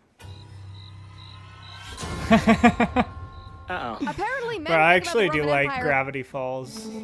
Meet Kiana, Shiori, and Karthik. Oh, just a thank you. few merchants from around the globe who have switched to Shopify, the leading Or like I think about my dogs because I think about them literally every single day, especially while I'm in Hungary right now and they're so far you. away from me. I get the photos from the dog sitter and I look at them far too often and I send them to all my friends. I'm like, look how cute Rocky looks. But I miss them and I love them and there is nothing I would not do for them, which is why I care so much about their diet and use Rough Greens. Naturopathic Dr. Dennis Black, the founder of Rough Greens, is focused on improving the health of every dog in America. And I think we all know by now the traditional kibble is dead food. It does not have the nutrition that your dog needs every single day, which is why you should get Rough Greens to boost your dog's food back to life. Rough Greens is a supplement that contains all the necessary vitamins, minerals, probiotics, omega oils, digestive enzymes, and antioxidants that your dog needs every single day. Things that he dogs. I don't know what breeds they had. I'm sure there's breeds that go back to the Roman Empire. That's actually what I should be researching. But anyway, back to this video. This commenter said, he looks so betrayed when you say you don't think about the Roman Empire. Listen, I'm going to talk about this more at the end, but I have never seen a better explanation for the fact that men and women are not the same and they are not interchangeable. The fact that we do not understand why the other sex is thinking about the Roman Empire or not thinking about the Roman Empire, we could just simplify it Aw, you down to this. shithead. I also asked men on my Instagram what they thought about this and how often they think about it. So if you did not contribute there, you can write your response in the comments here. Jack from Iced Coffee Hour, he said, oddly enough, quite often. Another guy said at least 4 times a day. Us guys dream about facing an army with swords and shield. Friggin' based! Somebody else said I reference them a lot, so 3 times a week. Somebody else said pretty often for me, at least the historical rise to the fall and what led to it. And guys, I have hundreds of messages. hundreds of responses of detailing what you think about the Roman Empire, how often you think about it. Like, men have spent a lot of time thinking about this, is all I will say. And this trend has gotten so big that the Washington Post even wrote an article about it, and they're trying to investigate it. They got experts to explain why so many men think about I this think so I often. actually think you know where this is going. saw Like, I that, and could they were, like, predict what they're saying gonna say. that- The headline reads, "How often do men think about ancient Rome?" Quite frequently, it seems. And they said, but why does there seem to be a gender divide in who is daydreaming about ancient Rome today? According to historians, one explanation could be that Western societies have historically overemphasized the aspects of Roman history that are associated with masculinity in the popular imagination. How did I know that masculinity would come up? That this is some toxic thing, the patriarchy has been overemphasized in the Roman Empire. Like, I'm sorry. Yes, there were women in the Roman Empire. Who was building the aqueducts? Who was fighting in the Colosseums? I don't think it was For women. real. The stories that men are hearing, that's not toxic masculinity. That's just like hearing the stories of Roman who built Rome, and the people who built Rome and who have built most civilizations and societies in world history have been men. That's not a bad thing. Shocker. They go on. Since at least the 19th century, she said, historians have tended to view ancient Rome through the prism of politics and warfare. No shit. Really? Why wouldn't we?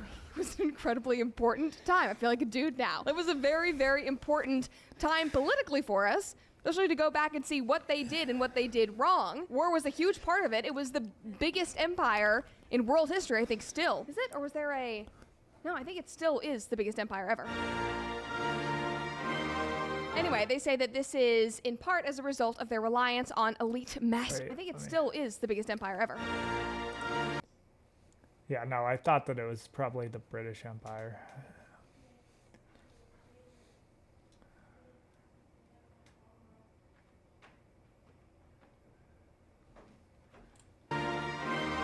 Anyway, they say that this is in part as a result of their reliance on elite masculine sources, whatever that means. The horror, masculinity, I can't believe we're talking about it. Like, this empire did last for 1,000 years. So there may be something to that masculine power and all that infrastructure that the patriarchy built. We may be small, but our hearts are large, metaphorically speaking. WAPO went on, and they had to add, you know, a little more 2023 flair. Ancient Rome was, of course, patriarchal and violent, but it was also a diverse place. There were numerous forms of masculinity. Women could have agency and power, and there were multiple gender expressions and identities, as well as various sexualities. Historian Cornwell also points out that Sextus Varius Advitus... Never mind. Then I'm going to pretend like I did not butcher that. Some guy in the comments who I'm sure you know all about him, you can tell me all about him, is frequently presented in ancient sources as experimenting with cross-dressing. Thank you for that. That's really what we wanted to know in this article. That has no bearing on why men are thinking about this whatsoever. You're just trying to spin it so that it fits the narrative of today. But anyway, the Roman Empire fell. Some, by the way, have even speculated that this female empowerment and Roman feminism could have played a role. But anyway, I digress. We don't need to get into that today. Back to the men. It does not shock me that men think about the Roman Empire at all. This trend is obviously funny. I would have not plucked this out of thin air, but now that I'm seeing all these videos and I'm talking to the men in my life, it makes sense that men are thinking and dreaming about a time when masculinity was at its peak, and that's not a bad thing. That's not toxic. They're thinking about a time when men were warriors, and when we built elaborate, beautiful buildings that most people today could not figure out how to construct. And technology and engineering was advanced far ahead of its time.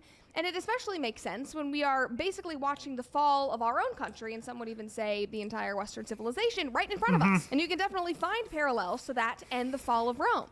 So to the credit of all these guys, it actually is pretty relevant, to be honest. I'm really convincing myself. I'm like, actually, this makes a lot more sense. Maybe I should be spending more time thinking about Rome. Nobody should be surprised that men have this innate curiosity with war and the strength of such a dominating Hopefully empire. that guy doesn't And I love have a this match. Because, per usual, with these Hopefully silly, stupid yellow. trends, they often show something that's a little more serious, and it shows the biological differences between men and women. So then I started thinking, okay, what would the female equivalent to the Roman Empire be? And I got on TikTok and... Well, I feel like men probably think about more worldly things, and then women probably think about stuff that is going on in their own lives way more often. And that's probably the difference. Like, they think about their family, their friends, like what they're, like their kids, everything like that. And then men think about like what's going on in the world, how they're going to protect their family from like intruders and everything. And that has to do with the Roman Empire. like the fall of your society, how you're gonna, you know. So I would assume that that's part of the reason. Fuck me. This douche. Immediately, I didn't even search it. These videos started popping up. This was the original one, and a lot of people are stitching this, but this girl asked the question. I am absolutely fascinated by the Roman Empire trend that's happening on TikTok. But what I want to know is, what is the female version of the Roman Empire? Like, what is something random that we all think about on a very regular basis that is female specific? In her comment section, one girl said, definitely the Titanic. I saw that a lot on other stitches. One guy jumped in and said, the Eras Tour, which I was about to be like, oh, guys don't know what girls think. I've actually spent a significant amount of time thinking about Taylor Swift and the Eras Tour this year. Congratulations, you played yourself. Like, more than I would like to admit. And not just like, oh, I like Taylor Swift, but like thinking about her rise to fame and how she is at like the peak of her career right now, like mega pop star. Some would even say like Michael Jackson, Elvis level, Beatles level. It's insane. So cringe, is that bro. my Roman Empire? That's stupid. And then I wanted to like slap myself in the face and be like, stop thinking about Taylor Swift all the time. The only thing that came into my mind that I think about that frequently was babies. When Bobby said that he thinks about World War II on a daily basis in the Roman Empire every other day, I literally texted back and I said, okay, this and I is think what I about was babies. saying. I think about the babies that I see on the street. I look at social media pictures of babies. This has to do with what I was saying, I guess.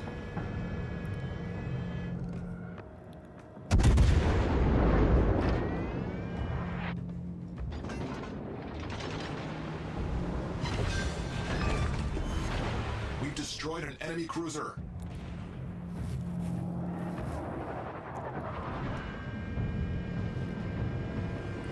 read books about parenting and raising children and having children, and oh, here's a birth plan, let me read about that. That's what I spend my time thinking about every single day. At some point, I think about having children. Now, I asked all of you on my Instagram yesterday, I asked the girls as well as the guys, because I was so curious. Thankfully, I'm not alone in the baby fever that was, like, outpaced every other response. But in trying to keep it historical, like in line, parallel to the Roman Empire, I saw a lot of people say Princess Diana, which makes sense. This girl said Titanic, murder mystery. That adds up with I'm gonna be true able crime. to get Women just 10. thinking about true crime. She also said Henry VIII's wives. This girl said babies for sure are just living as a princess in medieval times or something. And then this made me really happy.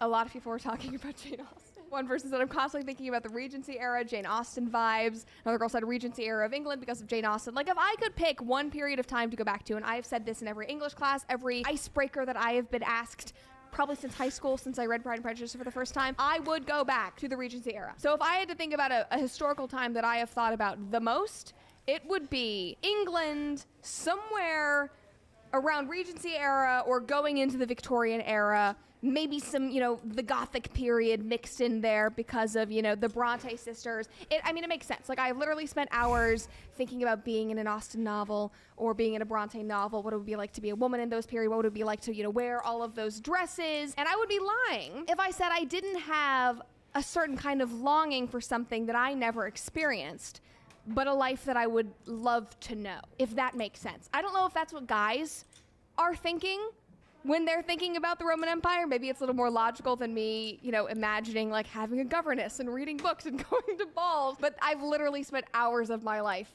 dreaming about that and considering what it would be like. So men think about war and technological advancements, and women think about having children and living in eras where femininity flourished. Shocker. None of that is toxic or wrong. You shouldn't feel bad about any of that. It's just a fact, and it's something we can all laugh about, and there's obviously truth there. And if that does not answer the question of what is a man and what is a woman, I don't know what will.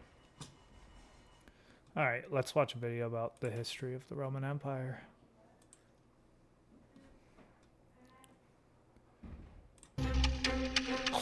Here are the letters the Romans gave us. And here are the countries whose languages derive from Latin. I wonder if they're going to Today, they start it cover half off the with how it started with Julius Caesar starting the Roman Civil War. world. As for the ancient Romans, the boundaries of their state encompassed their entire civilization. The Roman peace, or Pax Romana, serves as the first example of globalization. Let's take a walk across 12 centuries of the Roman history. And yes, those numerals are also a Roman legacy. Oh, really? Roman numerals are a Roman legacy? Never would have thought. What is Rome? Yeah, A city on 7 hills, capital of Italy. Yep. But that is today. And 2,000 years ago, there it is. Another 1,000 years ago, there. A tiny tribal settlement of the Latins by the river Tiber. How did this manage to conquer the world? First, it was lucky with its neighbors. To the north, the Etruscans of modern Tuscany, a mysterious people whose language has never been fully deciphered. To the south, Greek colonies. These peoples all traded with each other. It was at the crossroads of their trade routes that Rome appeared. From the very start, Rome has been an open city, a safe haven for outcasts, murderers, runaway slaves. Rome offered migrants a unique opportunity to become fully fledged citizens. This will make Rome the largest metropolitan city of the ancient world. The Romans themselves believed they were descendants of refugees from the Middle East who had survived the Trojan War. Romulus and Remus were the great-grandchildren of the Trojan hero Aeneas. Nursed by an Italian she-wolf, the brothers quarreled where to site the future world capital. Romulus killed Remus, gave his name to the city, and became its first ruler. As legend has it, there were 7 kings, each of which enjoyed a lengthy reign and left some beneficial legacy. A calendar, a sewer system, or the Capitolium, a temple to the senior god Jupiter. Much of what the Romans later became famous for, aqueducts, bridges, perhaps even the gladiatorial games, were borrowed from the Etruscans. This people had invented the Latin alphabet by adapting the Greek letters for their own needs. It's not surprising that their last kings were Etruscan. Rome borrowed her military and government organization from them, while maintaining her stern, patriarchal simplicity. In 509, Rome was shaken by a sex scandal. Yeah, this is way The son of better King without Tarquin the making Proud alliances. raped the chaste Lucretia. try to make Tarquin an was alliance expelled, with making Yellow. him the last king of Rome. Now that I have a stance, you can't make The Romans decided to prevent any such concentration of power ever again. Yeah, this From was the 509 republic onwards, that they elected made. 2 consuls to serve a year apiece, instead of a monarch. The consuls were controlled by the Senate. This consisted of 300 fathers, patres in Latin, A lot of hence the term our patricians. government system is based Those on not so lucky to be born into the right families joined the plebs. Even if they were as rich as patricians, they were not entitled to take up positions in the state. It is in the 200-year struggle for these rights that the Republic, literally meaning public thing, will be formed. The plebeians would make up the backbone of the army, and to have their own way, they would threaten the fledgling state with emigration to a neighboring hill. Each time, the scared patricians caved in, introducing, for instance, the special position of a representative or tribune of the plebeians. These had the right to veto any decisions of the consuls. One of the main achievements of the struggle was the publication of the first written laws. By 287 BC, the plebeians had achieved complete equality of rights with the patricians. The unity of Rome found its best expression in the formula Senatus Populusque Romanus, the Senate and the Roman people, which still adorns the manhole covers in Rome.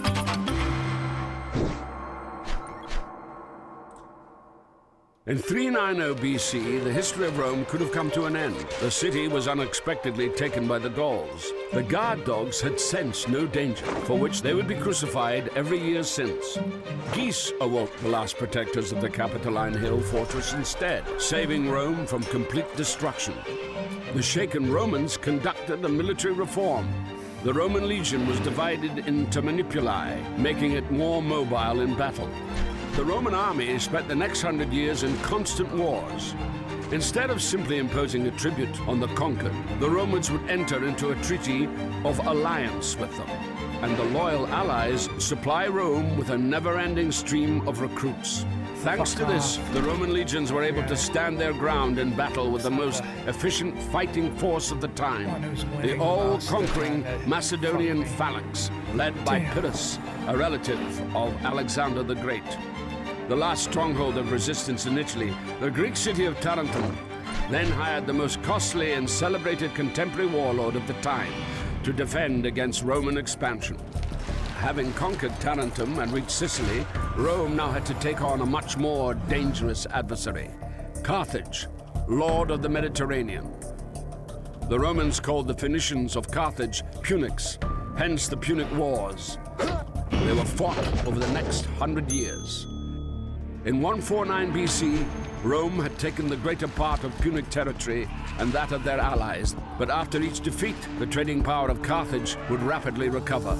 Senator Cato the Elder began to finish every speech with the same refrain: Carthage must be destroyed, and so it was done. The city was wiped out, all of its population was enslaved, allegedly plowing salt into the earth as an eternal curse. Also in 146 BC, the Romans wiped out another city, Corinth, making Greece and Macedonia Roman provinces. Rome appropriated the colossal riches of the disintegrating empire of Alexander, but the patriarchal simplicity of Rome succumbed to the sophisticated Greek culture. Greek became, in effect, a second state language. The Roman nobility busied itself learning new words, hexameter, history, rhetoric. Cicero, the most famed orator of Rome, would come to model his speeches on those of the Greek Demosthenes. However, across this immense territory, full rights were only afforded to the Romans themselves. Even other Italians, the majority of the military, had no citizenship rights. These would demand equality, declare war, and win the right to take part in managing the state. This was a total game changer. While ancient Greece remained a collection of squabbling city-states, Rome gradually extended citizenship rights to the conquered, laying down the basis for an empire.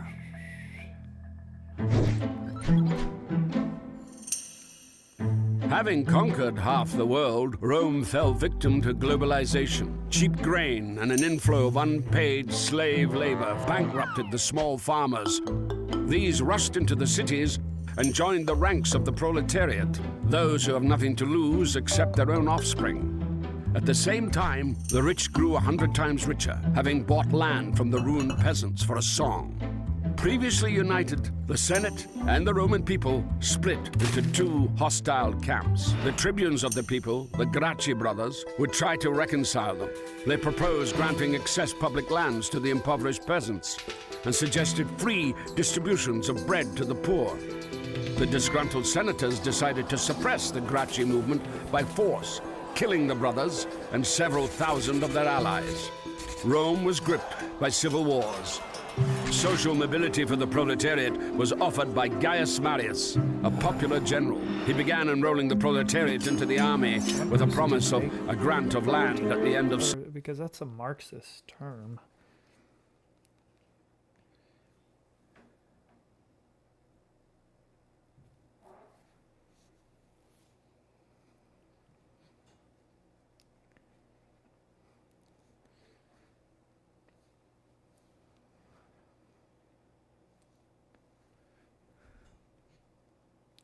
Who came up with the term proletariat? Scientist Karl Karl Marx. That's According what I thought. To Khan Academy, So German he's social just scientist using Karl this, Marx described this term. Okay.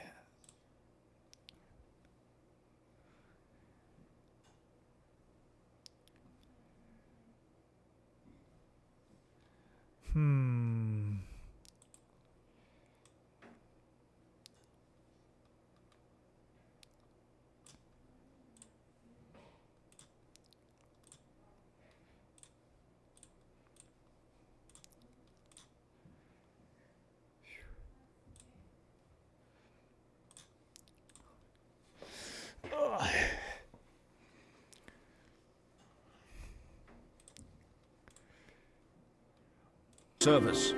This would make the legions personally devoted to their generals. In 49 BC, two outstanding generals fought over Rome. Gnaeus Pompeius had...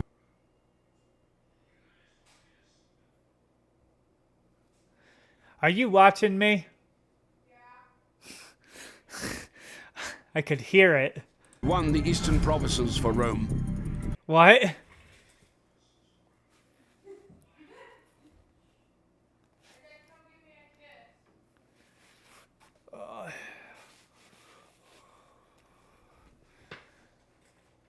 One second. Including restless Judea. Cleared the Mediterranean of piracy, defeated Spartacus' slave revolt, and justifiably added the title Great to his name. Gaius Julius Caesar had conquered Gaul. Nowadays, they would call it genocide. He butchered 1 million Gauls and enslaved as many more. He went on to defeat the Germans and then invaded Britain. According to the law, a general had to dismiss his legions before returning to Rome, and in return have his moment of glory, a triumphal entry into the capital to the applause of the citizens. Caesar performed a hitherto unseen maneuver. He refused to submit to the Senate, and having crossed the Italian border, the river Rubicon, marched his legions to Rome.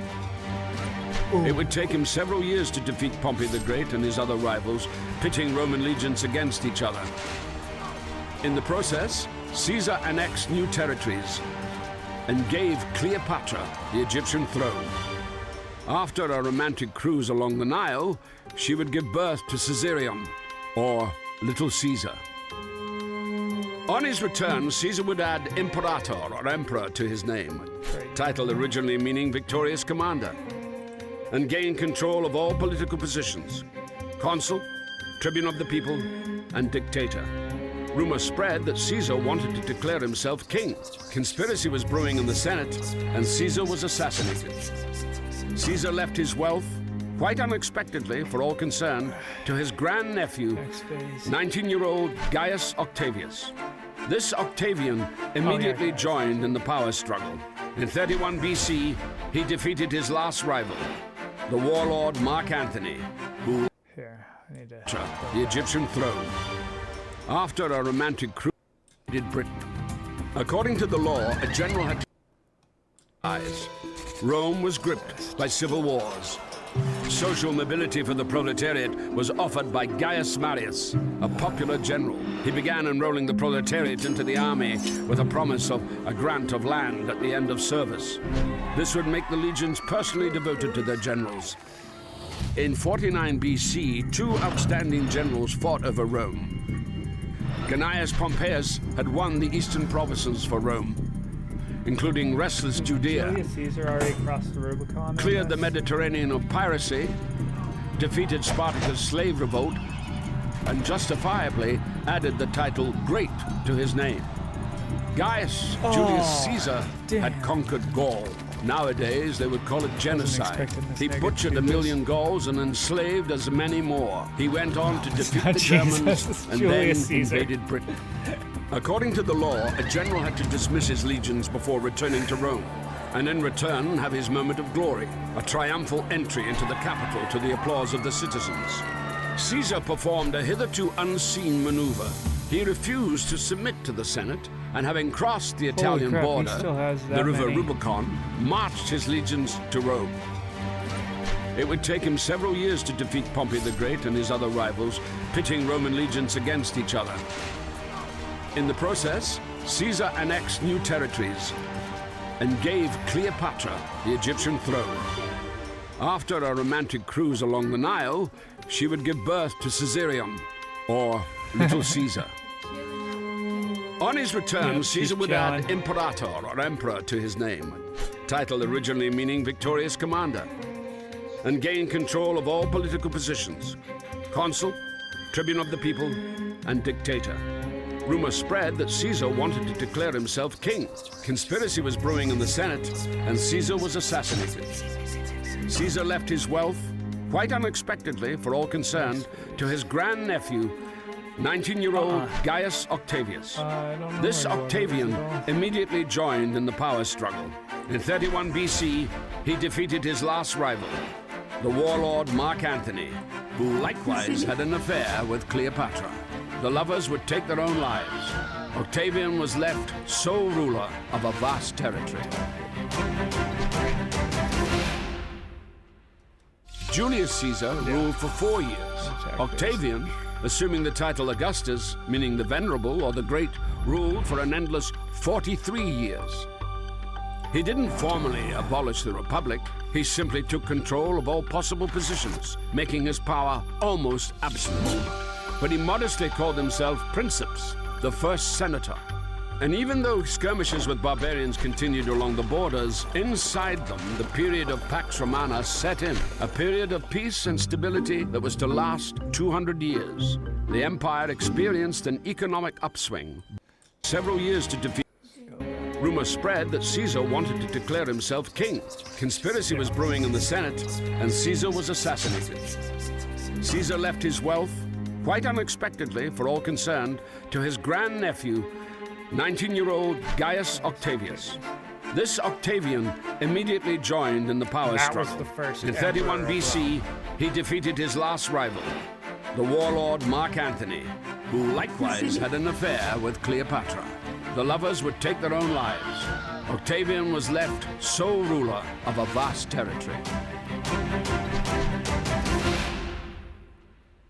Julius Caesar ruled for 4 years. Octavian, assuming the title Augustus, meaning the Venerable or the Great, ruled for an endless 43 years. He didn't formally abolish the Republic, he simply took control of all possible positions, making his power almost absolute. But he modestly called himself Princeps, the first senator. And even though skirmishes with barbarians continued along the borders, inside them the period of Pax Romana set in, a period of peace and stability that was to last 200 years. The empire experienced an economic upswing. Bread was distributed for free to 200,000 people. On Augustus' orders, a 500-meter basin was dug at the very center of the capital, where 3,000 gladiators mimicked sea battles on real seagoing vessels. In Rome, construction was booming. Concrete and multi-story districts were growing. Augustus had to introduce height regulations, limiting skyscrapers to 6 floors. And still the citizens were unhappy. They complained about traffic jams, pollution of the waters of the Tiber, and high rents. The golden century of poetry dawned. Maecenas, a quasi-minister of culture, allocated special grants to praise the value of the state. Temples would be built in the honor of Augustus, and even a month was named after him. Thus, the cult of the Roman emperors was emerging. They would come to be venerated alongside Mars and Jupiter. After Augustus' power became hereditary, the senatorial opposition has left us vivid portraits of the first emperors. Suspicious Tiberius unleashed terror under the pretext of the law on treason. Under this law, any action could be deemed offensive. It was enough not to sufficiently praise the emperor or pay at a brothel with coins bearing his portrait.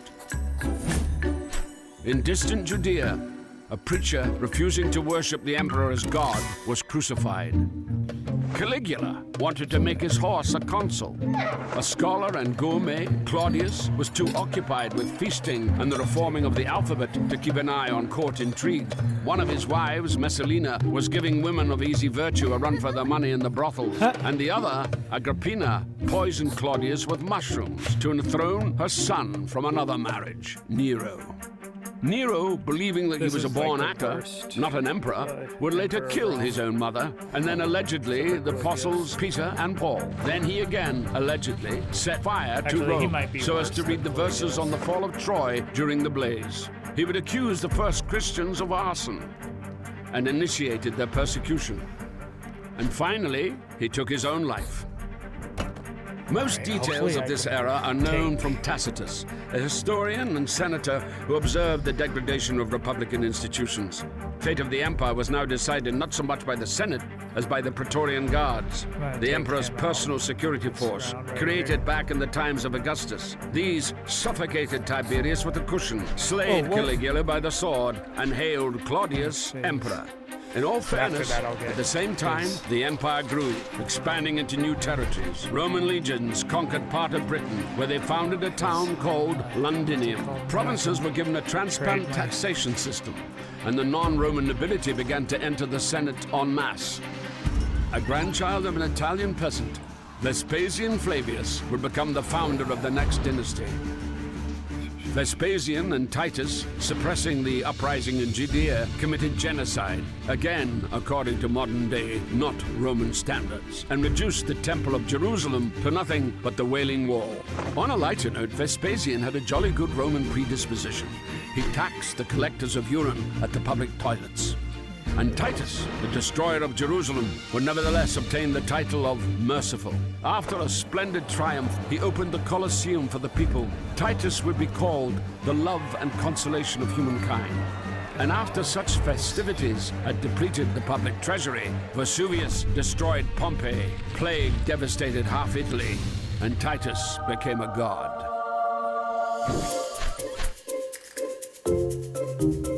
The 2nd century would go down in history as the era of the good emperors. Trajan was considered by his contemporaries the best emperor ever. Rome became a million-strong city, and the empire reached its largest extent. Rome connected her new territories via a network of paved roads. This system still determines the transport map of Europe. After Trajan's conquest, Hadrian busied himself with defense, erecting massive fortifications in Britain and between the Rhine and the Danube. Pantheon was built in Rome, the first temple to be topped by a massive dome, a real architectural sensation of the day, dedicated to all the gods. Hadrian would also include his lover among them, the young Antinius. More of his images have survived than of any Roman. The last good emperor, the throned philosopher, Marcus Aurelius, would spend most of his reign on military expeditions. In between battles, he wrote his manifesto for Stoic philosophy, Meditations. That's a good book. It was under Marcus Aurelius' son, Commodus, that the Pax Romana, the Roman peace, came to an end. He preferred a gladiator's glory to the affairs of state. Conspirators had the emperor strangled by a fellow fighter, the slave Narcissus. Rome sank into chaos.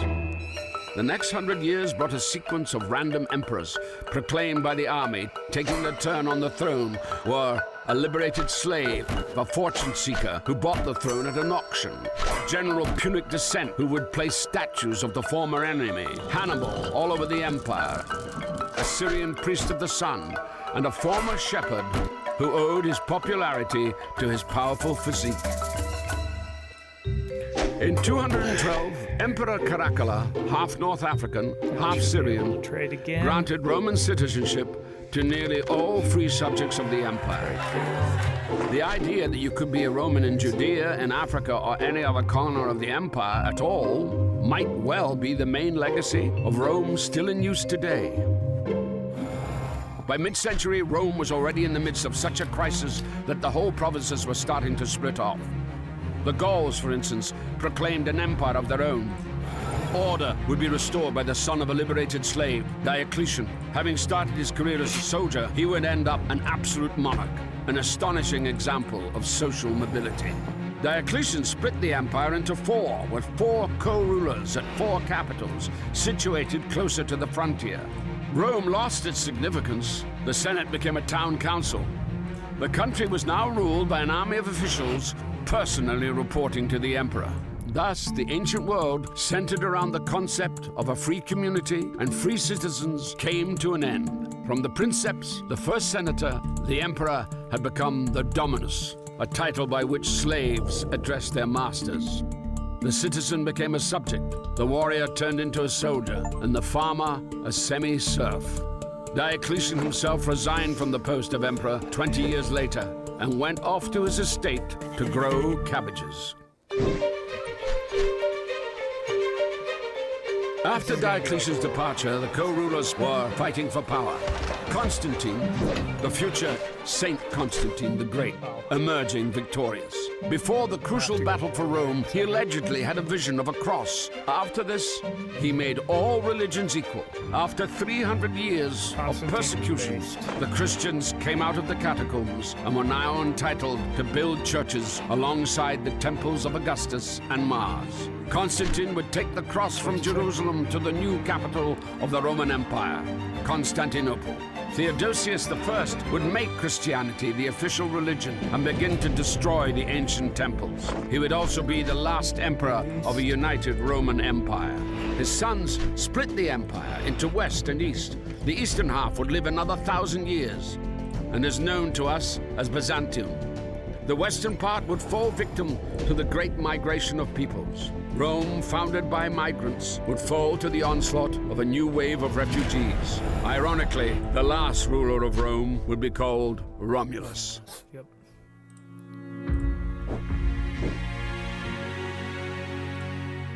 In modern Rome, not far from the Colosseum and the ruins of the Forum, there is a tomb.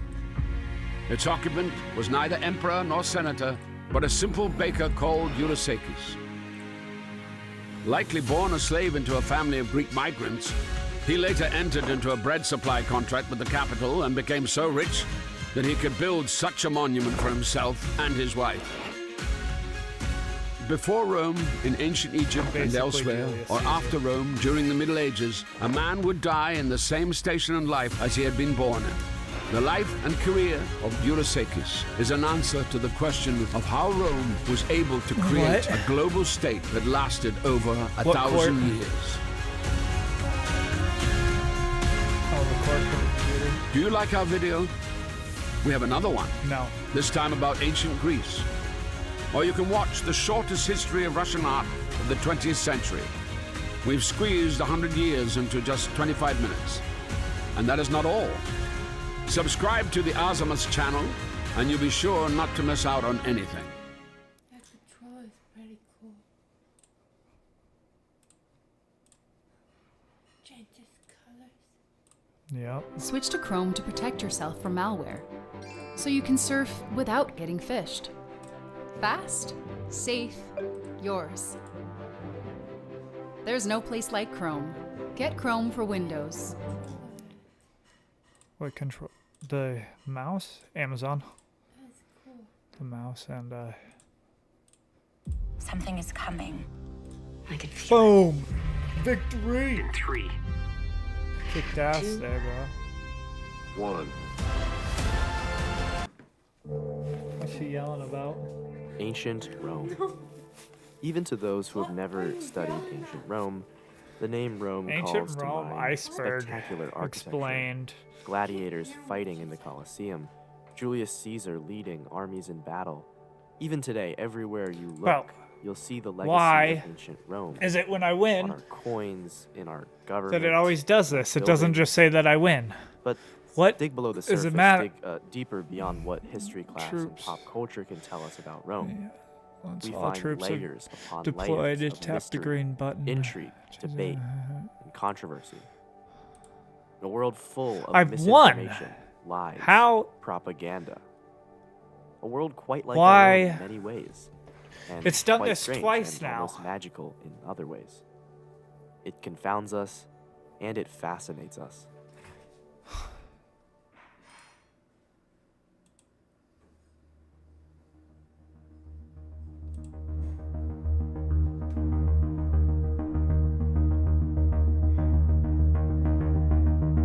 So I have to get two. I have exit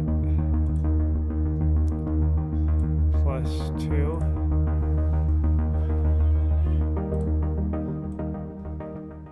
I've already made videos that cover several of the topics on this iceberg, so if you want to learn more about anything I mentioned today, check out my other videos.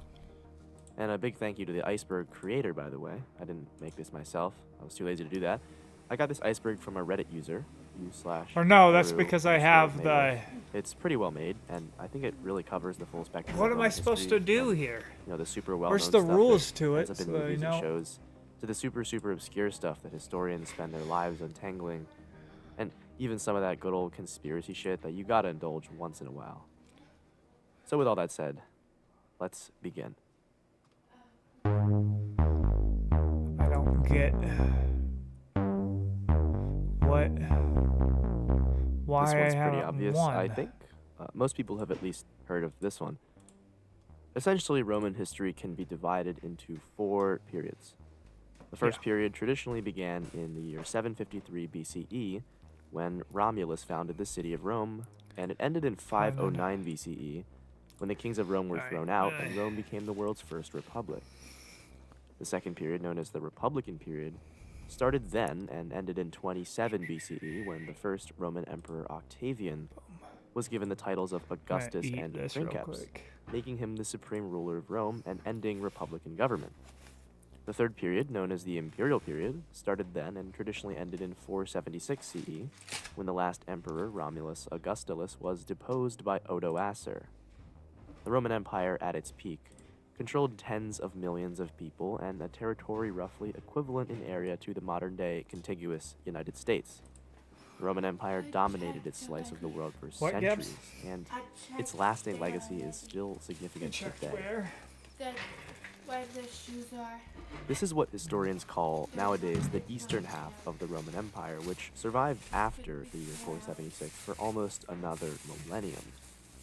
I mentioned that Roman history can be divided into 4 periods, and this is that 4th period, which can be called the Byzantine period. The name Byzantine comes from the former name of the Eastern Empire's capital, Constantinople, which before the time of Constantine was known as Byzantium. It's referred to as the Byzantine Empire because this later incarnation of Rome was very, very culturally and politically different from the Roman Empire of ancient times. Also, calling the empire by a Greek name emphasized its Greek culture and heritage, which was particularly relevant in the context of rising Greek nationalism during the early modern period. It should be noted that the people living in the Byzantine Empire, they never called themselves Byzantines, and they always saw themselves as a continuation of the Roman Empire. The term Byzantine was actually not used to refer to the Eastern Roman Empire until 100 years after the fall of Constantinople in 1453. Caligula is one of the most famous and infamous Roman emperors today. He reigned for just 4 years, but in that short time he did a lot of things that pissed off the Roman elites, such as centralizing state power around the imperial seat and curtailing the authority of the Senate. Historical accounts of the time, which are not exactly reliable, paint him as a bloodthirsty tyrant who spent lavishly, frequently executed people, and engaged in lewd sexual deviancy. His short and Caligula is one of the most famous and infamous Roman emperors today. He reigned for just 4 years, but in that short time he did a lot of things that pissed off the Roman elites, such as centralizing state power around the imperial seat and curtailing the authority of the Senate. Historical accounts of the time, which are not exactly reliable, paint him as a bloodthirsty tyrant who spent lavishly, frequently executed people, and engaged in lewd sexual deviancy. His short and controversial reign came to an end when he was assassinated by a conspiracy of senators and court officials. Perhaps the most famous ancient Roman person ever, Caesar was born to a Roman noble family, and he rose through the ranks of Roman political office to become a consul, the highest office in the Roman Republic. After a series of political escapades that made him controversial in Rome, he became the governor of Rome's provinces in Gaul, and he launched a series of military campaigns that saw him conquer all of Gaul, visit Britain, and invade Germania. Upon concluding his conquests, he decided not to return to Rome in peace, but rather to go into rebellion against the Republic and start a civil war that he eventually won. He became the dictator of Rome for life, but was shortly after assassinated by enemies on the floor of the Senate. However, the damage he had done to the Republic was irreversible, and Rome became an empire within 2 decades of his death. His name, Caesar, became synonymous with autocracy and supreme power, and the title of Caesar was given to all future emperors of Rome. This term generally refers to the decades-long process of decline and collapse that Roman civilization experienced during its later history. Traditional history depicted this fall as a catastrophe for the human species, a civilizational collapse that set humanity back centuries in development and enlightenment. However, nowadays, many historians argue that we should analyze this process not as a fall, but as more of a transition between 2 periods in history. The fall of Rome is something we can keep asking questions about forever. Why did it happen? How did it happen? How bad was it? And did it even really happen? The city of Constantinople, the capital of the Roman Empire after the fall of the West, was conquered by the Ottoman Turks on the 29th of May in the year 1453. This date is seen as one of the contending dates for when Rome fell. Also one of the most famous Roman emperors. Nero was just 16 when he rose to the throne, and he was reportedly more interested in the performing arts than in the art of governance. He was fiscally irresponsible, spending lavishly on projects that included a massive golden palace in the heart of Rome and a colossal statue of himself. He invested heavily in bread and circuses, which won him great favor with the lower classes, but resentment from the elites. He also probably did not fiddle while Rome burned. He actually responded to the Great Fire of Rome in a pretty admirable way, personally organizing relief efforts and restoration plans for the destroyed city districts. He committed suicide when a major revolt led his allies in Rome to desert him. This refers to the archetypal Roman citizen soldier. The Roman legionaries were some of the ancient world's only career soldiers. They had lots of training, and most of them had years of experience. They were well equipped, well coordinated, and there were a lot of them. Some estimate that Rome had upwards of 100,000 career legionaries at its peak. The legionaries and the Roman military in general were the most important political forces in the Roman world all throughout Roman history. They ensured the defense of the Roman state, but they also decided who held power.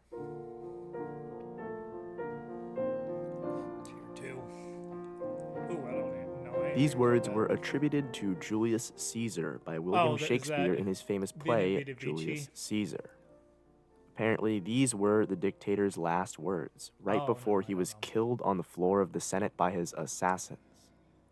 No ancient source gives the exact wording that Shakespeare does, but Suetonius and Cassius Dio relate that he said, quote, "You too, child," end quote, in Greek. The Colosseum, which was called the Flavian Amphitheater in ancient times, was built by Vespasian and dedicated by his son Titus in 80 CE. Funding for this massive public entertainment venue, which could hold over 50,000 people, came from the Roman ransacking of Judea that took place during the Great Jewish Revolt. During its centuries of operation, millions of people witnessed great spectacles in this great amphitheater, including mock naval battles, exotic animal displays, gladiator fights, and more. It was the greatest show in the world, and more people likely died there over the hundreds of years that it held shows than in any other place in human history. For the first 100 years of its existence, Christianity was a fringe religion within the Roman Empire, barely distinct from Judaism as a religion in many regards. However, it grew in popularity despite regular persecution from Roman imperial authorities, and by the time of Constantine, Christians already composed a sizable portion of the Roman population. Once Constantine declared Christianity legal and even converted to Christianity, there was no turning back. Within a century, Rome was a Christian state. Christianity played a major part in Roman history, particularly during late antiquity, when emperors became involved in theological battles and had dealings and disputes with important religious officials. We don't have any. Julius Caesar had a famous relationship with the last queen of Egypt.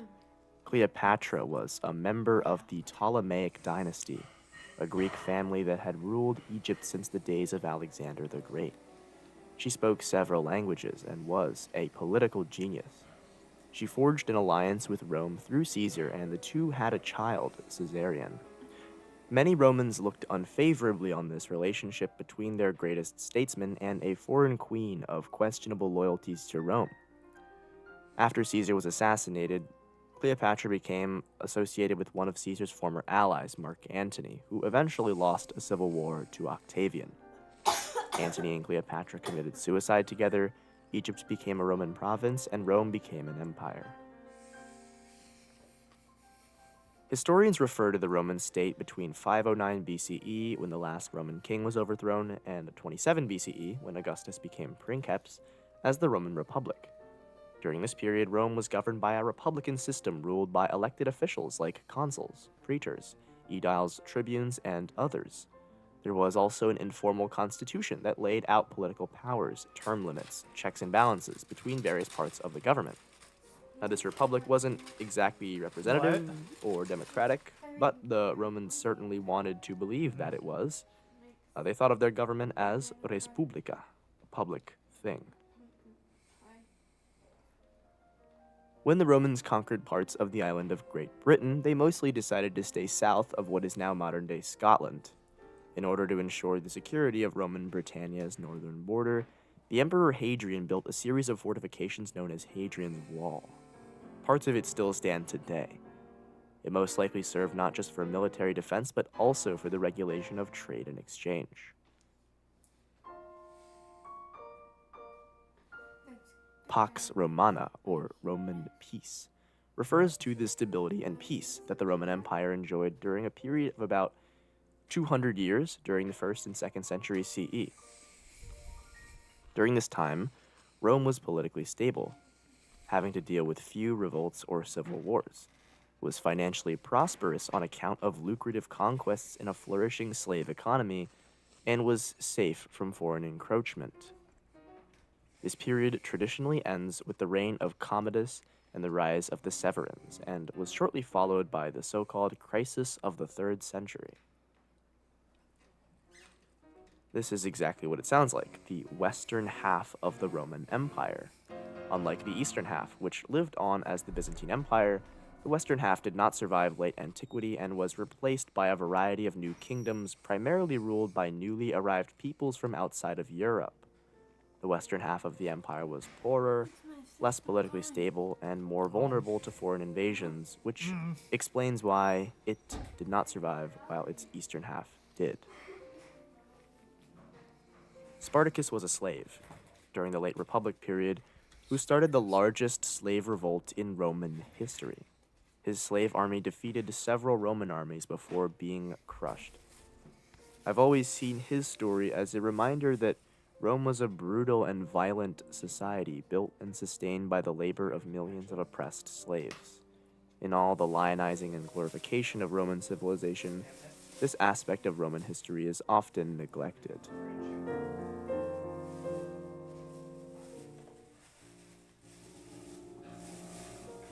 The 5 good emperors were 5 emperors who reigned primarily in the 2nd century CE. They're referred to as good because the general historical consensus is that all of them performed well in their roles as emperors. They're grouped together like this because each of them adopted his successor.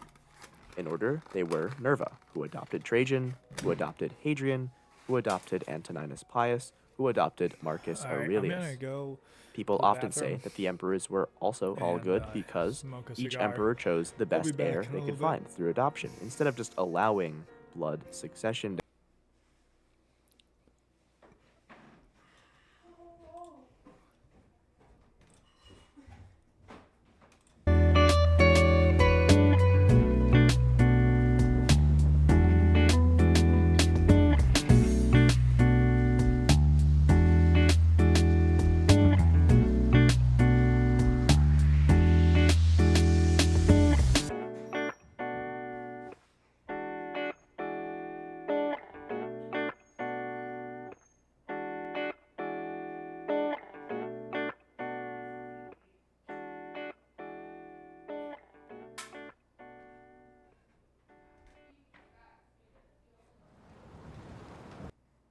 Move beyond the marketplace and get more control when you sell with Shopify.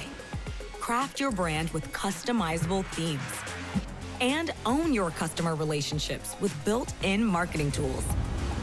Start your free trial with Shopify today.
right, I'm back.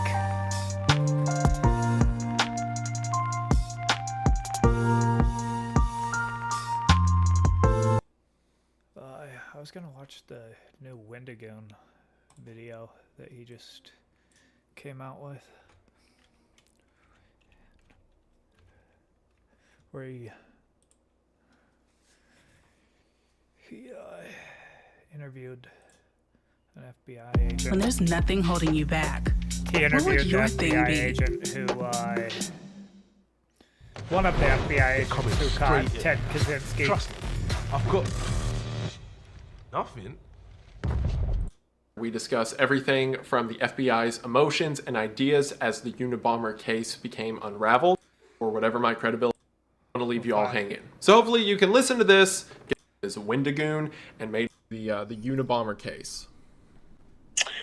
Sure. Well, I worked on the Unabomber case for just a few years while in San Francisco. Mostly early. It's only early audio, 90s, so we're just and gonna listen pretty to it much and then left I'll play there Risk. about the time that the manifesto was going to be published. So that was about my involvement with the Unabomber investigation. That was certainly that was kind of like the climax of the entire investigation too, because I mean you obviously know, but for those listening, the manifesto being published is what eventually led to his arrest. So you were there for really like the hottest moment of the case, I would say. Well, certainly, leading up to, his identification and subsequent arrest and conviction.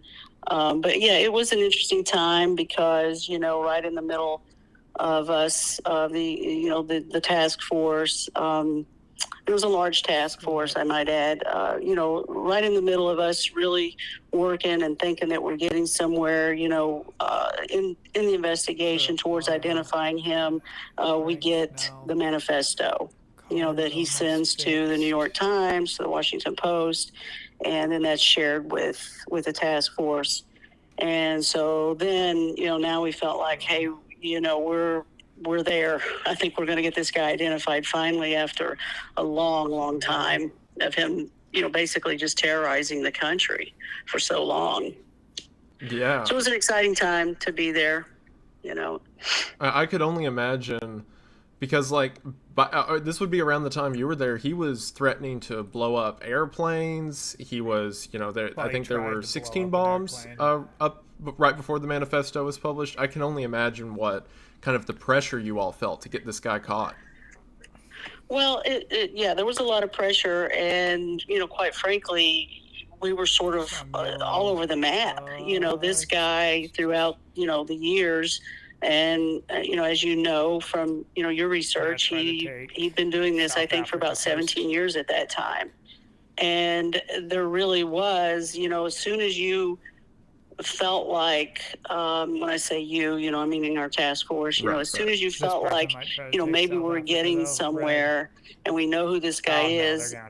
For example, he's affiliated with a university because these bombs are being either sent to universities or they're being placed. He would physically go into, some universities. UC Berkeley is the one that comes to mind, and place bombs. So as soon as we felt like, hey, we know this guy's got to be affiliated or he has a gripe or a beef with the universities, then the target would switch, and now it's airlines, and so then it went to computer, IT field, computer scientists, engineering. We just, could not get a good grasp of what this guy's true motive was and who his targets were. Yeah. And it's fascinating because I remember reading about a lot of that. There was a lot of different theories passed around about, well, maybe he had this for a career. I think for a while before the 90s, because he had a 6-year gap in between his bombings. Right. Early on, one of the theories I read was that he was like an airline mechanic, or that he worked at an airport or something like that. Mm-hmm. Then as more, computer-led attacks happened, people began to kind of, change their idea a bit as to what the motivation might be.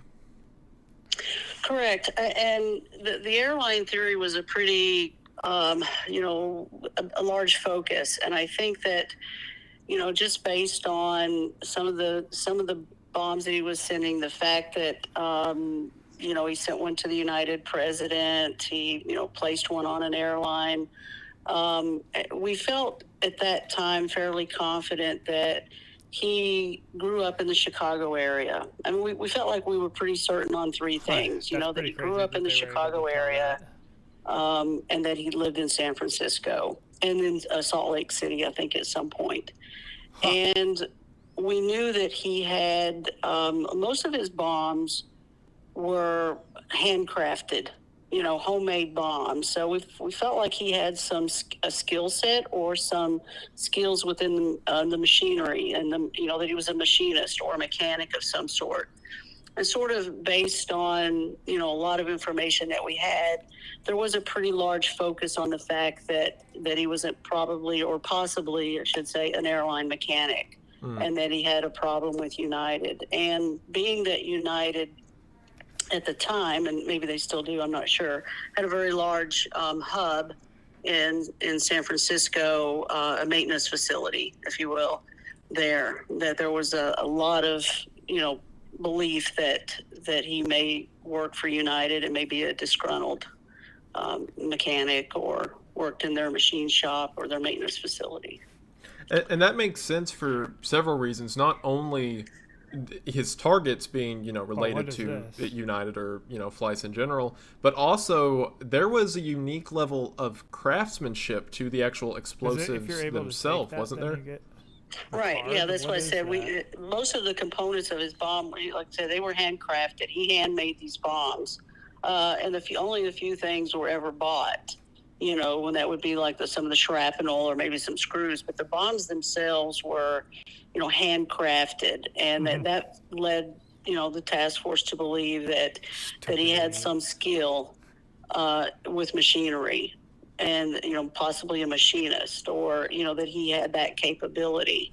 And obviously he did to some degree because he was handcrafting these. But, that just was one piece, of the investigation that led to the theories that, hey, somebody's targeting, he's targeting United. He sends a bomb to the president of United right after he puts a bomb on an American airliner, that fortunately at that time he didn't have his bombs weren't that sophisticated, and he obviously got better along the way, but at that time his bombs weren't that sophisticated, or probably would have brought down the airliner, and killed substantially more people. But just based on some at that time, like I said, he was elusive, and his targets changed. But at that time, there was a lot of resources being sent to United to try to see if this was an employee of United, possibly at the maintenance facility.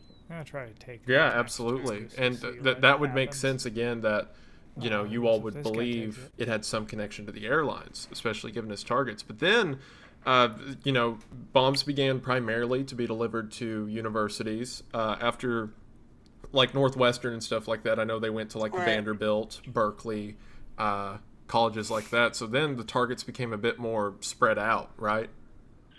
Right, and I think again, I'm going back several years, but I remember that that was part of the belief that he lived in San Francisco, because the bombs at Berkeley, if I'm not mistaken, were left in a lab. Yes. And so they, were hand delivered. And so it's like, well, he must live in San Francisco, or lives in that area, because then shortly thereafter, I think he sends the bomb to the Forestry Association president, I think in somewhere in Northern California, Sacramento. And so, there was a belief that he lived in that area. But yeah, he, after the airlines, then he goes to these, engineering labs, and then he's, back to IT, computer scientists, individuals, or professors, or research scientists, people of that nature. And then there was the one out of nowhere comes the ad executive.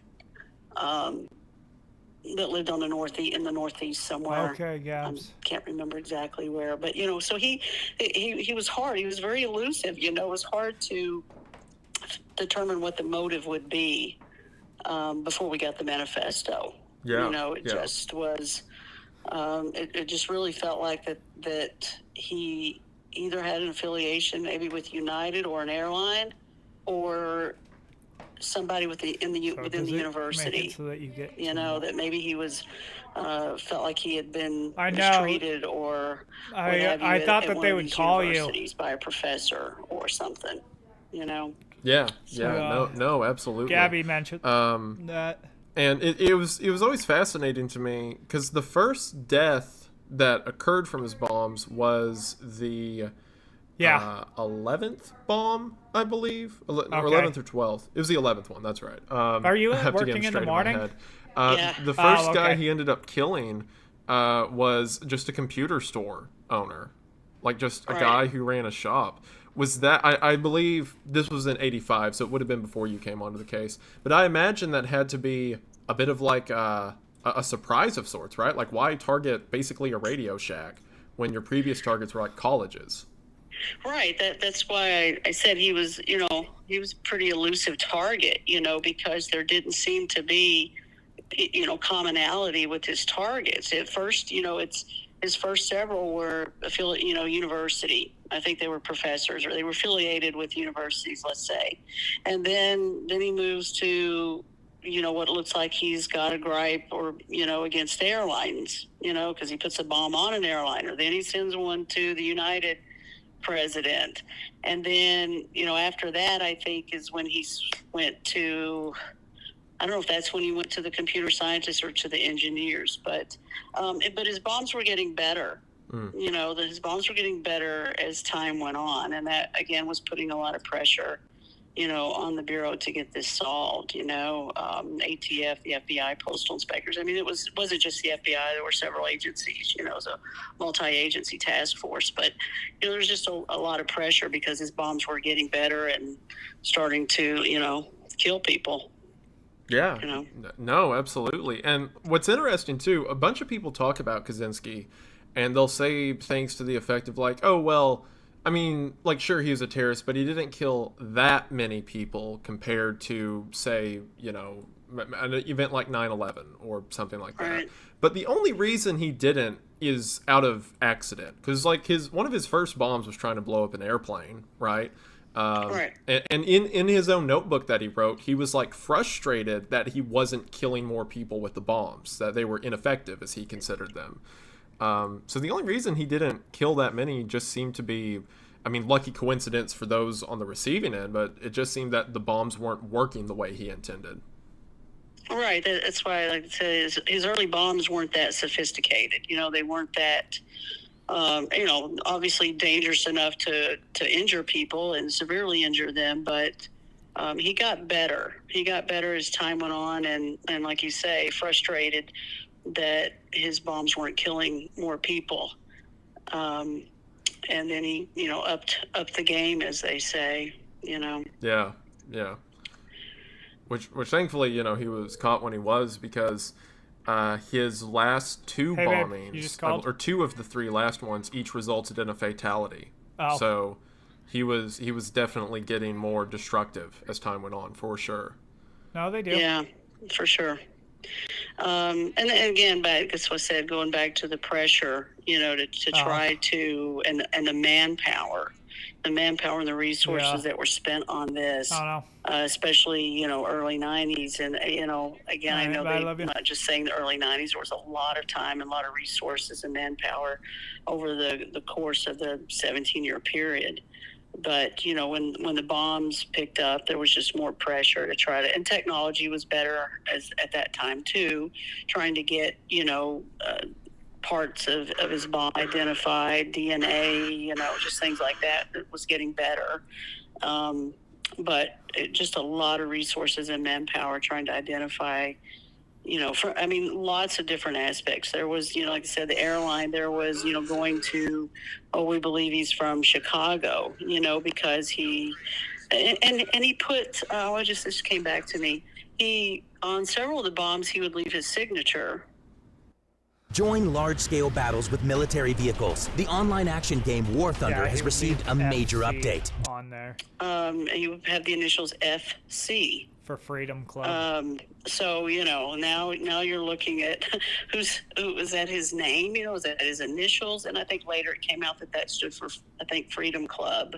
Yep. If I'm not mistaken. Yeah. But that, and then on one of the bombs, there was some clues about it was Robert, and then the initial V, Robert V. Yep.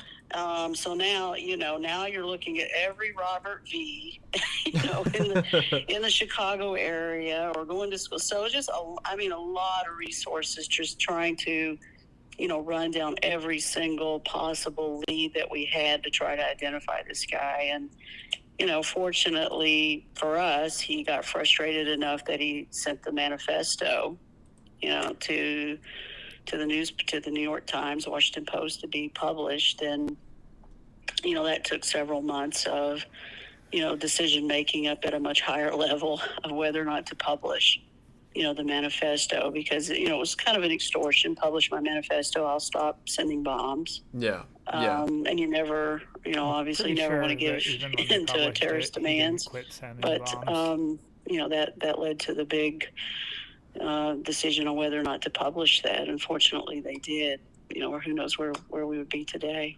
Absolutely.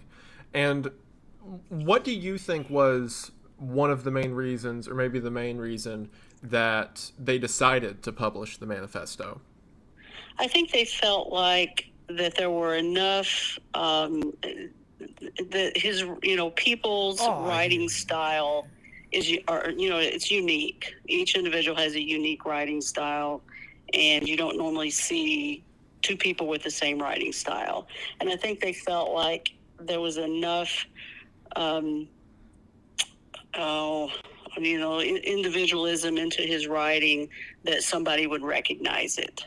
He used a lot of the same phrases. He used, certain, they could tell that he was very intelligent by, his grammar, his punctuation, and the writing stuff, I think they just felt like somebody would recognize that. And then once they got it, before it was published, I think it was, they disseminated that to some professors within like Northwestern and, the areas that they thought he grew up, to see if any teachers, professors, anybody recognized, some of the colloquialisms, things that he, talked about in his manifesto and the style. And ultimately it did, right? I mean, I think that they felt like somebody would, and I believe the sister-in-law, right, was the first to recognize it and talk to her, to his brother, Ted Kaczynski's brother. But I think she was the first one that started saying, I've heard him, I've heard these phrases, I've heard this terminology, I've heard this, but yeah, I think ultimately that was the decision. And at the same time, we didn't feel like we were making, inroads into identifying him either, Yeah. So that was maybe the best possible, outcome would be if somebody could identify him based on that, and it worked out.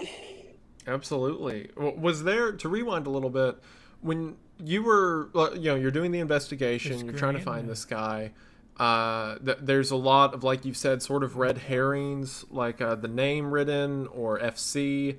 I remember there was an indentation on an envelope that said like Nathan R. Oh yeah. Yeah. There's all these like different paths you're taking. You're trying to figure out. What was the like general reaction within your departments when a manifesto shows up from this guy, and it's pretty much as the motive that you've been trying to figure out laid out in detail. What was that like to receive that? Well, it was, I guess, in some ways a little bit shocking is maybe a little an exaggeration, but it was kind of like this, industrial, technology wasn't, I don't think was really on our radar, you know. And again, I'm just speaking for the limited time that I was there. There may be agents that were involved in that long time that would say, oh, no, it was on my, you know, I thought that. So I'm just, again, to clarify from, you know, my time there, it didn't seem to be, you know, on the radar that that was his motive, you know, that it was, you know, anti-technology, that this industrial, you know, technology is going to destroy humanity, you know. So I think, you know, it was a little bit surprising to see the manifesto or hear. I didn't read it personally. I just, you know, we were briefed on it, you know, because it was very, very long, very long. But, it's not that long. You know, I think it was just a little bit surprising because it really wasn't on the radar that was his motive. It all seemed like for someone to terrorize this country for 17 years, to kill people, you know, injure people, severely injure people, you would think that it was more along the lines of something personal. You know, I think that's what we all felt like, or, you know, a lot of people felt like anyway, that, again, that he was a disgruntled employee of some sort, you know, that he felt, you know, mistreated, neglected, or what have you, by a professor, you know, that it would be something personal.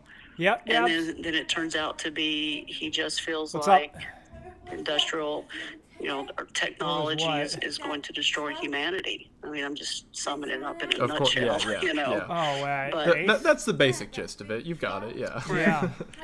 Yeah, you kind of wonder what he would do now, right, with artificial intelligence, if he thought that was going to, you know.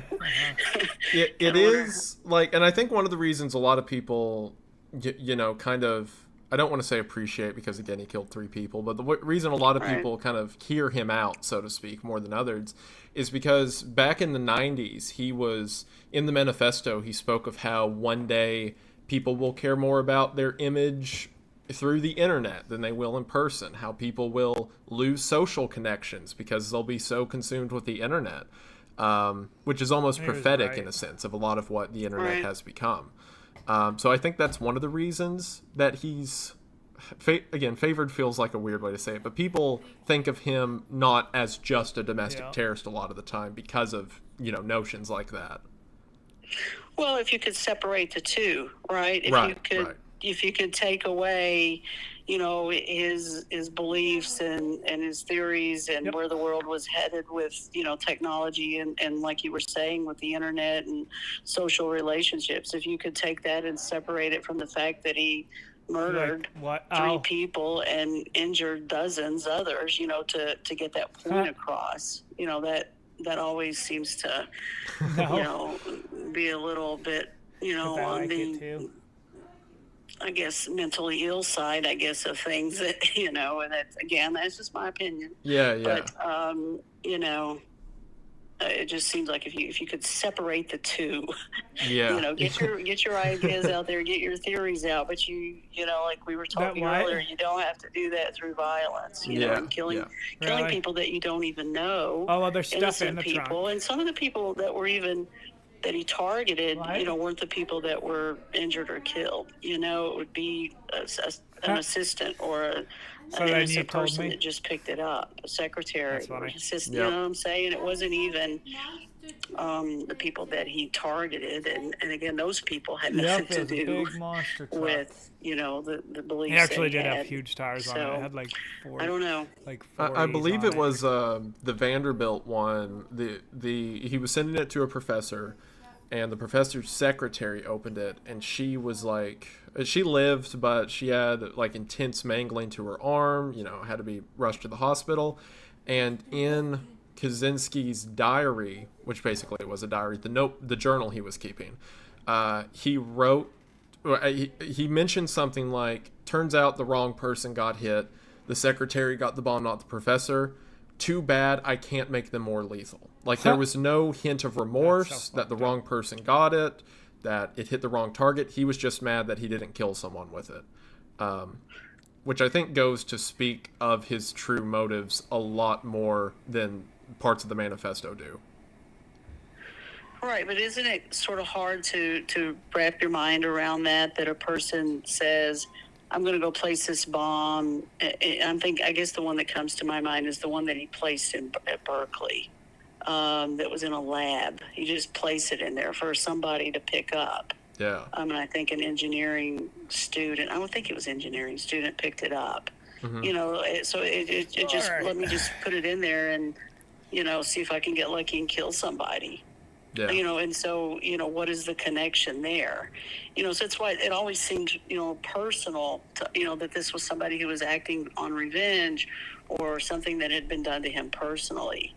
Because it's kind of hard to wrap your mind around the fact that someone who believes that the, you know, technology is going to destroy humanity will go out and kill people, you know, and not give a reason. That's an interesting point you just brought up that I hadn't really thought of yet. It makes sense that you all would think this is some kind of revenge motive or what have you, because his targets seem to be just random people.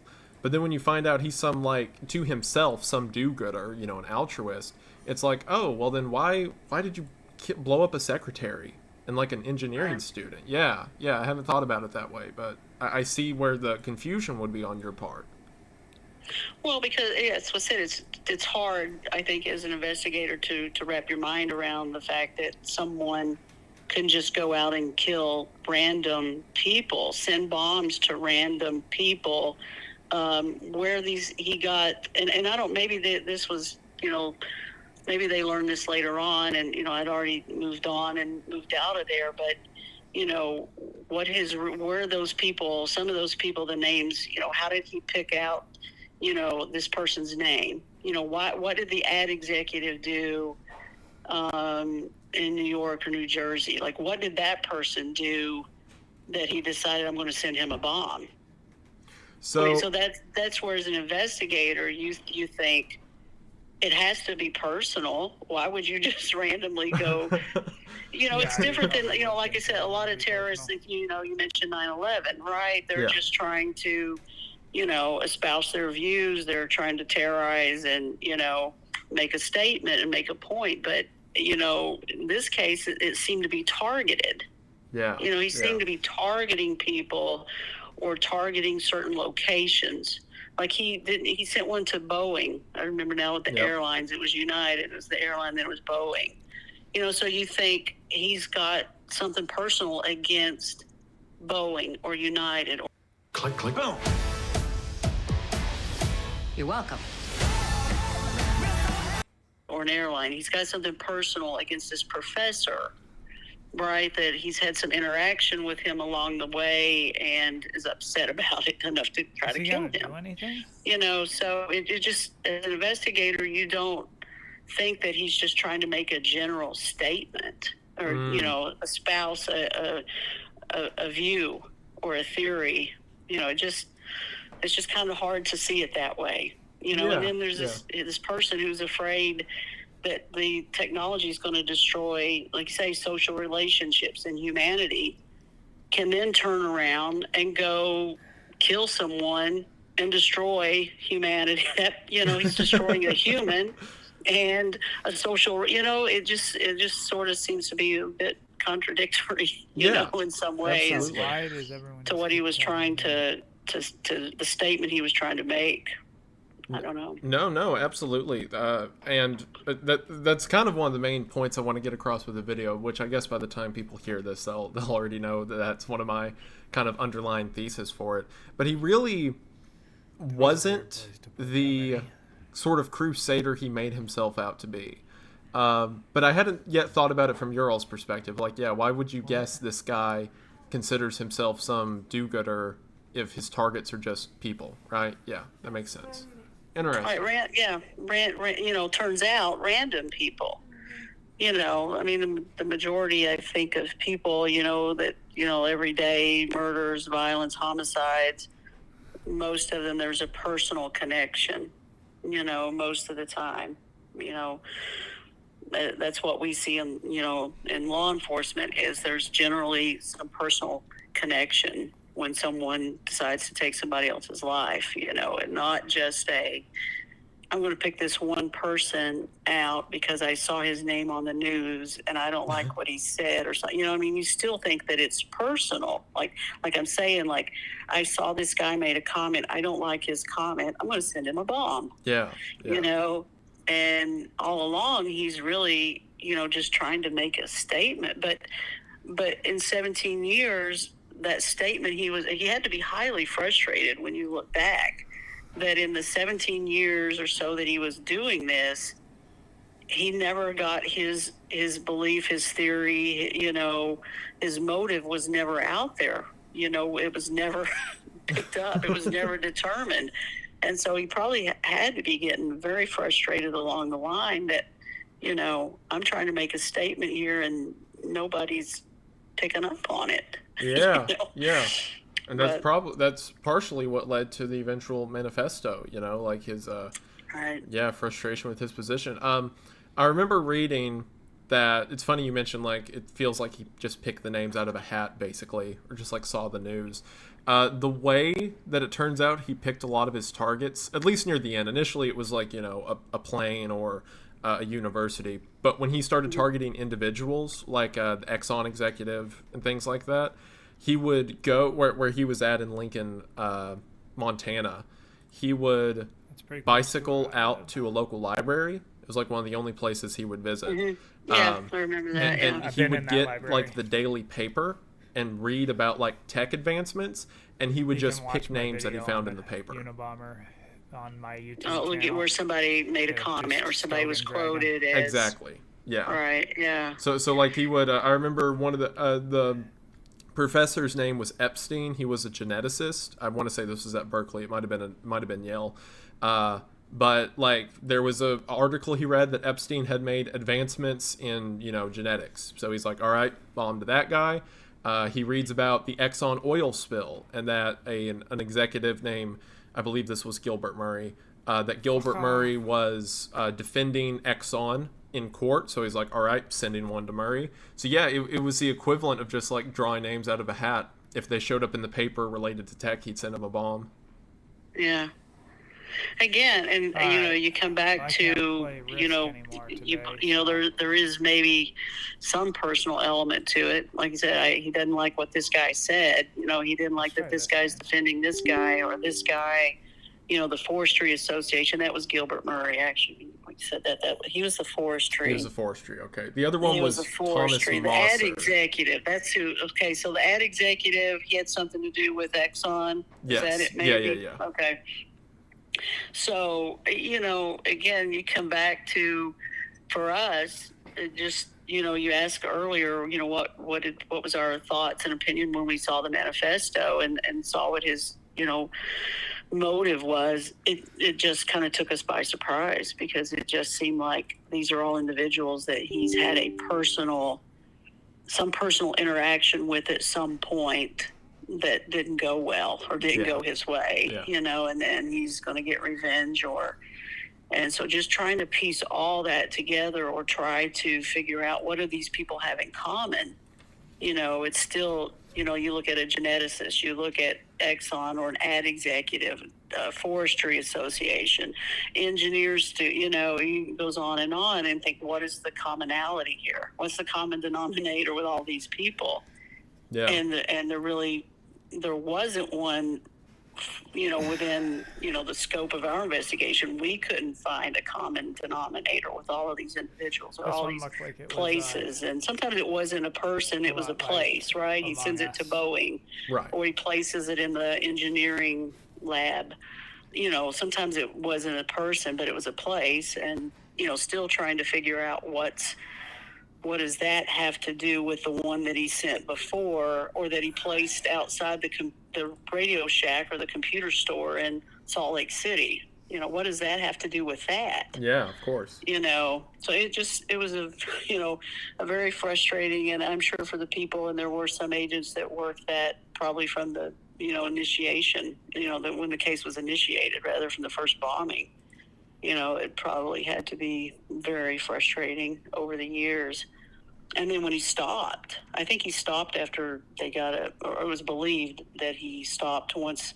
I think he stopped after he was seen Right, wasn't there that was when the last one? That's when the 6-year gap happened. Right. So so the belief was that he when the sketch came out and all that stuff and the rewards started coming out in the sketch, then he stopped for 5 or 6 years, I believe, some period of time. And so, but it's still just trying to go back to all these years and what's the commonality? What do all these people have in common? What's the common denominator here?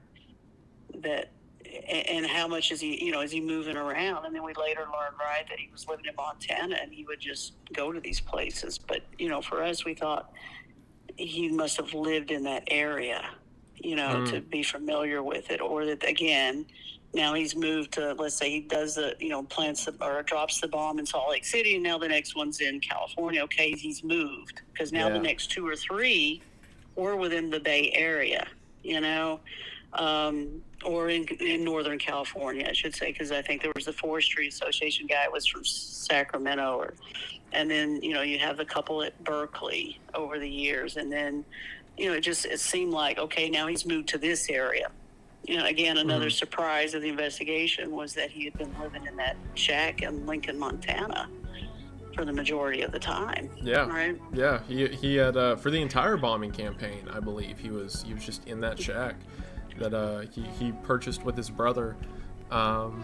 And it was just, again, aside from the occasional letter to his brother or like visiting the library, he had almost no contact with the outside world, which explains why no one recognized the guy, right? Because there's only a handful of people who could. Right. But the leads, you wouldn't believe the leads that we got. I'd say. Oh my gosh, I mean, hundreds of thousands of leads.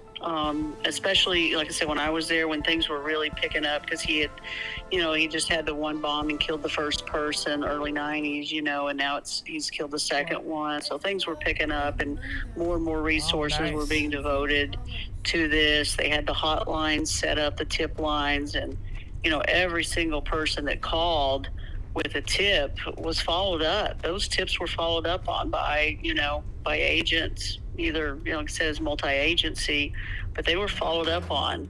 And the people that were interviewed, and then, I remember doing some leads on, we started getting, a lot of, like, who had bomb experience? Who would, who's for, so we would get calls about, have you looked at this guy from, back in the 60s that was, planting bombs in this place, and that guy's still alive, and, maybe he needs to be interviewed. So all of those tips that were coming in, were being followed up on. And so the resources and the man hours and the drain, just to follow up on those leads. But once that sketch went out, and things, picked up, the people would knew it. Yeah, people call. I'll give society credit for that. People will call. I think I saw that guy sitting on a park bench. The other day, and you go out and look in that park and see if you see anybody. And so there's a lot of leads that but they're followed up on. So we always encourage anybody to call with anything. But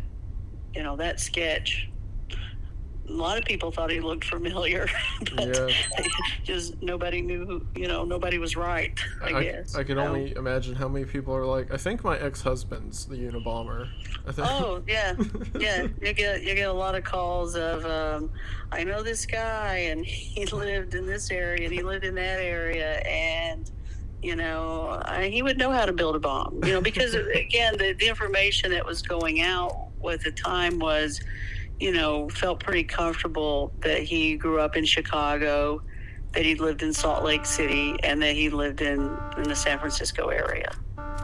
That was the belief. That was our belief at the time, and we were right about Chicago. We were right that he did grow up in Chicago, but or suburbs of Chicago. But I don't think he ever lived in Salt Lake City, and I don't believe he ever lived in San Francisco either, to my knowledge. But he traveled, you know, he did a lot of traveling to these places where he, you know, physically placed the bombs. He didn't nail every bomb, Yeah. you know, like the one, you know, the computer store that he was observed. So he did do that for a while. Yeah, he like most of his trips, he would take like several day bus rides because he'd just take a bus from Montana all the way to California.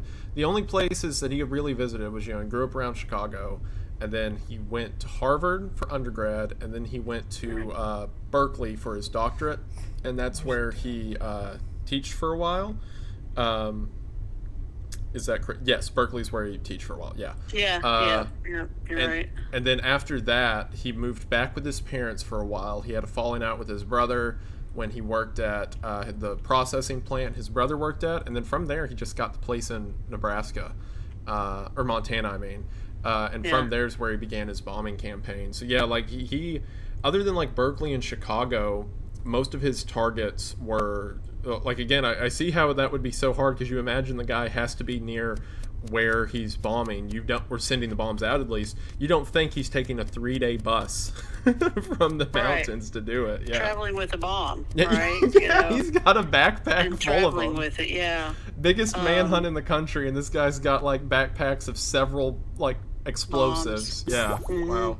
Yeah, and is okay with, you know, walking into a place and leaving it, you know, and just dropping it off. And I don't know why that one just keeps coming back to mind as the one that he placed in the engineering lab at Berkeley, you know, like how he gets in there and not be seen, and, you know, all that. But, you know, today it'd probably be a little bit different where there's cameras everywhere. Yeah. You know, He'd have a lot harder time. Yeah, it'd be a little bit different today, and but yeah, he didn't seem to be too concerned about being seen. Yeah, and I do agree that one explosive at Berkeley does stick out in my mind because that was one of two. Well, there was a few in the beginning, but that was one of them that it was just kind of like non-directional, right? Like he just leaves it in a room. We'll see who touches it. You know, we'll let fate decide, right? It seems particularly like vile. Yeah, I mean, that's why these, you know, some people, like you say, maybe, you know, think that, you know, they favor him. You know, it's hard for me to see it that way because of what he did and the people that he killed and the lives that he... This is your garbage trash browser, and this is Opera GX. You see this difference? Wrecked, you know, destroyed. You know, even the people that survived, you know, their lives were never the same. So I guess I don't have anything really positive to say about him, but you know, it is, you know, I think you're right in terms of the message and the theory and, you know, his belief of the, you know, technology and what that was going to do to society was, you know, Ethan, turn spot on around. with Can you that. hear me? Yeah. For the most part, Yeah, but the Unabomber was fine other than the bomber part, right? right. I did want to ask, so are you, this all came out, I believe, during the trial. How do you do that, basically? Because initially his Well, are defense you not team gonna ready up tried to take an until insanity you plea, get but he didn't like that. I don't Kick know him, how. he didn't want to be seen as Kick him. insane, he wanted to Yeah. be seen as sort of like a messenger of sorts, right? So you had mentioned that there was If he doesn't ready up, maybe kick him. he has like some kind of personal grudge against these people he's dealing with. Are you familiar at all with the quote-unquote experiments that happened to him when he was at Harvard? It's Andrew Tate, bro. Vaguely, yes. I mean, I do remember that. Like I said, I know he went to Harvard. He went very young. Like, was he like 16 or 15 or something like that when he started? And, and there was some experiments, but you can refresh my memory on what exactly they did to him, because I do remember there was some pretty bad things done to him there. But yeah, so he got accepted to Harvard when he was 15. When he was in middle school, it was middle school. When he was in middle school, he was tested with an IQ of 167. Like, you know, child prodigy. Everyone was real excited to see where he'd go, and he got accepted to Harvard at 15. He like accelerated through his elementary and or his middle and high school classes. So he starts going to Harvard when he's 16, and he meets a professor at Harvard named Henry Murray. This guy's freaking me and out. Henry Murray was this was in 50, I want to say this was like 59, 58, 59, because I know he got his doctorate in 1967, so this would have been late 50s. And Henry Murray was a former member of the OSS, which the OSS was the group during World War II that eventually became the CIA. So Henry Murray was working experiments for the CIA during his time at Harvard. And one of these experiments that Ted Kaczynski was offered into was under the guise of being a sort of debate club. Like, students would write down on a piece of paper like what their beliefs are, what their religious, political affiliation is, something like that. And the premise was they would then bring it before a professor, and there'd be kind of a debate about it. And the whole facade was that it was to encourage interaction between students and teachers. What are the young minds of Harvard think? But in reality, it was a part of what many have called MKUltra experiments, that it was an interrogation research study, effectively. So as I know Ted, he was evil. I detected. Students, but Ted's I'm not stupid. As Ted would write down his beliefs on a piece of paper and bring them before a professor, he would spend hours every week just berating Kaczynski. There's audio recordings that still exist from those meetings, where you can hear the professor saying like, "Oh well, clearly I'm surprised that you managed to pass high school. You have no idea what you're talking about. You have the mindset of a child." Just like verbally berating him. And Kaczynski was a part of this program for 3 years that he was at Harvard. So he would show up like 3 days a week and just get chewed out effectively. Called inferior, stupid, what have you. I was the imposter. And then he'd show back up and do it again. And in Kaczynski's own writings, he said that he kind of enjoyed it because he felt like it was a challenge. Like, can I best this professor in thought? And can I outdo him effectively? But what's interesting to me about it, and what I wanted to get your take on, is despite his eventual bombing campaign, despite even putting in his writings that he didn't like Murray or the people he met at Harvard, he never sent an to Harvard, which I find very weird. Because he sent him to Berkeley, where he sent him to other colleges, but never Harvard, which is the one you would think that he would have a grudge with. Yeah, that's very interesting. That never occurred, or I guess I never thought of that. But that definitely is an interesting point, right? As because kind of like, I guess, to tie it in a little bit, where I was saying, some of these professors like at Northwestern or Berkeley, you thought there must have been some interaction where he was treated, or he was, humiliated, embarrassed, or something, berated, like you were saying. You think, well, there must have been something there. But that's a very interesting point, that where we know he was, berated, humiliated on a daily, weekly basis. Yeah, that he doesn't send one to Harvard. That's very interesting. But, That one's kind of, most of the details of the case I can kind of wrap my head around. Like, okay, he believed this, he did this, what have you. But that's one that's always like a long time ago. My theory with it, which I'll have God's a theory, because Yeah, before you left. I mean, guy's dead. I can't go ask him, right? Right. But no one did. The more I think about it, I think maybe in some kind of sick and twisted way, maybe he sees what happened at Harvard as kind of like the trial by fire of sorts. Like he kind of appreciates that they hardened him. Because there's no way Murray could have known this, but effectively what he was doing is he was taking a guy with a high IQ and no social skills, and he spent 3 years hammering home, making Kaczynski hammer his own philosophy into his head and grow to hate people. I'll be done today.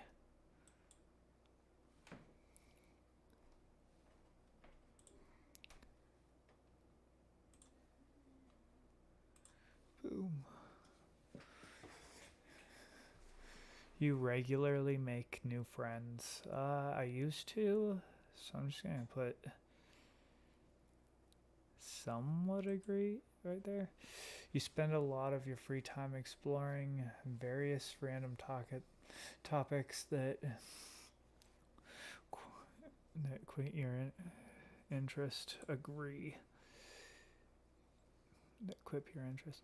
Seeing other people cry can easily make you feel like you want to cry too. Disagree. You often make a backup plan for a backup plan. Strongly disagree. You usually stay calm even under a lot of pressure. At social events, you rarely try to introduce yourself to new people and mostly talk to ones you already know. Disagree. Next. You prefer to completely finish one project before starting another. You are very sentimental. Neutral. You like to use organizing tools like schedules and lists. Disagree. Even a small task can cause you to doubt your overall ability and knowledge. Agree. Maybe not a small task. I'd say disagree on that. You feel comfortable just walking up to someone you find interesting and striking up a conversation. Agree. You are not too interested in discussing various interpretations and analysis of creative works. Disagree. Next. You are more inclined to follow your head than your heart. Disagree. You usually prefer to do what you feel like at any given moment instead of planning a particular daily routine. I'm trying to get to where I can plan a particular daily routine, but I would say yes to that probably. You rarely worry about whether you make a good impression on people you meet. Agree.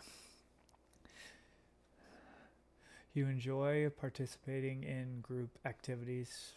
Agree. You like books and movies that make you come up with your own interpretations of the ending. Strongly agree. Your happiness comes more from helping others accomplish things than your own accomplishments. Yeah. You are interested in so many things that you find it difficult to choose what to try next. Agree. You are prone to worrying that things will take a turn for the worse. Now? No, disagree. You avoid leadership roles in group settings. Slightly disagree. You are definitely not an artistic type of person. Yeah, neutral. You think the world would be a better place if people relied more on rationality and less on their feelings. Agree. You prefer to do your chores before allowing yourself to relax. Agree. Next. You enjoy watching people argue. I mean, yeah, I like to watch a lot of debates and stuff. You tend to avoid drawing attention to yourself. Disagree. Your mood can change very quickly. Disagree. You lose patience with people who are not as efficient as you. Agree. You often end up doing things at the last possible moment. There. You have always been fascinated by the question of what, if anything, happens after death. Agree, but I know what happens after death. You just got to read this right here. I'll tell you. You usually prefer to be around others rather than on your own. I'm going to say mutual. You become bored or lose interest with the when the discussion gets highly theoretical. Disagree. You find it easy to empathize with a person who experiences are very difficult from your own, or different from your own. What the fuck? Disagree. You usually postpone finalizing decisions for as long as possible. Agree. You rarely second guess the choices that you have made. Disagree. After a long and exhausting week, a lively social event is what you need. Nowadays, disagree.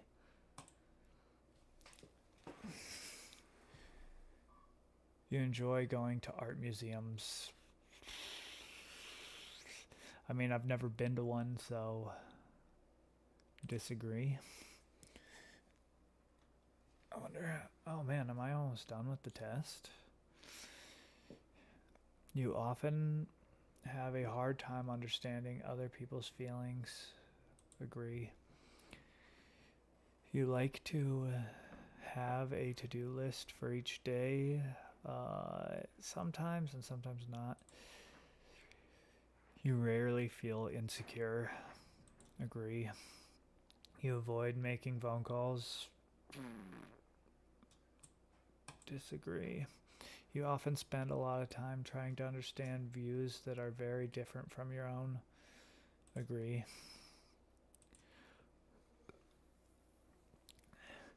In your social circle, you are often the one who contacts your friends and...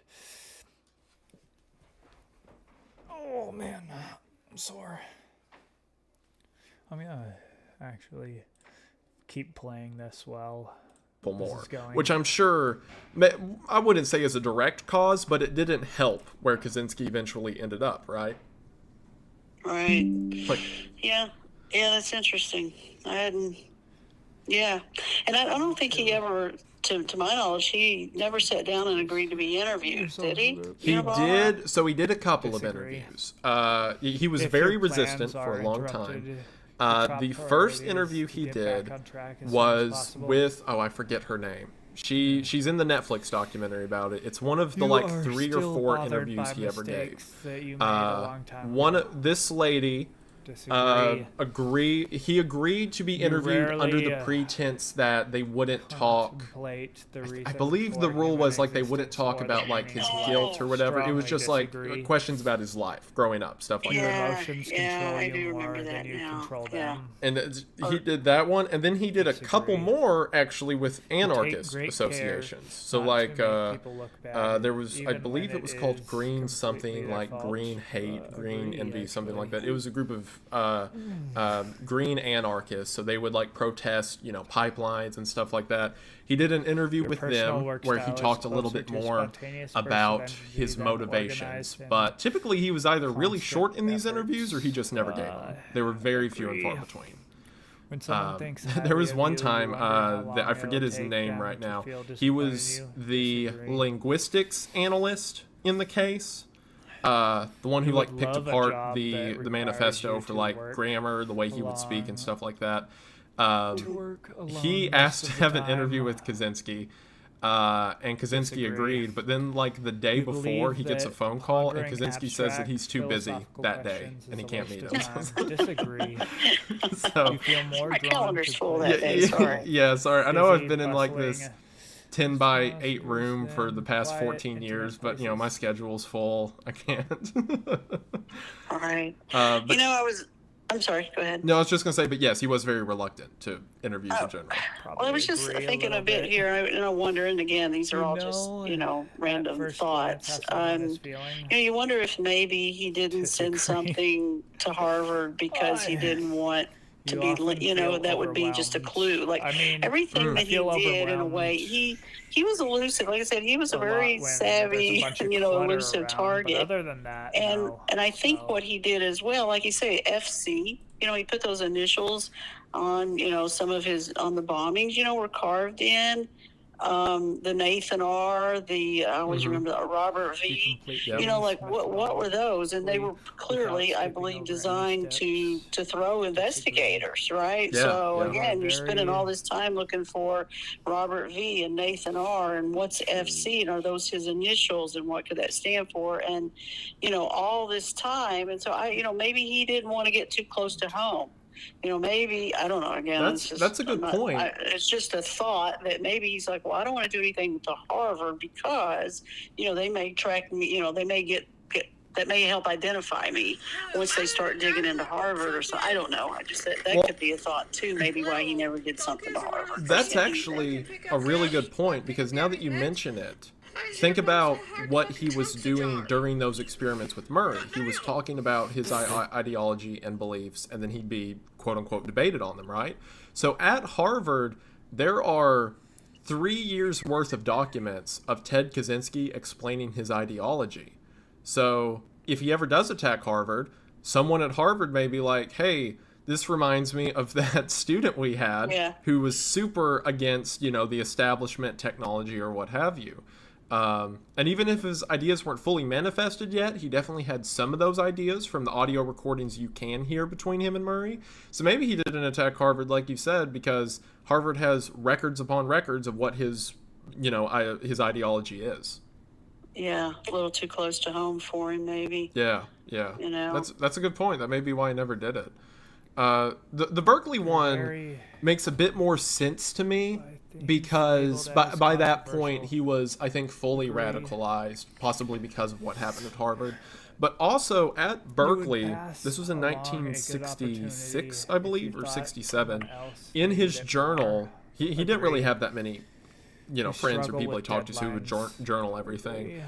In his journal, we see for the first time that he fantasized about murdering someone. There was this psychiatrist that he wanted to kill, and he would write, this is while he was getting his doctorate there, he would fantasize about killing them. He even described it in his journal that upon realizing he wants to kill this person, he said he felt like a phoenix, like he was renewed, that this was the new course in his life. So at Berkeley, his murderous tendency started, and then, so to me, it makes sense why eventually he targeted Berkeley. But isn't it strange that he never sends one to the psychiatrist? It is. It is very strange. Like the individuals that he actually had a reason in his mind, I'm not saying, in his mind, a reason to harm them, he doesn't. Yeah. Instead he goes after people that he's had no personal interaction with, that either, but going back to the ad executive or, those people, they said something he didn't like, he didn't like their actions. But again, the ones that had directly harmed him in his mind, he doesn't do anything. Yeah. You think he'd go after the professor at Harvard. That's who I'd go after if I was that man. The psychiatrist that he, I guess, what you're saying, if I understood correctly, right? The psychiatrist is when he first started having these visions of killing people. Yeah. Right? That's the first time he ever wrote down that we can see that he fantasized about killing someone. Oh, really? Do you think it would be someone that he didn't like, or had a personal interaction? And again, just going back to, generally, statistically, when people commit, homicides and murders, they, it's usually a person that they've had some interaction with, and not a random person, generally speaking. There was several interactions like that he had, personal a vendetta with someone, but he never acted on it. There was what caused the falling out with his brother David. I'll change that right now. Is David hired Ted? David was like a plant manager or whatever. I think it was a rubber factory. It was some kind of processing factory, and Ted needed some money, so David hires him on. And then there was a girl at the factory who expressed some form of interest in Ted. And the two of them went out on a couple dates. Well, then, did they double date? Did they double date with the brother? Maybe. Assertive individuals are self-assured, even-tempered, and resistant to stress. They refuse to worry too much and tend to be self-confident when striving to achieve goals. Yeah, probably.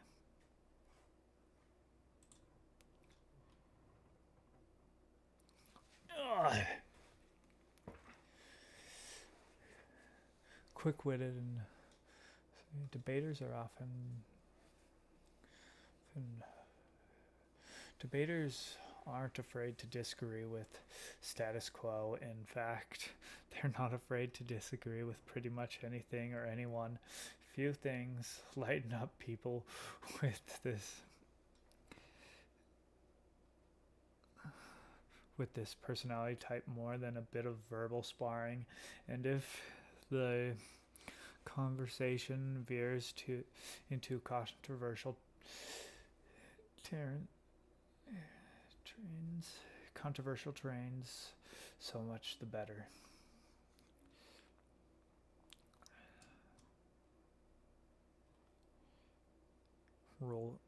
Breaking the rules. Debaters are known for their rebellious streak. For this personality type, no belief is too scared to be questioned. No idea is too fundamental to be scrutinized. There is one. And no rule is too important to be broken, or at least thoroughly tested. Sometimes debaters even rebel against their own beliefs by arguing the opposite point of view just to see how the world looks from the other side. I mean, yeah, I probably do that.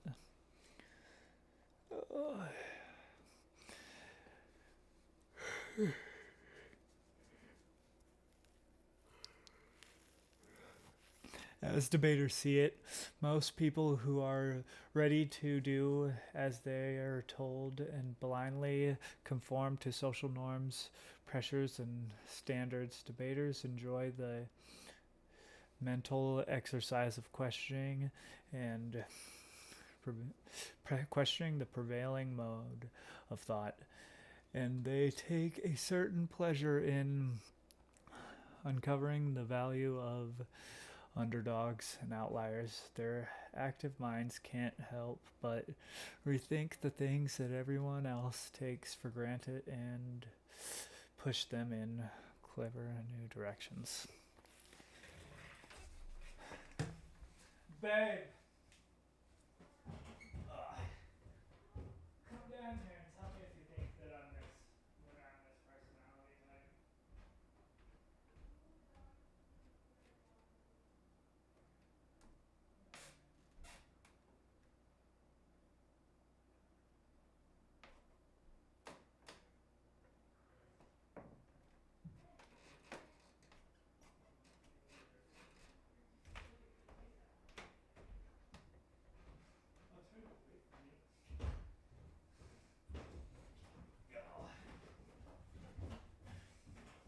This is narcissist.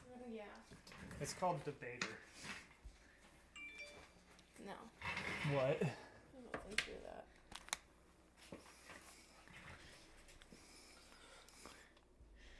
Here. I don't have anywhere to sit. I don't like this.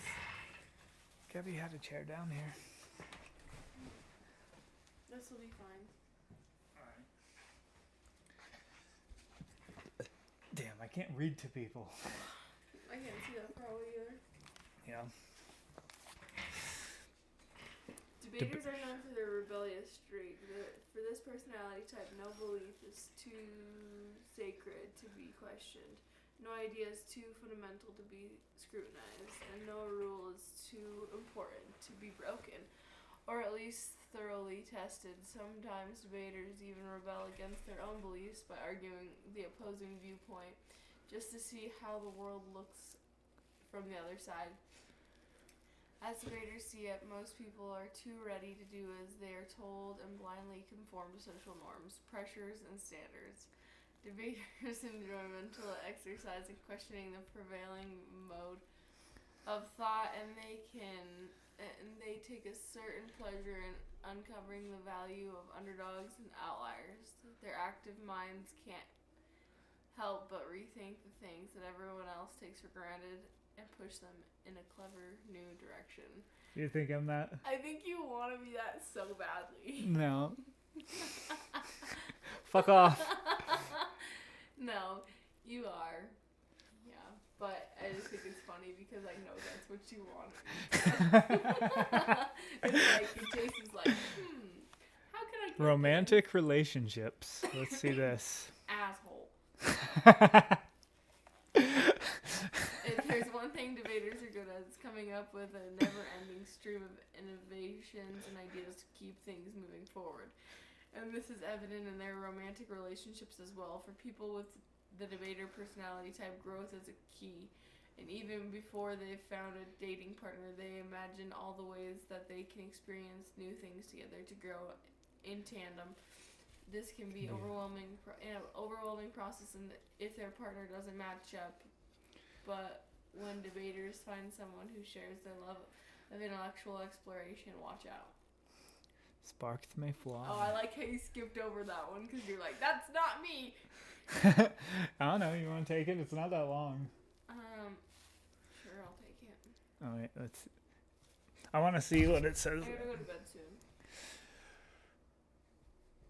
From the earliest dates, debaters test their partner's limits for these kinds of potential pushing boundaries and traditions, looking for open-mindedness and spontaneity.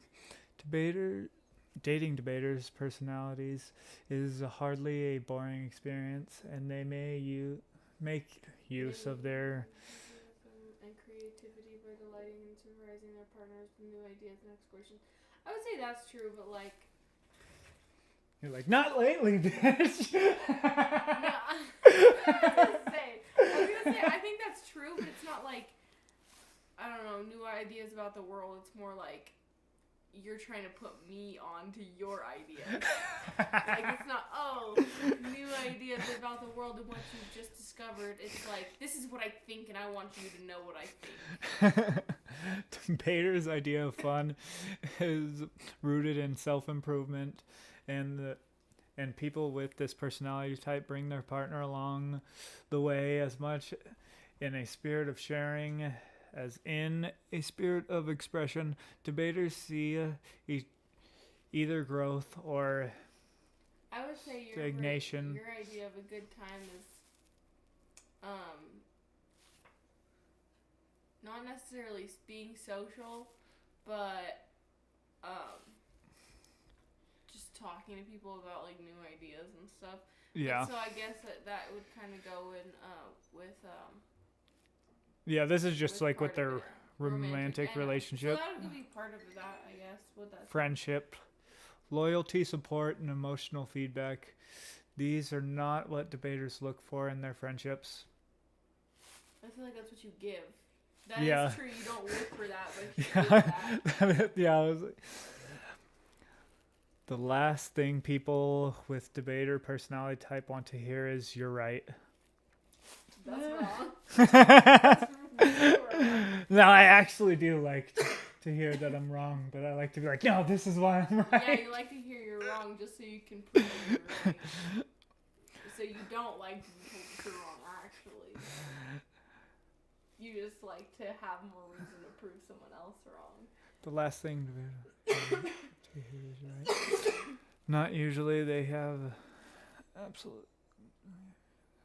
I wonder if it says what type. Silent reading this is stressing me out. I wonder if it says what type goes with the debater. I think it's a debater. I think it did say that debaters want to be with other debaters. Parenthood.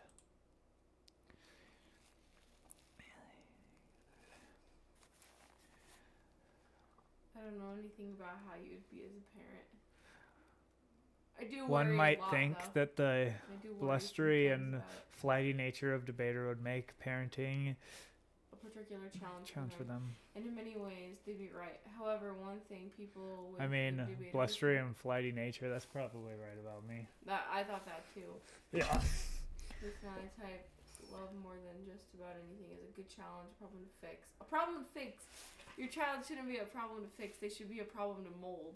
Yeah, but I mean, if you they do probably. it right, you shouldn't have to fix them. Yeah. Even if it comes to addressing their own weaknesses. Debaters take their roles as parents seriously, and I feel like I would take the role. I feel like you take it seriously, but in different ways. Maybe. They are bound to be effective profoundly by this development in their lives. If anyone is able to take an outside influence like their children and use that influence to address their own faults, it's debaters. Raising free thinkers. So you raise free thinkers? I don't think you'd be raising a free thinker. No, I would try to get them to...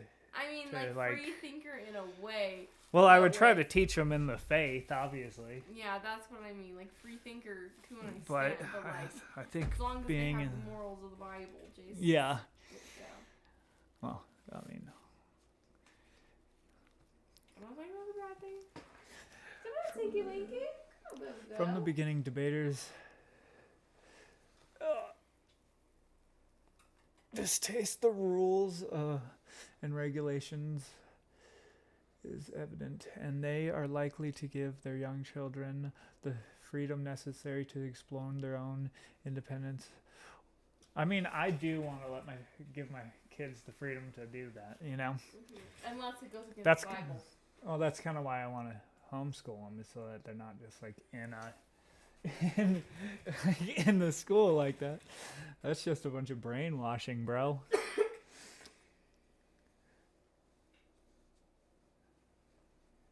My biggest thing isn't even what they really teach you in school. It's just complete without an independent mind. I feel like going to school teaches you so many weird habits them to and think weird independently and voice objections, opinions, and out. Because people are fucking weird, and you never know what they're gonna send their kids to school fucking telling career paths.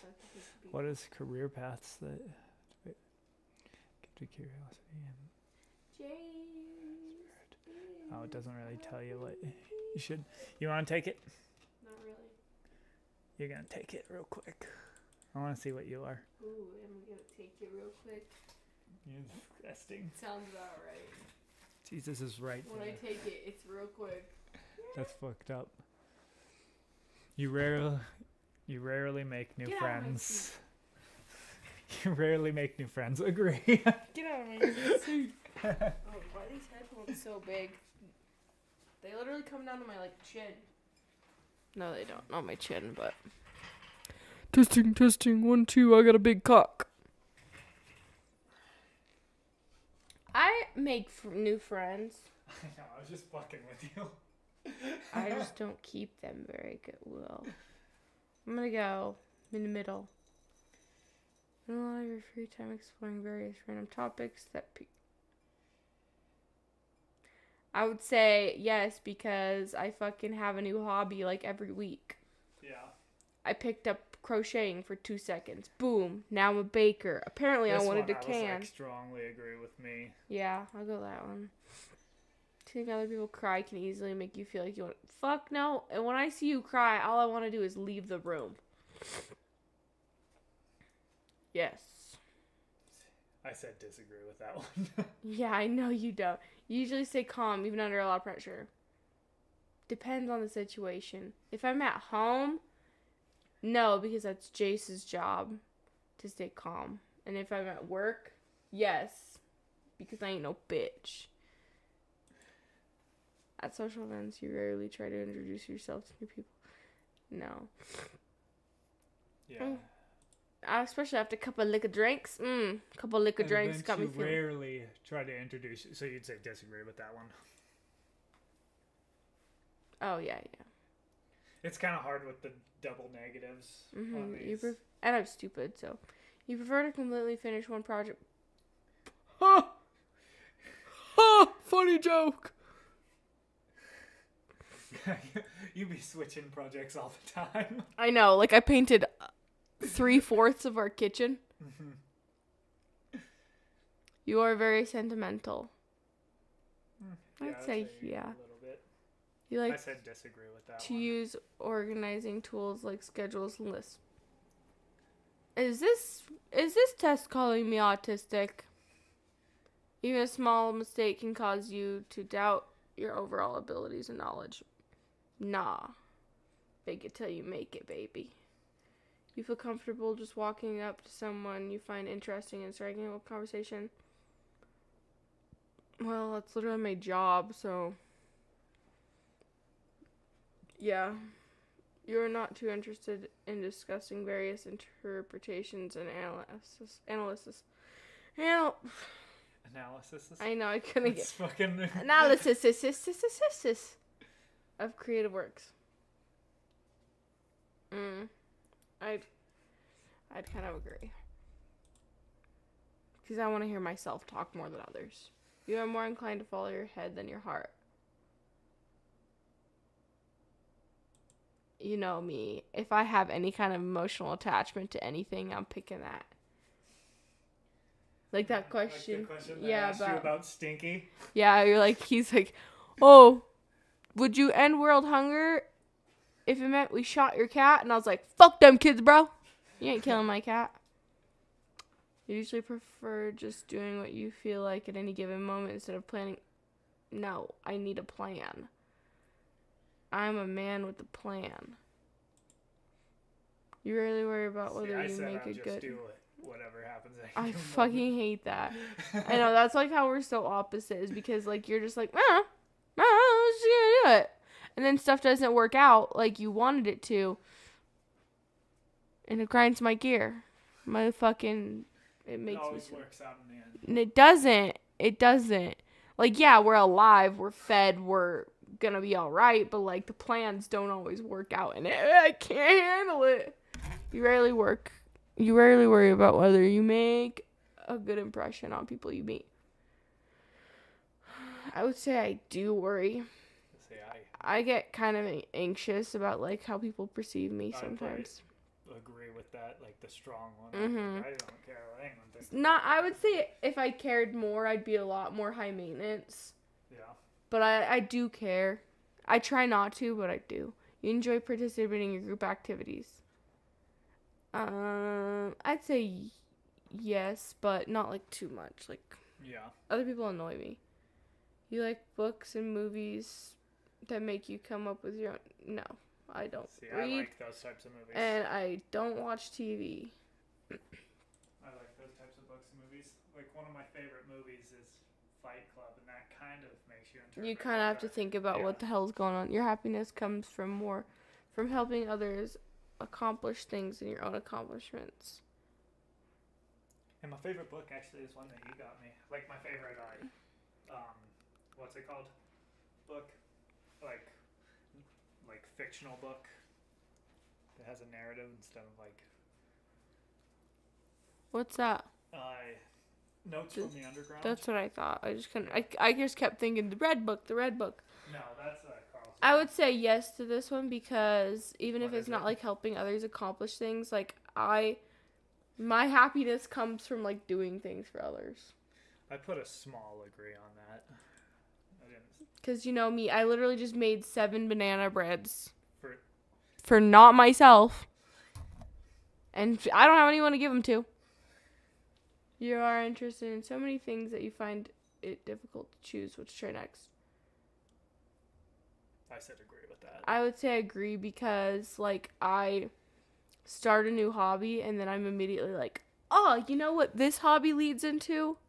A new hobby. Mm-hmm. You are prone to worrying that things will take a I put strongly disagree on that. Bro, I worry so much. I have such bad anxiety. You avoid leadership roles in group settings. I'd say yes because, yes, because sometimes I jump right into it, but a lot of the times I just sit back. You're definitely not an artistic person. You think the world would be a better place if people relied more on rationally and less on it. I think it would, right? But, It's baby, come here.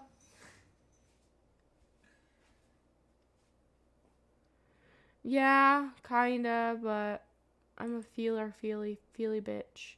You prefer to do chores before lunch? Snooze, boring. I agree with that I prefer to do chores. You enjoy watching people argue. I'd say yes, because I am nosy. You tend to avoid drawing attention to yourself. No, I'm a pick-me bitch. Your mood change. Yes. Shut up. Use patience with people who are not as if it. Fuck yeah. You often end up doing things at the last. Yeah, I would say I'm pretty good with my. I'd say I'm not that bad at it. You guys have been fascinated by the question of what, if anything, happens after. I don't really know. Usually prefer to be around others rather than on your own. When I was younger, it was yes, but now I like to be alone a lot. Yeah, when I was younger, like, I had such bad FOMO. I was a FOMO motherfucker. Like, I would freak out. Yeah, I'd freak out if I had to stay home, like, on the weekend or something. Same. But, like, man, what if something cool happened? Right, I'd literally be, like, in bed, like, just, like, my skin, like, crawling. Like, it was a problem. Like, that, like, I feel like you shouldn't feel like that. Yeah. You know what I mean? Like, you need to chill out. But, like, now, I could give a fuck less. Same. That's how I was when I was younger, but now I don't. You become bored or lose interest when the discussion gets highly theoretical. Yes. I strongly disagree with that one. I'm like, get to the point. To the point, no faking. Cooking MCs like a pound of bacon. Burning them. You find it easy to empathize with a person whose experiences are very different from yours. I'm not very empathetic, to be honest. Well, I am, but I don't like to talk about it. Usually postpone finalizing decisions for as long as possible. Yes. I get them done. What is Gabby laughing about, bro? I can hear that too. I don't know. She's probably up there playing her fucking games. Or she's playing with Stinky. I thought Stinky was down here. No, Stinky went back up there. You rarely second guess the choices you have made. I literally second guess them the minute they're made. After a long and exhausting, a lively social event is just what you need. That's like exactly what I don't want. Yeah, when I was younger, it was exactly. Yeah, what it was I like, needed. let some steam off, have a drink, or 17. And now I'm like, I just want to go to fucking Right? sleep. Like, I literally realized it was Friday because I was watching everybody's. I want to go to church and then just hang out at the house. I was watching everybody's Snapchat stories today, and I was like, oh shit, it's like the weekend. It's Friday. Everybody's going out drinking, partying. Not me. It's not bad every now and again. You enjoy going to art museums. Yeah, they're okay. I've never been to an art museum, so I prefer like disagree, but I prefer like history museums. Yeah, same. Because like art, you just like kind of like you learn the history of like the person and like the time frame sometimes, but like you just kind of look at it. I feel like I would like an art museum. I've just never been to one, so I put disagree. You often have a hard time understanding other people's feelings. But there's not really any art museums where we live either. A lot of history museums. Yeah. You like to have a to-do list for each day. I wouldn't say for each day, but I write like to-do lists for like random. Don't do that. Why? Because the last time I told you not to do that, you fucking. What did you pull off the wall? The molding. You pulled off the molding of a door frame. You rarely feel insecure. Disagree. You avoid making phone calls. Yes, I hate talking on the phone unless it's to like Jace or. Yeah. And I'll ignore my parents a lot. Sorry, Mom and Dad. You often spend a lot of time trying to understand views that are very. No! Because I'm right. You're wrong. I actually put yes on. In your social circle, you are often the one who contacts your friends and then initiates activities. I'd go neutral because I don't have any friends. Well, I have a couple. So it's 50-50. If your plans are interrupted, your top priority is to get back on track as soon as possible. No. I don't have the attention span for that. You are still bothered by mistakes that you made. You rarely can contemplate the reasons for human existence or the meaning of life. When I was a kid, like younger than Quaid, I used to like stress about the meaning of life. Like I would sit in the shower, like my dad would be like, "Why the fuck are you in the bathroom for so long?" Like I'm a teenage boy or something. But no, I'd just be in the shower like, are we just dolls in God's game of life?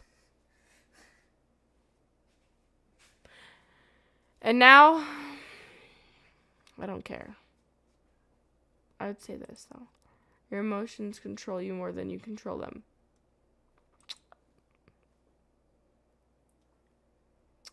You take great care not to make people look bad, even when it's completely their fault.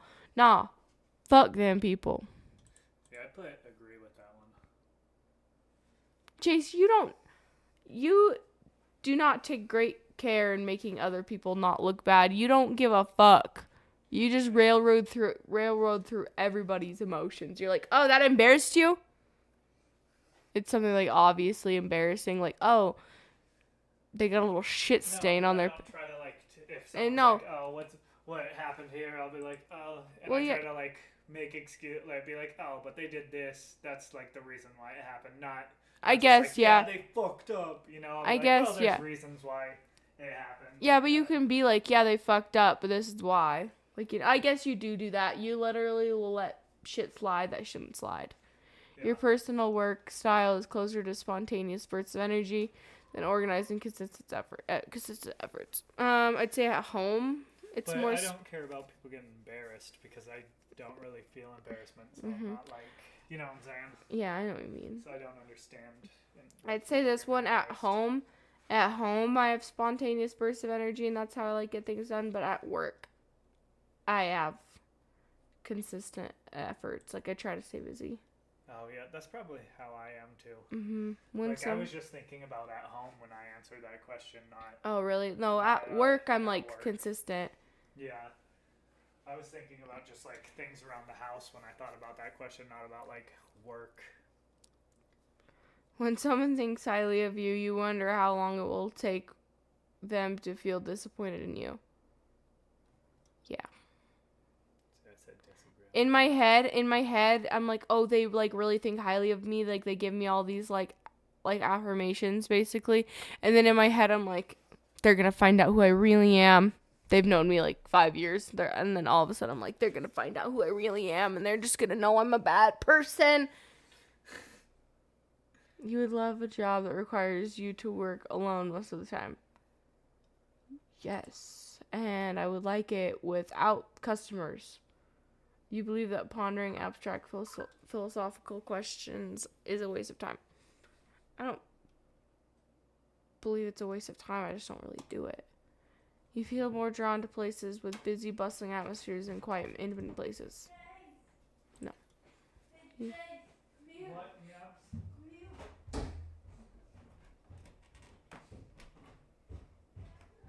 You know at first glance how someone is feeling. Yeah, and I try to avoid them. I don't care about your feelings. But I want you to care about mine. Next. Do do do do. You have to feel overwhelmed. Yes. I just ran to the top of the stairs, looked like that what's it called? She just took her shirt off. Not fully. She wasn't fully naked, but she. What shirt did she have on? Just a regular shirt? No, it's like what's it called? Like tie-dye thing. I don't know. You complete things methodically without skipping over any steps. No. You are very intrigued by things labeled as controversial. No. I agree with that for sure. Yeah, I know you are. You would pass along a good opportunity if you thought someone else needed it more. I'd say in the middle, depends on the opportunity. You struggle with deadlines. No, not really. You feel confident that things will work out for you. No. See results. Your gender, optional. Should have put it. Non-binary. Virtuous. You are virtuous.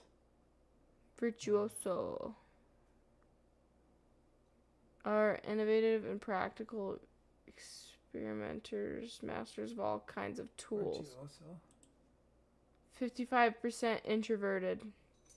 Yeah, I was extroverted on that, but not 55% observant. What are you on I this? was intuitive.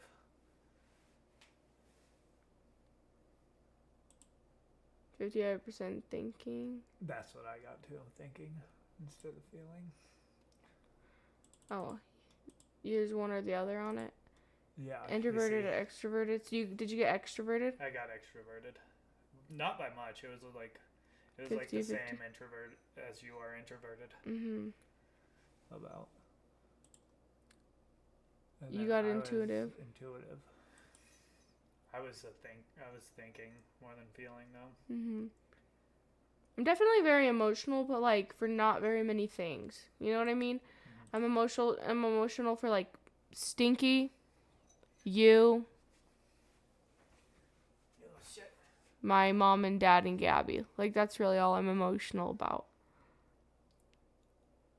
And when someone hurts my feelings.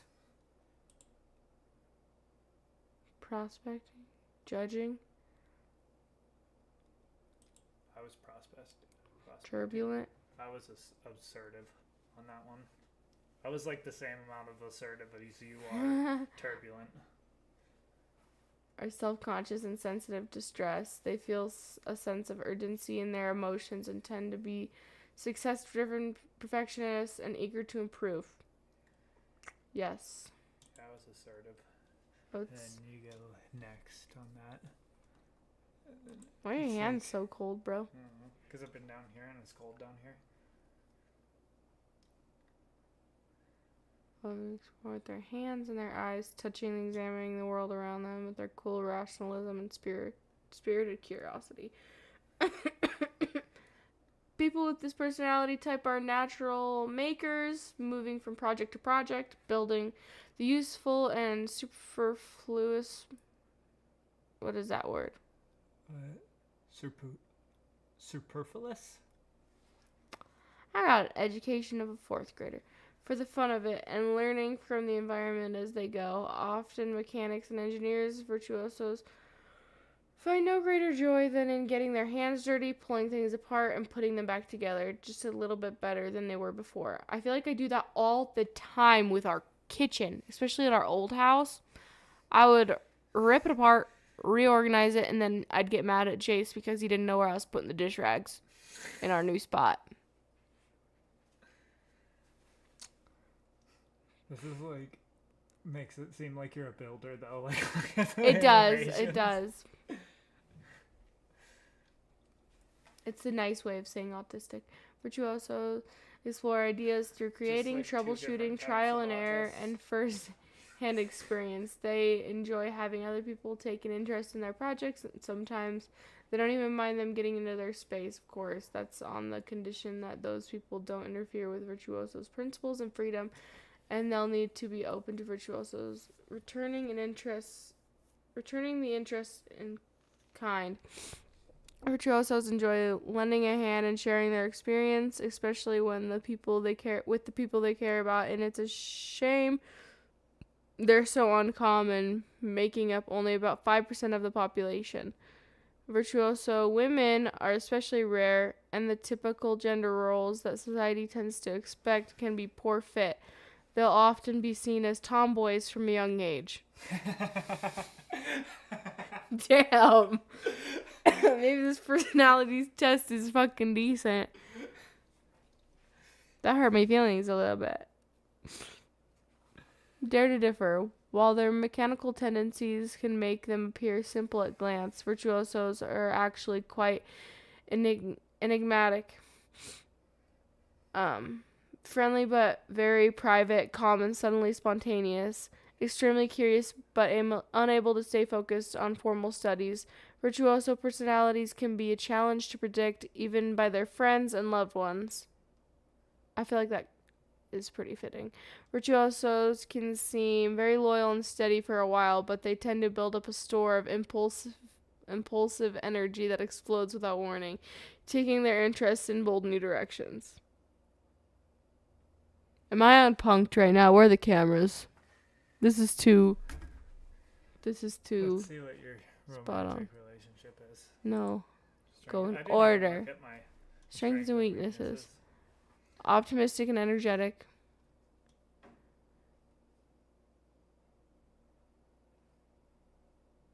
Really get stressed out. No, I'm always stressed out. Creative and practical. Virtuosos are very imaginative when it comes to practical things. Spontaneous and rational. Know how to prioritize. Great in a crisis. Relaxed. I don't know about those. When it comes to romantic relationships with virtuosos, it's a bit like nailing to a tree.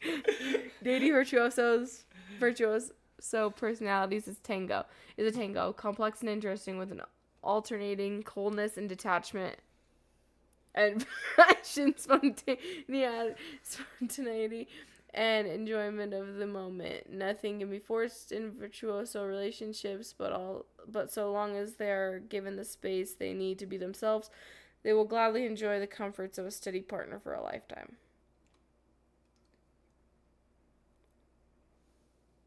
I feel like mine's more spot on than yours is. Am I tripping? Mine was pretty spot on. I don't know. Yeah, it was pretty good. An independent heart. Early in dating, people with virtuoso personality. I want to see what Gabby would be. It'd take. Let's do it another day because it would take too long to like get her through the questions. Yeah. To get her to like understand what she's agreeing to and not agreeing to.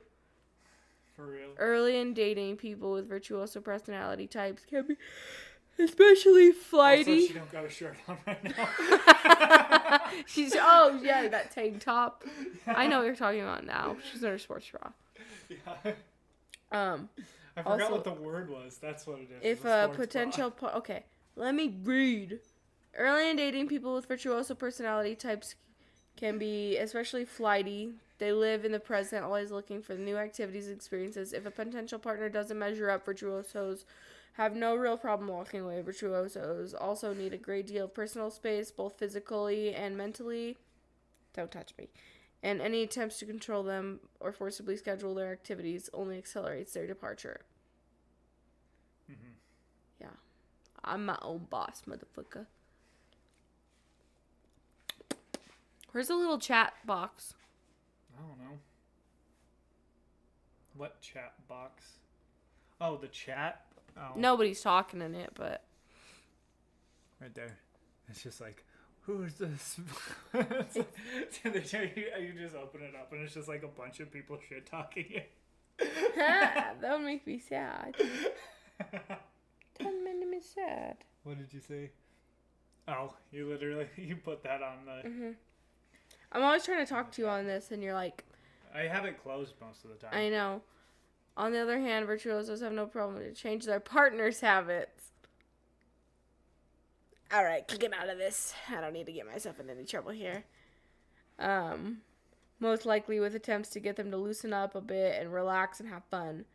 No. Yeah, literally today I was like, chill out, bro. Chill. Take a chill pill. Virtuoso personalities are hardly strict or traditional when it comes to dating, and often they try to introduce sex into their activities early on. You were the one jumping my bones, okay? Sensual individuals that they are, virtuosos. No, I'm a virgin, bro. Okay. Virtuosos make ready use of all their senses, viewing intimacy as an art and a performance and a source of pleasure. Should I tell the audience about that, Jace? What? The audience of nobody. About the art. The art? What, you just laying there? Oh, you want to call me out for just laying there? I'll tell him. You know what Jace likes?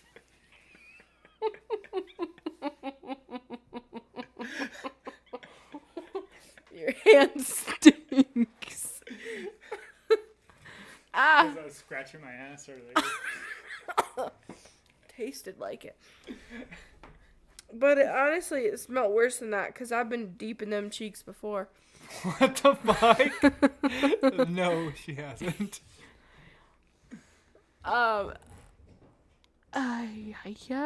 Jace is like, let's get off the romantic relationships one. Gabby. Don't go on the... Gabby, get out of here. Get out of the camera. Gabby, get out of the camera. Without a shirt on. Go. Okay. Get out of here. I'll go put a shirt on. No. Gabby, don't run up the stairs. Do not stomp up the stairs. Is that you? Disgusting. I shit my pants. And Jason's mad at me about it. I don't know about this anymore. Oh, bro, it's bad too. It's a stinky one. As their relationships progress, virtuosos partners tend to find that intimacy is about the closest they get to open emotional expression. It's not that virtuosos don't have feelings. They actually run quite deep and strong, just that they conceal and protect them because they are unsure how to deal with them and express them. Virtuosos have no trouble leaving something they think is mutually understood unsaid. Yeah. Let's see what it says. I agree with I want to do friendships first, in order. When it comes to friendships, virtuosos seem made for Bushnell's law of game design. Easy to learn, difficult to master. Let's give Gabby the test. Not tonight. With their well-rounded and interesting array of hobbies, people with a virtuoso personality type have no trouble at all making acquaintances to share their activities with. It's getting beneath the surface to become virtuosos. True friends, that is a real challenge, leaving them with a lot of goodwill and friendly faces to call on, but only a few people who they feel truly understand them. I feel like that's really true. That's pretty true. Comments? I didn't even hear what you said.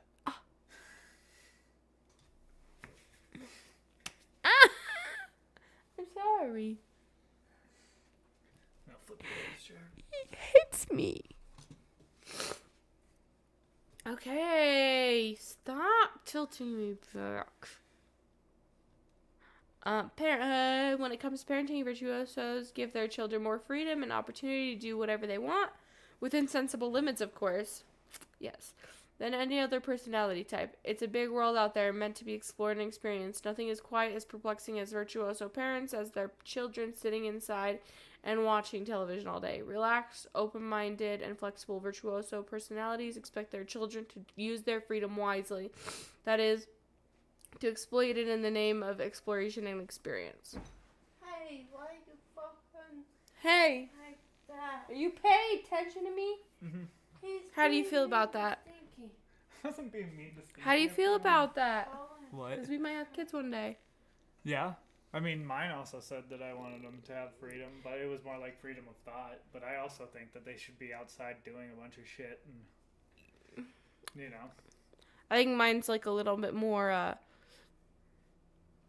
relaxed than yours, though. Yeah.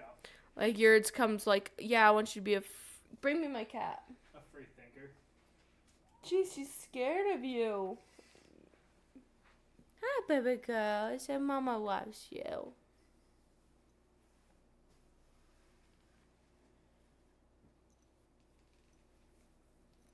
Alright.